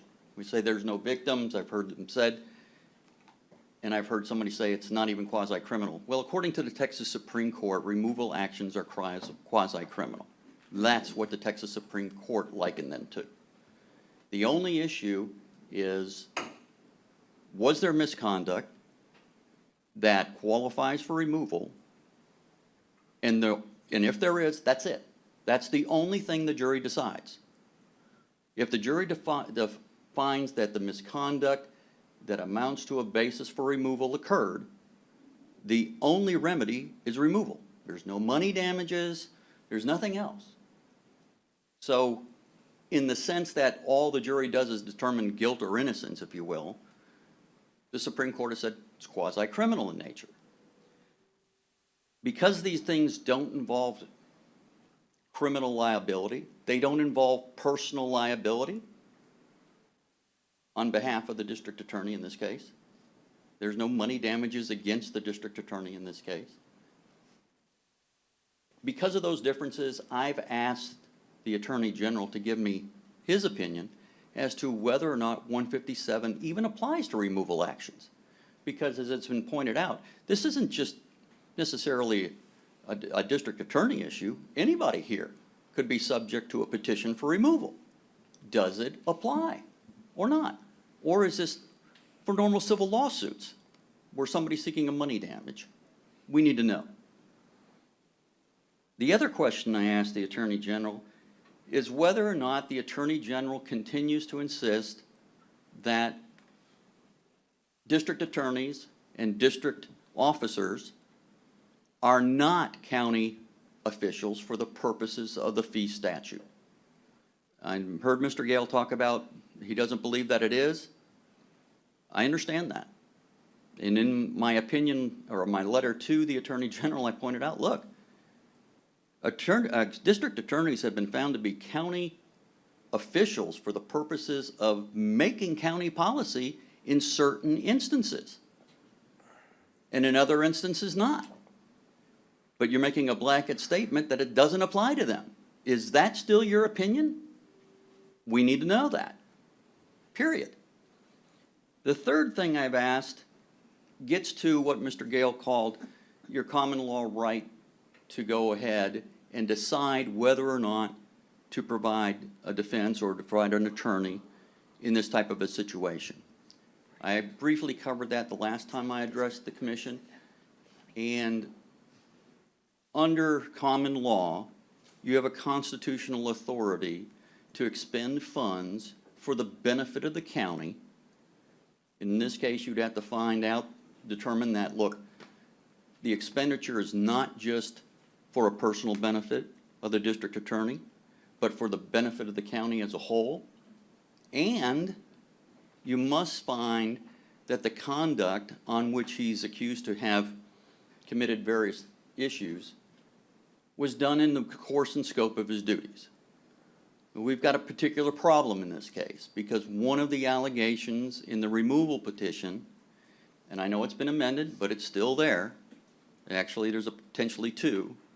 But one specifically is the misuse of government facilities for personal use. That's a criminal offense. We know, at least, according to at least one court, that the fee statute doesn't apply to any criminal actions. There's also at least a reference to a potential, whether or not it's a violation or not, I don't know, and I hate to say it, but there is, at least if you look at the petition, a reference to a bribery statute for failure to disclose certain monies and so on. I don't think they're advancing on that theory, but it's in there. So the question I have is, can the county, given the fact that there are allegations of criminal conduct in there, make the decision now to provide a defense? Or must it wait, like it must in criminal actions, until guilt or innocence is decided? The Attorney General has opined, based on a case, that there can be no public interest in defending a criminally guilty individual. So, if an official meets those other two criteria, that it's for the county's benefit, and it's not for a personal benefit solely of the individual, and it involved the performance of their scope and course and scope of their duties, after the person's acquitted, then you can reimburse in that situation if you decide to do it. The important thing is that's completely discretionary on the commissioners, on this court, meeting those criteria. It's subject to judicial review, but it's discretionary. So those are the things that I've asked. I don't know how long that process is going to take. I have personally been retained by the county on a number of different matters. I've represented the county as a county. I've represented the county in defense of officers of the county in their official capacity. I've also represented those officers in their individual capacity. Yes, I have attorney-client privilege with my client. I still have to submit bills to the commission for approval. You have to approve my hiring.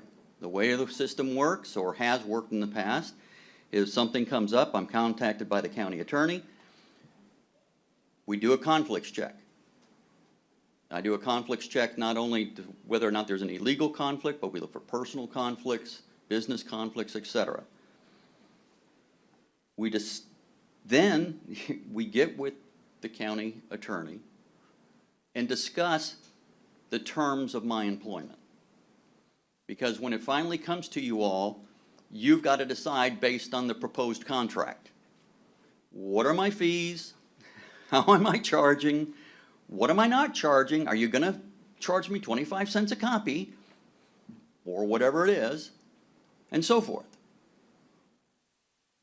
How often am I submitting those bills, and who do I submit them to? All that's in my engagement letter, and I presume that everybody has an engagement letter that covers those things. Then the commissioner has to authorize it. Comes forward, it's on the agenda, authorization to hire Branscombe and myself, Keith Sichkowski, as counsel for this matter. Away we go. When I meet with my client in the individual capacity, I explained to him that the county has decided to hire me to represent that person. But you have the right to go get your own counsel. And I don't know whether or not the council, or excuse me, whether or not the commissioners will agree to pay for anybody else. They've agreed to pay me. But they always have the right to have their own counsel. And I explain that every single time. That's just due process, effectively. So that's the process this goes through. I know that you all end up saying, do we approve this person or not? But that's the process that attorneys have to go through.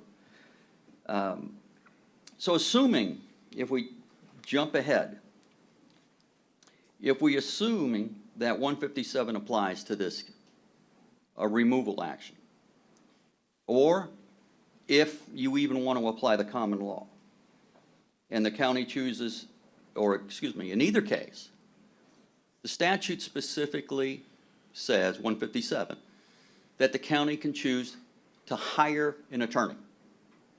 And under common law, same thing. So when you look at 157-901B, if the county decides it's appropriate, the county hires counsel. So I think Mr. Gale recognized that. Yeah, he jumped in. It was happening fast. Needed to have somebody in there. But the county needs to choose and approve whatever counsel it hires. And of course, the statute also recognizes exactly what I told you all of us go through when we represent somebody in their individual capacity. Section C of 157-901 says, district attorney doesn't like who we've hired. He doesn't have to take him. Nope. I'm going to get my own. That's fine. So that's the process I see there. Where we are right now is in a muddled state, in my opinion. It is not clear to me that 157 applies. It's not clear to me that either applies to a removal or that the Attorney General will opine that district attorneys are county employees for the purposes of the statute. It's interesting that this has happened in the past, and I don't see any cases appealing the decision on those matters. So I would love to see one, so I'd know, but I don't see that. On the other side, if the commission chooses to go ahead and do this on simply its common law constitutional right to expend funds, there is the issue of that allegation. Now, again, there is no criminal penalty in this matter. It's a removal matter. But it begs the question, how do we deal with that in authorizing an expenditure when the Supreme Court has said it's a quasi-criminal procedure and proceeding? I don't know the answer to those questions. Again, there's very little case law on it.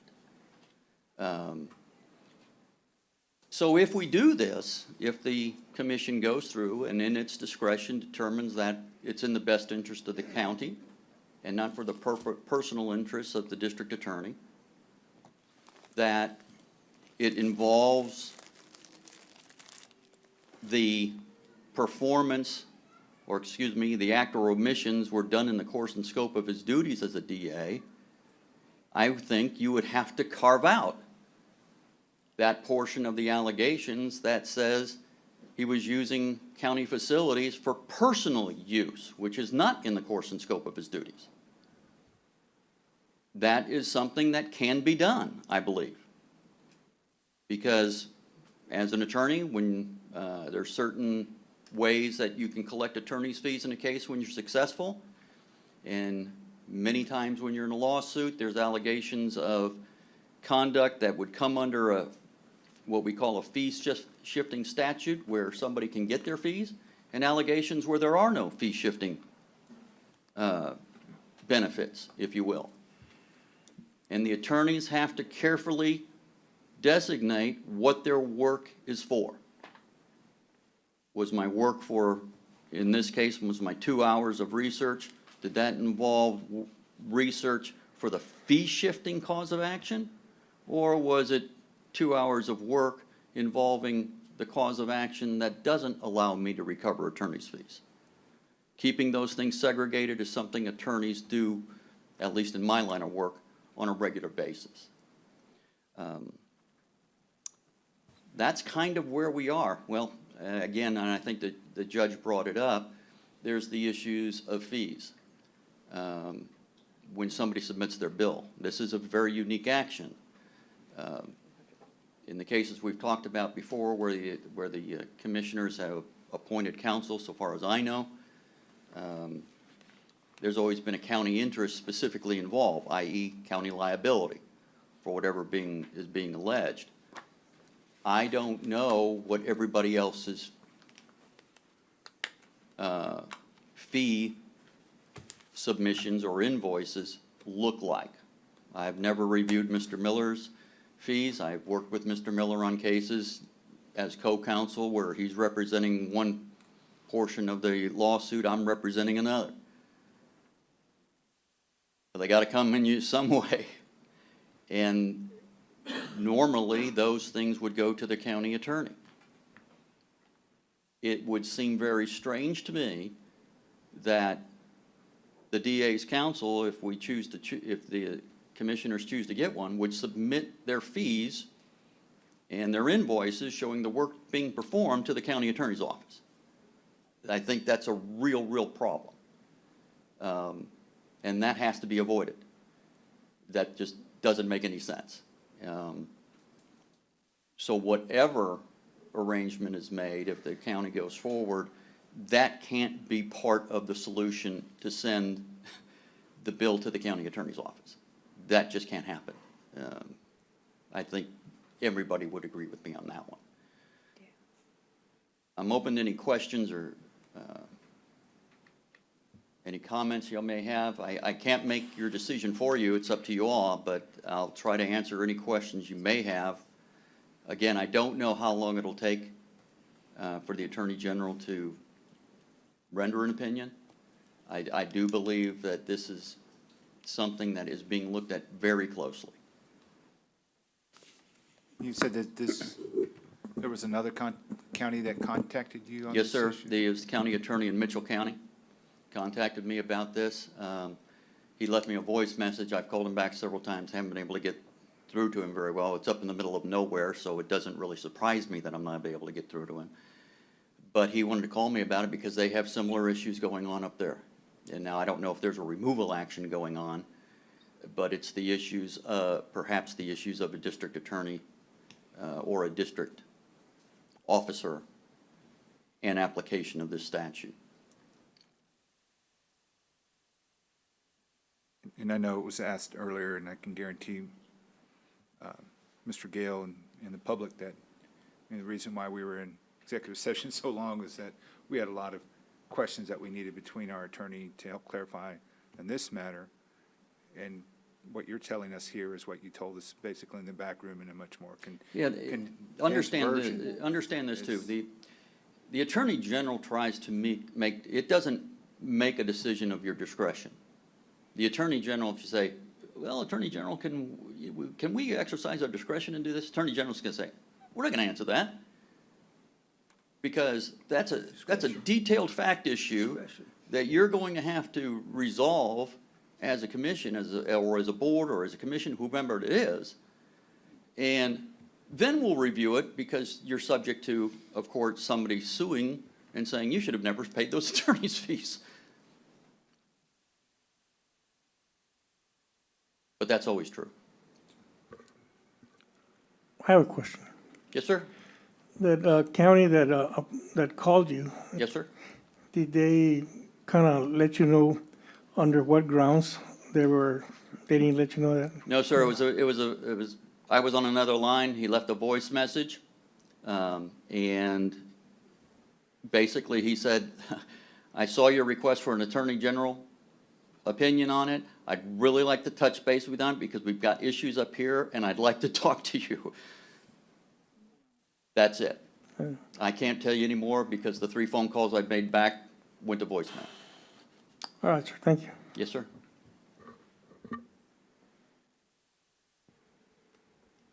Commissioners, I don't want to jump in, but if I could state just something real quick whenever you have an opportunity. Go ahead. Yes, sir. Just real quick, while Keith's up there, I want to state one thing.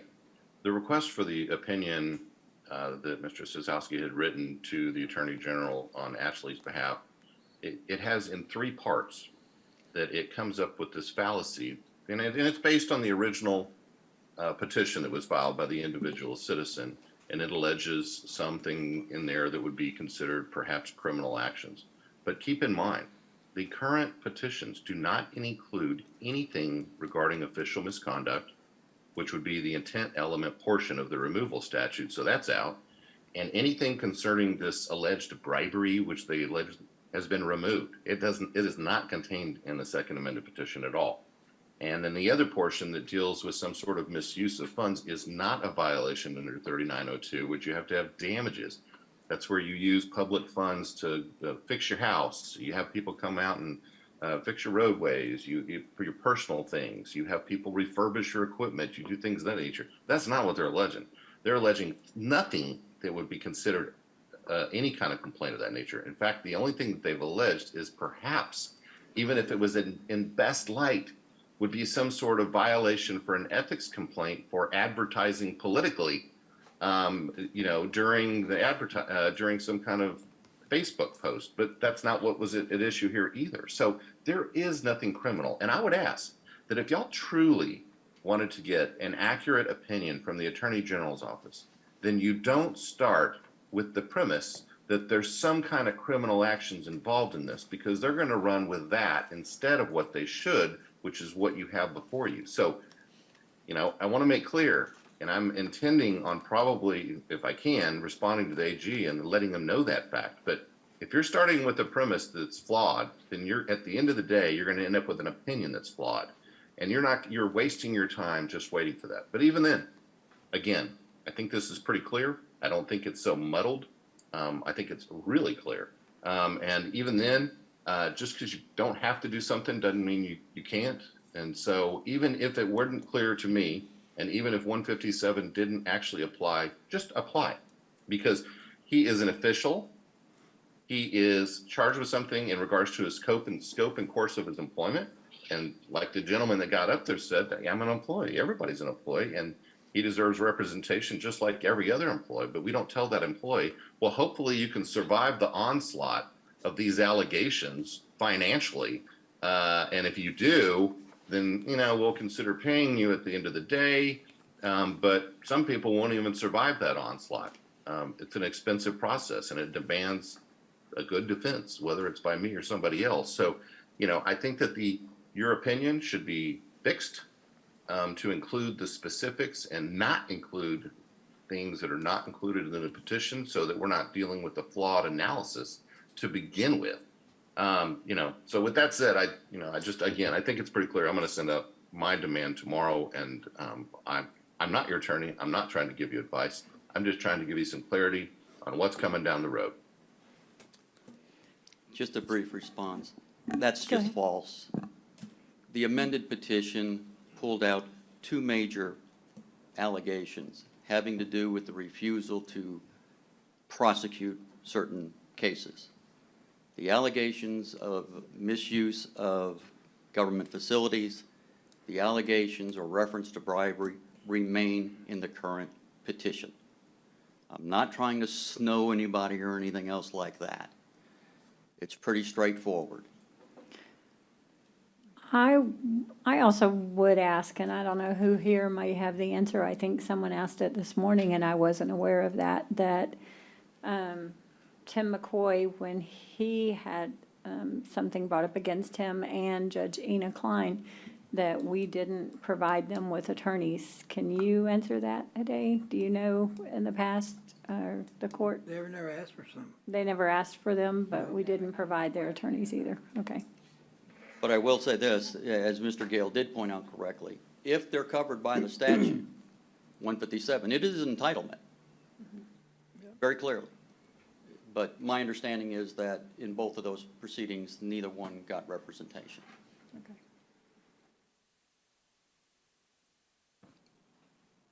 Anything else, Commissioners? Maybe Mr. Sosowski and I have a difference of agreement in regards to the second amended petition that has been filed. I mean, we're not talking about the original we're not dealing with an amended, we're dealing with the second amended now that's been filed. And I just did a word search for the word bribe, and there's nothing contained in there. So if there's an allegation that's written in invisible ink, I can't see it. All right, thank you very much. Well, we've heard a lot of information pertaining to this case, and people think it's easy to make certain kind of decisions, and it's a rare case because we couldn't find a case anywhere else where this has happened before, John. It's a unique case. The other cases we had with the DA before were totally different than from this one's here. They weren't removal cases. They were the lawsuits that were filed against him and the county. The Attorney General's opinions, the statutes, all kinds of information from one side to the other, and and some things we don't know. Should we do this, not do that? But it's okay. How do we? Our concern is the county. My concern is the county, and making sure we take care also of the people. And I think that, well, we took care of help the DA last time. I think we should help the DA this time. And I just, after having heard all the discussions, went back and kind of wrote a little bit something here where I want to make a motion, and my motion. Based on everybody's testimonies, everybody's information, well, not testimonies, but everybody's information from both sides. This was already done before Mr. Gale came on board, as far as talking today. And I know that sometimes the Attorney General gives you something, but it doesn't give you the answers. It just puts it back on you to make the decision. So, based on where we are right now, and I don't think we can wait a long time for the Attorney General's opinion to come back, could be months. And the motion would be to make a motion to hire outside counsel to represent the interests of the county and assist the DA in his removal action. Said counsel shall be selected by the Nueces County Commissioners Court as per the law. Our current outside counsel shall select or help us select said counsel to be approved by the Commissioners Court at the next meeting in April. Furthermore, any attorney's fees that are recovered by the DA in case that he is found not guilty and they ask for fees from the other party should be reimbursed to Nueces County. That is my motion. So there's three parts to it, Commissioner. I'll second, just for discussion, I want clarification if we can. So hire outside counsel for the DA, that's your first point. Right. It seemed like you said there was a cap. It'd be up to us, John, Commissioner, since we're gonna hire, it's up to us to deal with the attorney, how we're gonna do it. It should be a cap, always a cap, but that's gonna be up to us once we know who we're gonna hire. And was there a third part, or was those the two parts, Commissioner? I'm sorry? Was there another part, or were those the two main parts to your motion? To recover the No, loss. the recovery of if the DA is found not guilty and they get recovered funds from the other party, those funds should be reimbursed to Nueces County. And Nueces County will And pay for the Matt, attorney. Commissioner, you asking that, when you say outside counsel, you mean Mr., I can't ever pronounce his name, Shishitsky or Keith would come up with that? He will be outside counsel helping us. Similar to what the DA would do, you're putting him in that role? No, he will be help us select somebody.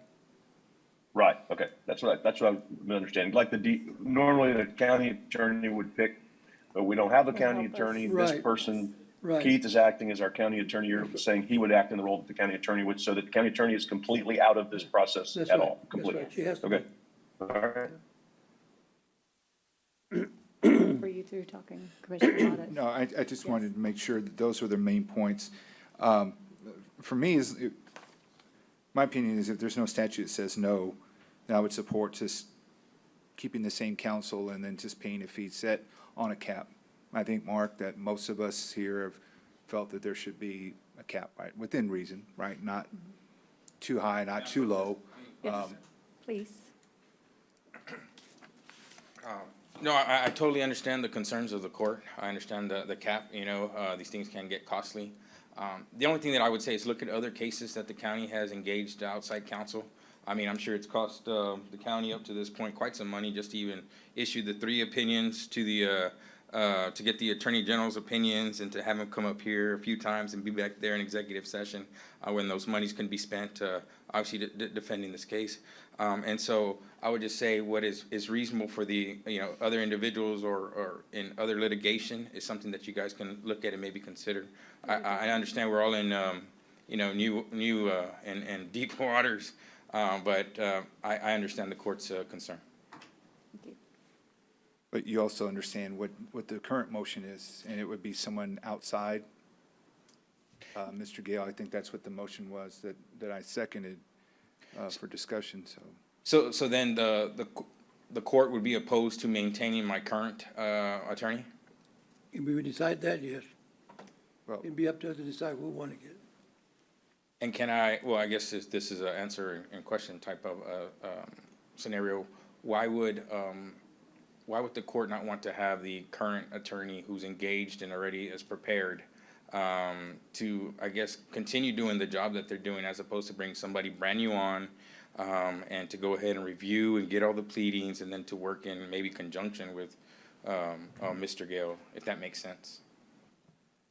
If we're talking about the same monies, the same caps, you know, I guess that's my I don't know that we question. talk about the same money, same caps.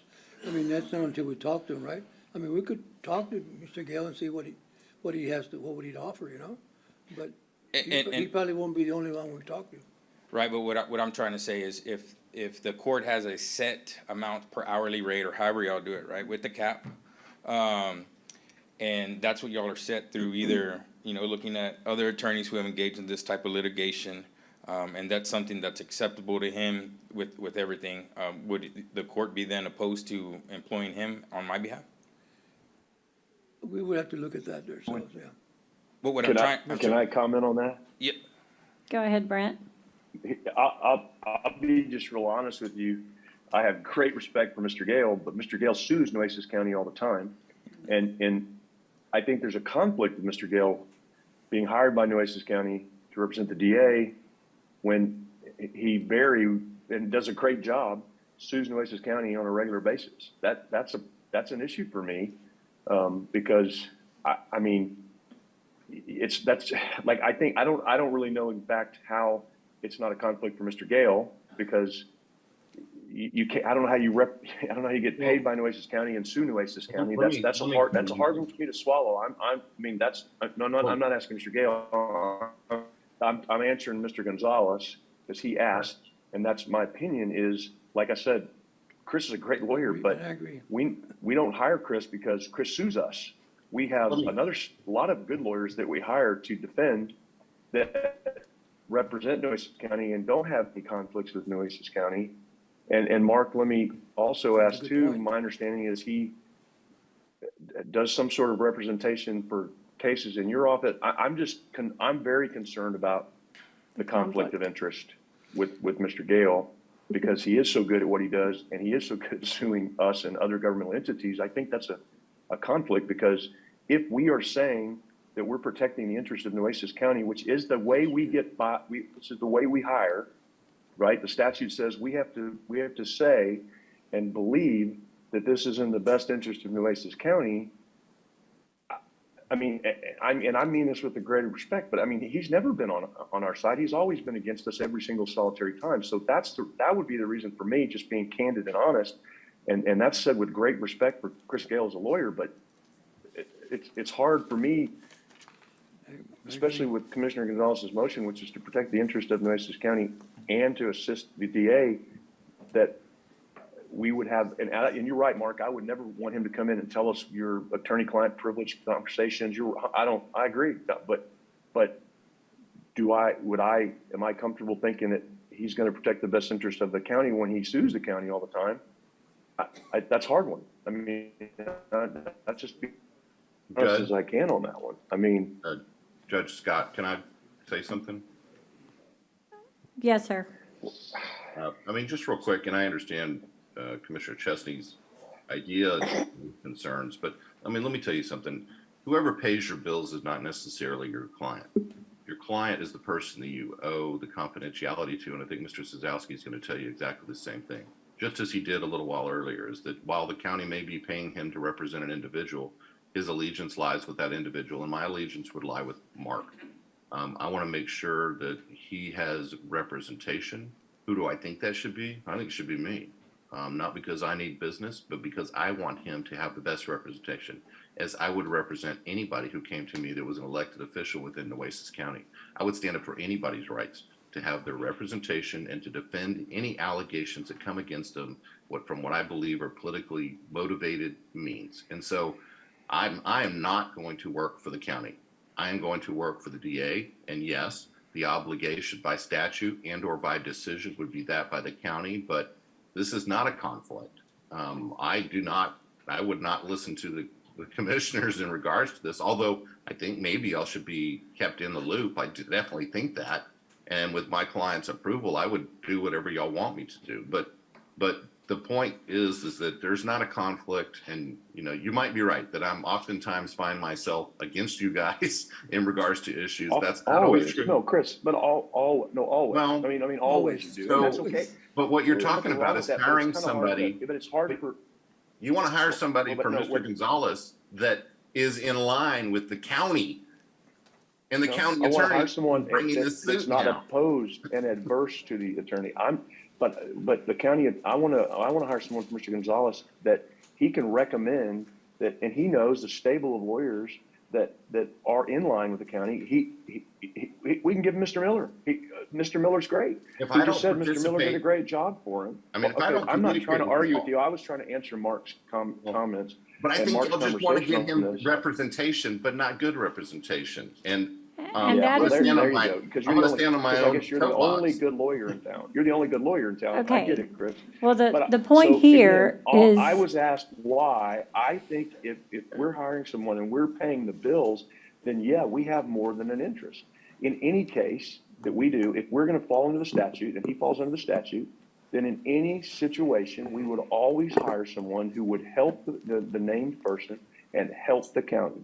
And that is something that I have a belief that as good a lawyer as you are, you would not have the county's interest in heart, because you make a living, a very good living, because you're really good. Again, compliment, you're really good at what you do. If you But find as an a attorney lawyer, that's looking out for the being on the county's plaintiff's interest in regard side- to him, then you're hiring someone that has a conflict.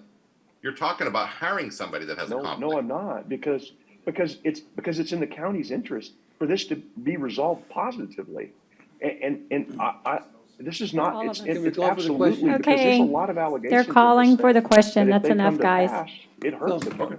So Go. I just, Thank you, Just that's pointing enough. out I mean, the obvious. I'm trying to find Can you I'm mute? trying to find a way to, Mute? you Yes. said earlier, We go ahead, we'll you said take a, earlier take you a, were fine if we we're gonna wanted take a to hire vote, somebody Commissioner. else. We'll And take as a long as vote. you said earlier. Commissioner Chesney, we are going to vote. Thank you. We appreciate it, you guys, but I think that's why we're all here. We're all in a very difficult position, and we want to do the right thing. I assure you, everybody out there, this is a very unusual situation, and we're trying to do the best we can and do the right thing by everybody, and that includes you, Mr. Gonzalez. So, who is, I guess, our clerk is keeping track of the motion?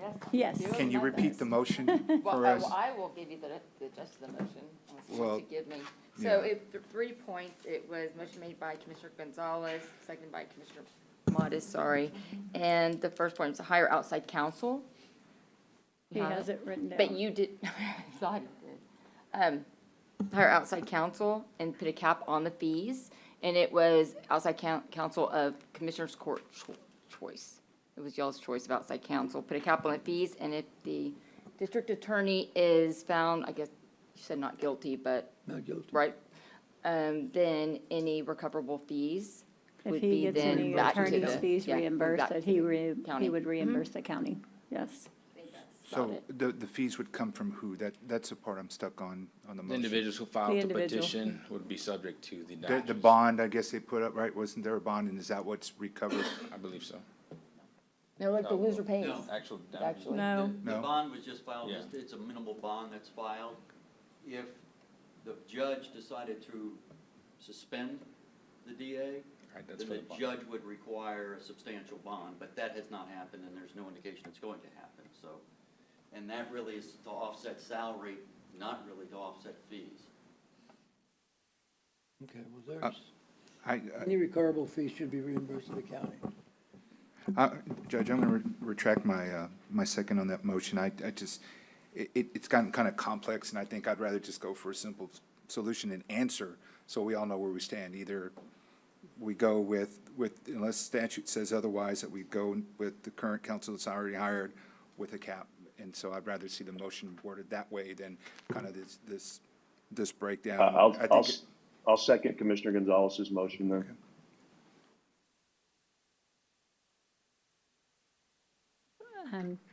Is there any other discussion? We have a motion and a second. All those in favor, please say aye. Aye. Aye. Aye. No. We have one no. One abstain. One abstain. He did Rob- abstain. Are He you did not abstain? He abstain. voted. No, he voted. No. I was an aye. He was an aye. Oh, okay. Yes. Well, abstain.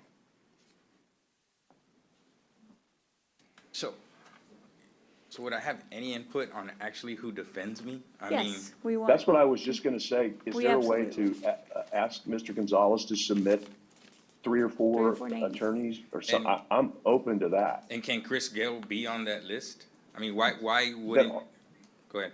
That aren't adverse to the county. That's all. You can, I mean, that's, What is, Keith, what do you say on that? I mean, is that legal? Allowed, yeah, is that allowed? not? Yeah, You can put we three- need your put him- Put him opinion. on there, one of the three.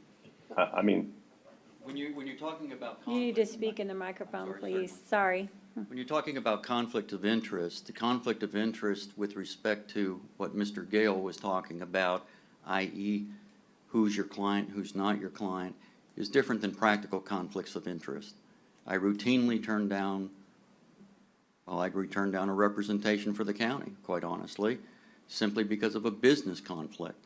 I mean, I've read too many cases where somebody says, look, you're representing this person, you're suing this person, and you know what? You gave greater assistance to this person in the case than you should have given to this one.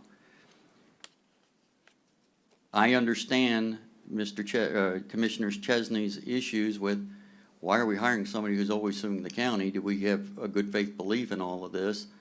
And why are we paying? It looks awkward, even if it's not a legal conflict. Understand that attorneys, we have a rules of disciplinary procedure or rules of Texas disciplinary rules, and we look at those things and they say, do you have a legal conflict? And if you do have a legal conflict, absent a specific waiver, you can't take the case. On the other hand, there's practical conflicts. And I think that's really what Mr. Chesney, or Commissioner Chesney's getting to. There's practical conflicts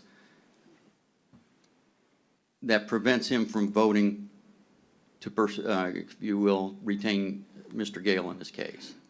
That's what the conflicts we're talking about. You know, Judge, I really don't have a problem. If you want to submit three names, and He Gail's can on there. submit If that's the Yeah. case, then I will switch my vote because I want to give you an opportunity to have that person. I put him on there. I think that the fact that this court is unified in saying we want to help cover a cost up to a cap, I think is a win, Mark. I agree. I And agree. so I agree I will change completely. my vote if the court allows me to make it 5-0 to send a unified message that we're in favor of this and give you a chance to bring in Mr. Gale as one of your options, one of the options that are That doesn't mean presented. he's gonna get it, but at least it's an option. I understand that, and I want to thank the court for at least being unified on that. I think the county has a huge interest in this, only because when you're duly elected and you, everyone here knows you waste a lot of time, effort, and sacrifice, not only for yourself and your family, and you get elected. You know, it's a continued sacrifice, and when they attack you, I haven't been arrested. You didn't see the feds come in. You didn't see anybody come in. It's a civil matter, and it's a petition, and it's me up there, right? And so I just want the best defense that I can get, and the person that I trust, you know, and I know there are a lot of good lawyers, and unfortunately, maybe maybe someone has issues with my choice, right? Because maybe he sues the county or whatever the case may be. But I think that each one of us here, if you're in my situation, you would want someone that you can confide in, who you believe in, and who you trust. And that's what all I would hope to accomplish. And so I want to thank you. You know, I do mean that, because it does take courage to even vote the way you did, considering everything that's been going on out there. And I will submit my 3 names, but I want to let you know that I want Chris to be my lawyer. I think at the end of the day, we'll be victorious, and if we have to give you all that money back or whatever, I'll be happy to give it to you, you know. And I'm happy to fight, and I'm happy to clear my name. And this is the first step, though. And so I want to thank you for that. Excuse me, Mark? You have me with my vote. Change. Yes, change. it. Mark, all I'm saying we want to do, make sure you get good representation, get somebody representing you. And if you're going to include, I'm not sure if I understood it right, if Chris Gale's going to have the opportunity for you to pick, or he's just going to be, you know, probably advising. I don't know, but be honest. whoever you pick, I'm sure it'll be a good attorney for you. So, Give us 3 names. 3 names, we're good. Thank you. Thank you. thank you, Mark. Appreciate it very much. Excuse. Yes. Thank you. And I'm assuming item number 5 needs to be tabled because it's a duplicate of item number 4. We don't need to address that. Right. Tabled indefinitely. Do we need to have a motion and a second? A motion. I second that motion. All those in favor, say aye. Aye. Aye. Any opposed, same message. Thank you. I mean, 5 is better. 5 is better for what you did. Uh-huh. We did 5. Yeah, but y'all, Okay. yeah. So going back to the regular agenda, item number 18. 17. 18, right? No, I'm sorry. 18. Yes. We'll let the court clear out a little bit. Yeah. It's kind of loud. So, Judge, I know y'all are item 4, but item 5, actually, for what you did and how it was, on the agenda, actually fits better. Because 4 is only attorney's fees. But 5 is to hire outside counsel, in which you did, and then the attorney fees and put the cap on. We haven't hired yet. We just said. But y'all approved to hire, yeah. Is that what We've number already 5 done it says? and they're I already just added gone. on Can there. we change Oh, well. that? No. I mean, So yeah, it's no it's just, difference. yeah, it's just the way, I think it's the way it's written on there. Okay. Okay, never mind. All We'll make it right, work. well, moving right along to item number 18, it is 4:23, and we're going to have to probably vote to extend. Discuss and consider a funding source for the installation of a metal roof and steel structure over the concrete ramp at the Calderon Building Clinic and other related matters. Project. I'm Yeah, sorry? I talked to Teresa about that, and I think, Teresa, the funding source is gonna be the 1115 waiver also. The 1115 waivers also? Yeah. Which one is that one, Commissioner? Number 18. Was that coming out of your funds, Commissioner, or? The engineer's coming out of my funds. I'd like to put in half of that, since it's in precinct 3, if you don't mind. Yeah. I'll let you cover it. With the 49 coming out of 1115? 1115. The engineer's coming out of mine. Yeah, I'll help split the cost on the engineering Okay. costs. I'll take it. So we just split that down the Okay, middle. so we So moved. We have a motion from Commissioner Mottos Which and, is it for the engineering? Okay. and a Split on the- second. They're going to, do we need 2 separate motions for No, that? He wants, the just do engineer's it not all here. in one? Yeah, the Oh, it's not engineer's even not on there, here. yes. It So could be we on. have a motion and a second for that to come out of the 1115 waiver money, the 49,000. All those in favor say aye. Aye. Aye. Any opposed, same sign. 49,530. Aye. It was unanimous. Item number 19, discuss and consider approval of 2022-23 amendment to supplemental pay application to Department 1325 as designated by county attorney in accordance with section 460031 Texas Government Code. And that's, do you know is Jenny, isn't this just receiving the funds that we're, I just came in. Which item are we on? item 19, 3A19. Page 8. Oh, the 1325? Yes, 1325. Yes, no impact and, Just accepting it. Here, the county attorney receives $70,000 of the funds. That's up to the county attorney to determine the supplemental payout, how to distribute the funds between the staff. It's her choice of who receives the funds. So this is just a agreement between her and telling us and HR how the funds are to be allocated. Okay. yes. Motion, do we need a motion for that? Yes, because it is changing Okay. salary, yes. We have a motion and a second. All those in favor say aye. Aye. Aye. Any opposed, same sign. Item number 20, discuss and consider the next, huh? Commissioner Chesney needs to show his face and vote. You have to show your face to vote, sorry. Sorry. He's aye. Okay. Yes, he's waving. Okay. 20, discuss and consider next Commissioners Court meeting date and related matters. I believe they are on your agenda packet. Everything in here.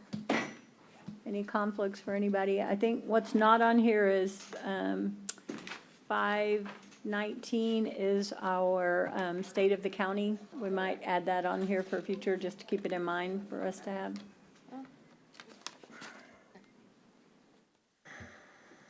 Everybody's good, no changes. Moving on to Public Works. Item C1, discuss and consider execution of an American Institute of Architects service contract with CLK for the Nueces County Public Defender's sixth floor renovations. Yes, Judge, Commissioners, this is for the architectural services, and Public Works is recommending approval. The total amount for the architectural is $36,000, and it's coming out of the Defenders. Part of it is $33,750, 3,000 that's coming. and then $2,250 from the court facility. Yes, So we have a motion. Second. We have a motion and a second. Any other discussion? All those in favor, please say aye. Aye. Aye. Any opposed, same sign. All right. Excuse me, Judge. Yes, go ahead. I forgot. On number 20, this is for next Commissioners Court meeting, right? The next Commissioners Court meeting? Yes, right? Yes. I'd like to add on, let's see if I can get the topic of one that, Military Road on. at Oh, Hazel Base. the RT. Oh, we'll get. We can put it in that's- agenda. Yeah, that's part of the agenda. We'll put it- Yeah, okay. Public Works, item number 2, discuss and consider approval of change order number 3 for the Nueces County Courthouse ADA improvements and upgrades. Judge, Commissioners, recommending approval of change order number 3 for the ADA. This monies are being used out of the contingency monies, and the total amount is $134,269.85. And this is some additional work that Starters is planning on performing for the project. So they've already used up their budget and now we're doing contingency? No, ma'am. Okay. This is above and, so if we find This stuff is that. something additional that the Yes, job yes, is. ma'am. Yes, ma'am. Okay. How much is it on? It's from this is money that's gonna be taken out of the contingency. It's $134,269.85. 85 cents, sorry. And then this is some, carpet and then some changes to some sitting doors, and it's a little bit of everything that we've encountered during the construction process, Commissioners. Okay. Just throughout the courthouse or what? Yes, sir, it is throughout the courthouse. Okay. And it's I'm gonna say it's a $0 change order, but it's an allowance that was allocated in the contract for these type of work. And there's only 60,000 left in this contingency fund? Yes, for- ma'am. Based on where we're at right now, percentage-wise completion, I feel comfortable Comfortable with that the that 60,000 amount will be left. able to get us to the end of the project. Okay. Do we have a motion and a Come on. We have a motion. Do I have a second? We have a motion and discussion. All those in favor, please say aye. Aye. Aye. Thank you, Judge, Commissioners, Any appreciate opposed, it. same sign. Thank sorry. you. The motion passes. Thank you. Item D1, discuss and consider authorizing the district attorney's office to increase their vehicle fleet size by 2 additional units by allowing the district attorney to retain a 2017 Ford Interceptor and accepting a district court award of a 2011 Jeep Grand Cherokee. So moved. We have a motion. Do I have a second? Second. We have a motion and a second. Is there any discussion? There's no cost to the county. All those in favor, say aye. Aye. Aye. Any opposed? Same sign. The motion passes. Thank you.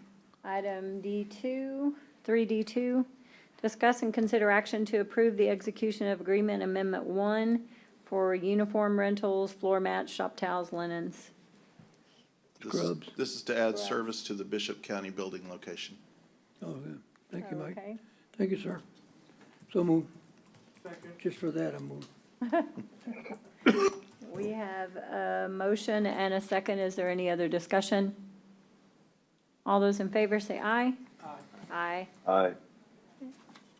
Motion passes unanimous. Item D3, 3D3, sorry, discuss and consider conditional selection of grant works for RFQ number 3228-23, grant administration and project management. So moved. We have a Second. motion and a second. Any other discussion? There being none, all those in favor, say aye. Aye. Aye. Aye. Any opposed, same sign. Motion passes unanimous. And three D five is discuss and consider award and execution of a contract with Deere and Company via Telus Equipment Solutions buy board contract for the purchase of 6 new tractor mowers with rotary cutters. This is the Public Works item we've been trying to get for about a year. We had gone out to bid 3 different times. We never got a bidder on this. The county authorized me to use the alternate procedures, which had already been enacted by the court and made a part of the purchasing policy. And so we used those procedures to obtain competitive quotes. We received a quote from Telus for the rotary cutters and tractor mowers. We submitted those to Juan Pimentel so he could review and make sure that he was okay with the specifications that they provided. He's in favor of us moving forward with this, and he recommends approval. And you're using ARPA funds for this? We're using ARPA funds for this. We coordinated with Lulu Yes. on that, yes, to We make have sure a we have all the motion requirements. and a second. Any other discussion? All those in favor, please say aye. Aye. Aye. Any opposed, Aye. same sign. I'm sorry, Brent, you're a little bit behind. I keep talking over you. I apologize. Sorry. Sorry. And Yeah, item, did y'all vote? yeah, it Oh, passed okay. unanimous, sorry. Also, Wait, can I wait. take a quick minute and just want to say thank you to Jenny and her staff. They work with us on reviewing all of these contracts. They work with Jason Parker in my office, Kent Brown in particular, and Alexander Fielder on occasion as well. And then we're also working with Lulu, and we're working with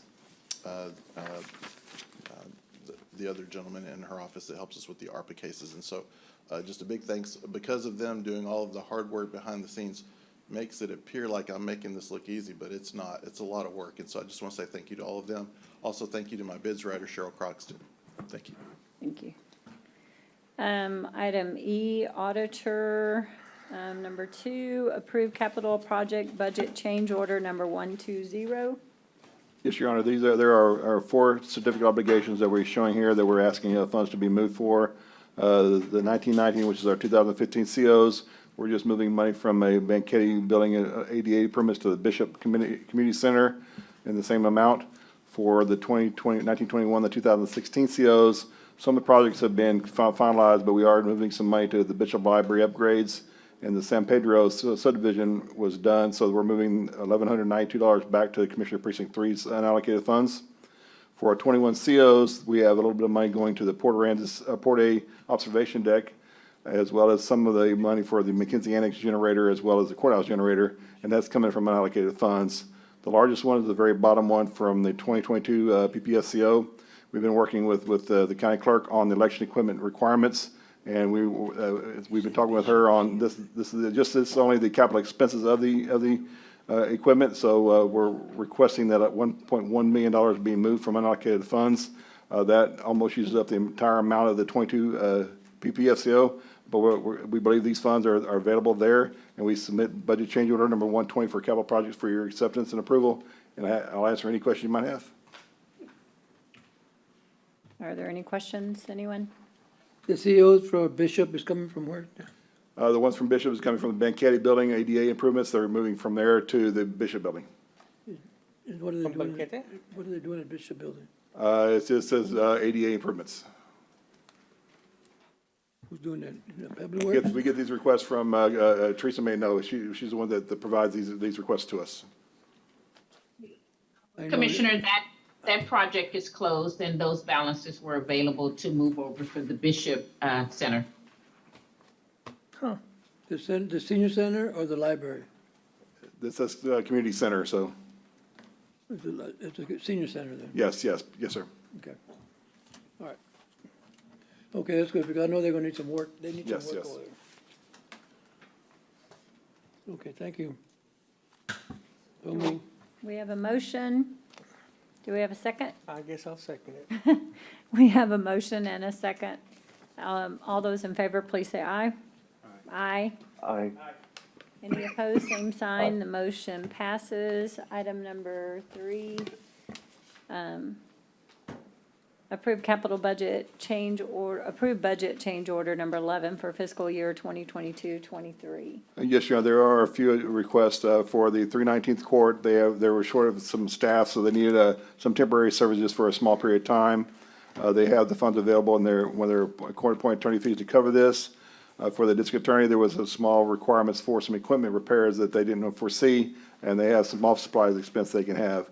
The two largest ones at the very bottom, one for the road and bridge, and one for the capital coastal parks. For the road and bridge, we worked with Juan. There was a hydrocarbon, believe they had to have a report for a response to a discovery of hydrocarbons that they had, so that this form was there. And the one for coastal parks, these were unforeseen expenses. Now, the one for the road and bridge for right-of-way funds, most of the funds come from the general fund transferring money to there for purchase of right-of-ways that when the state requires funds. At one point in time, I believe it was a year or so ago, we got a very large reimbursement from the Texas Department of Transportation for right-of-way we had purchased at an amount of $300,000 or $400,000. So there's significant funds in there. However, I told Juan that I need to make sure this is an approved agreement with the court that these funds can be used for this purpose. Because normally the purpose is for right-of-way purchases, as we might need in the future. So I want to make sure that this is what the court agrees to spend the money for. And it was a report, I don't know, Juan might have left, but it was Right-of-way for what? It was this is right-of-way funds that when we had I-69 and when we had the Harbor Bridge, we're required to buy certain parts of right-of-way funds for the state. We had done that, and when I believe when they finished I-69, they found out that they didn't need the right-of-way that we provided to them, and they provided us a very large refund. But these funds were provided from the general fund, so it's still responsible for the commissioners to say, the funds are there, you can use them for this, but I want to make sure you agree with the way the funds will be used. Is this all of the funds that are there for that? No, there's about $300,000 in funds in this fund. So there's significant funds to pay for this $93,000. 300,000 to pay for There's at least $300,000 in this fund for the purpose of right-of-way is what the main purpose is for. It has to be specific right-of-ways? Well, normally we submit funds there to cover right-of-ways whenever the state does new interchanges or right-of-ways, if they decide to expand some portion, they require right-of-way purchases, and they require that from the county or the cities. So we're trying to purchase a right-of-way. We did purchase a right-of-way, and we had the money there, and when the state got through with their design of the freeway, they found out that they didn't need the funds we gave them, and they refunded us the money. But he is not spending it on right-of-way. Juan's purpose for the $93,000 is. A report in response to a discovery of hydrocarbons is what the report is for. I believe there was a leak of hydrocarbons. So I'm Is saying Juan that here if the- somewhere? Can we get him if to the come answer reimbursement this? was 300,000 for that account, Yes. and we use 93,000, Well, we haven't used it yet. We're It's voting here to to use be it right used now. if y'all agree with the use of funds. and that's right away where at? What's that? Where's the right of way at? This is not right away, this is a report. Oh, This is A some of the report in different- response she's to a calling discovery Ron of a leaked to come up here and hydrocarbons. answer it, Okay. So he can tell us what it's so for. if we got another right of way somewhere, can we use it or not? If the state comes up through, the discussion is another causeway entry into Padre Island, we could be required to buy right away. We already have the funds there to pay for it. So that's gotta be something that deals with the state Yes. using the right The of way. state will require right-of-way purchases if it's state roadway, yes. But it's in a general account? Right now, it's in a 123, that's where the funds are sitting for, but normally the funds going into this account come from the general fund.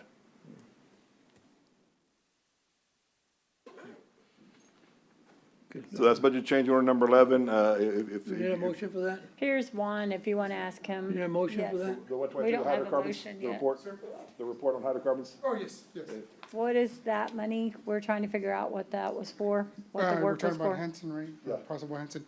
Yes, Judge and Commissioners, we got a letter from TCEQ about a few months ago in regards that there's some possible, how can I say it? Not contamination, but there's some possible leaks within that area of our right of way. So what we're trying to do is hire Hanson, that's gonna be in the next Commissioner's Court, Hanson Engineering to assist us with these environmental issues. And Do you that's, need the 93,000 Yes, to ma'am. hire Hanson? Yes, ma'am. Do we make a motion for that? Yes, well, I just make sure this is what the purpose is for, and it is a right-of-way of the county. We want to make sure that you're in agreement with it, because the funds are normally used for right-of-way purposes, and normally the funds come from the general fund. So I just want to make sure the Commissioner Court agree with the use of the funds. yes, Okay. and Judge and Commissioners, TCEQ gave us a timeline, and we're just trying to make sure we meet that timeline in response to them. And hopefully next week, in next Commissioner's Court, we'll bring the contract for Hanson so we can get it approved. What's the timeline? It's 120 days, Commissioner, but we've been in contact with TCEQ and so is Hanson. So we kind of been talking to them and they're good. As long as you're communicating with TCEQ, you should be fine. Is this standard that we transfer the money before he even goes out for the contract or talks to them? I don't Right understand now, that. That's what's the throwing me funds off. are in what we call professional services. It's really an interlocal agreement, because normally is our agreement with the state on right-of-way. This is not the right expense category for what he's doing, is a professional services. We have to move the funds to the right budget To category. get the category that he can use it Yes. from, but he still has to come back and ask before he Yes. hires them. so- Yes. Okay. Yes, ma'am. Okay. So in next Commissioner's Court, we'll come with a recommendation for Hanson and also for a contract for Hanson. Okay. In both, in court, so we can proceed. Okay, we have a motion from Commissioner Gonzalez. We have a second from Commissioner Hernandez. Any other discussion? All those in favor, please say aye. Aye. Aye. Aye. Any opposed, same sign. Moving to executive Thank you. items. I'm sorry, go ahead. Thank you. Thank you. Executive, item number C, discuss and consider and take action on hiring outside counsel to represent Nueces County in case number 2022 CV 61337-4, Maria Krostoff versus Nueces County, Texas, and related matters. I think you were gonna do that one, Jack. I'm sorry. Yeah. I can do it. Oh, I'm sorry. The court will move to hire De Aguilar and Savarte, law firm, to represent Nueces County in this case. We have a motion from Commissioner Gonzalez. I will second that motion. Any other discussion? All those in favor, please say aye. Aye. Any opposed, same sign? Aye. Oh, sorry. The motion passes. On item D, discuss and consider and take action on hiring outside counsel to represent Nueces County in case number 2021 CV-00235, Margaret Mary Smith versus Nueces County, in the Southern District of Texas, Corpus Christi Division, and related matters. No action. There's an action, recommend hiring, Navarro. Navarro, yes. Second. I've made the motion that we recommend they hire Navarro Law Firm to represent the court in this, and we have a second from Commissioner Gonzalez. Is there any other discussion? All those in favor, please respond by aye. Aye. Aye. Any opposed, same sign. The motion passes. Do we have any adjournments in memory today? Yes, Judge, I Got have, one more. Yes, go ahead. Number E, I do. All three, Number E. so, yeah. no action on number E. On number what? E, E, no. after Navarro, you got number E. No, No, there's no action, member. Right, Yes, right. yes, so I'm saying no action. yes. So, did you have an adjournment in memory of, okay, so go ahead, Commissioner Modis. thank you, Judge. We've informed that yesterday, Carlos Pena, former chairman of the Nueces County Drainage District Number 2, passed away. I will read the obituary formally when it's released. But he is a great partner of mine in Nueces County. He had served as chairman for many years and served on the Drainage District Board for many years. Before that, he was actually former police chief for the city of Robstown and spent his career there in law enforcement. His family's presence is very large and wide, especially in western Nueces County, including the communities of Banquete and Robstown. And so it's a personal loss, knew him and his family very well. And so I'm shocked and saddened by his loss. He had been battling an illness for quite some time and hoping that he would get out of it, but unfortunately caught up with him. But he was a man of faith. I know his family is. And so I know this is a difficult time, but that they will be comforted by that. And of course, this community's support of him and remembrance of him, and I'd like to maybe do something special for his family, Judge. I know that we've had special designation or proclamations that you, as a judge, can sign, and perhaps maybe you can do I'm that happy for to do them so. prior Yes, to the funeral services. And that's the only one I have. Thank you, Judge. Thank you. I'm happy to do that. I'll get with your office as well and work on that. I think I had worked on it before. You have for- already? with Judge Uh-huh. Canales, I think. Commissioner Chesney, you have adjournment in memory? Yes, ma'am, I have two. The first one was probably maybe one of the original ceiling breakers. Maxine Flournoy passed away on March 30th, 1921.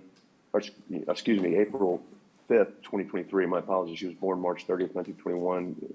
Her three daughters remember her most by her strong Christian faith and her life as a living example of that faith in Jesus. Maxine was the daughter of Dr. John Edmondson and Mary Ruth Edmonston Jones. She grew up in Joplin, Missouri, and attended Joplin College. She was quite a trailblazer. In 1941, she obtained her pilot's license through the Civil Pilots Training Program. She joined the WASP, Women Air Force Service Pilots, in 1943 and trained at Avenger Fields in Sweetwater, Texas. When the WASP was deactivated in 1944, she obtained a job as a company pilot in Alice, Texas, where she met her husband, Lucian Flournoy. They raised three lovely daughters, and together they operated Flournoy Drilling Company and Alice Aviation over many decades. Maxine was active in civic life, becoming a member of the Texas Historical Commission. She was appointed by President Jimmy Carter as a member of the World USO Board of Directors. She was active with the local USO. The details of her obituary continue to go on and on. They loved entertaining at the family lake home in Carmel Hills on Lake Corpus Christi and Flournoy Park in Alice. Maxine also hosted annual groups to the Bill Gothard Institute of Basic Life Principle when the Christian ministry came to San Antonio every summer. She's survived by many loving family members. She was a trailblazer of epic proportion. She lived to be well over 100 years old, 102, actually 102, and was just an amazing, amazing woman. So certainly condolences to the Flournoy family on the loss of Maxine Flournoy. Also, many of you may have known T. Frank Smith IV, who passed away at 71 on Thursday, March 23rd, after short illness, preceded by his father, the death of his father, T. Frank Smith Sr. They were very involved in Channel 6, owned Channel 6 for many, many years, and T. Frank was quite the guy, He was married to Leslie L.K. Jordan. He was Papa Frank to his 9 grandchildren. And again, he was another person who was extremely involved in the community. He believed in being hands-on and could be seen selling turkey legs on the Bayfront for the Lions Club, washing pots and pans for the Mustangs, or cooking spaghetti dinner for the runners the night before Beach to Bay. He was a marketing guru growing up in the family broadcasting business, where he started at the bottom at age 13, sweeping the floors and running errands for his father. He worked in most every position, including cameraman and reporter during school and summers before graduation. T. Frank Smith Jr. was a stalwart in our community, and we certainly pass on our condolences to the very early passing of T. Frank Smith Jr. Thank you. Absolutely. The fourth, excuse me. Do you have any, Commissioner Hernandez? No, we don't. So our condolences to each of these families, for sure. Do I have a motion to adjourn? We have a motion. Do I have a second? We have a motion and a second, and all those in favor, please say aye. Aye. Aye. We are adjourned, and it is 4:51.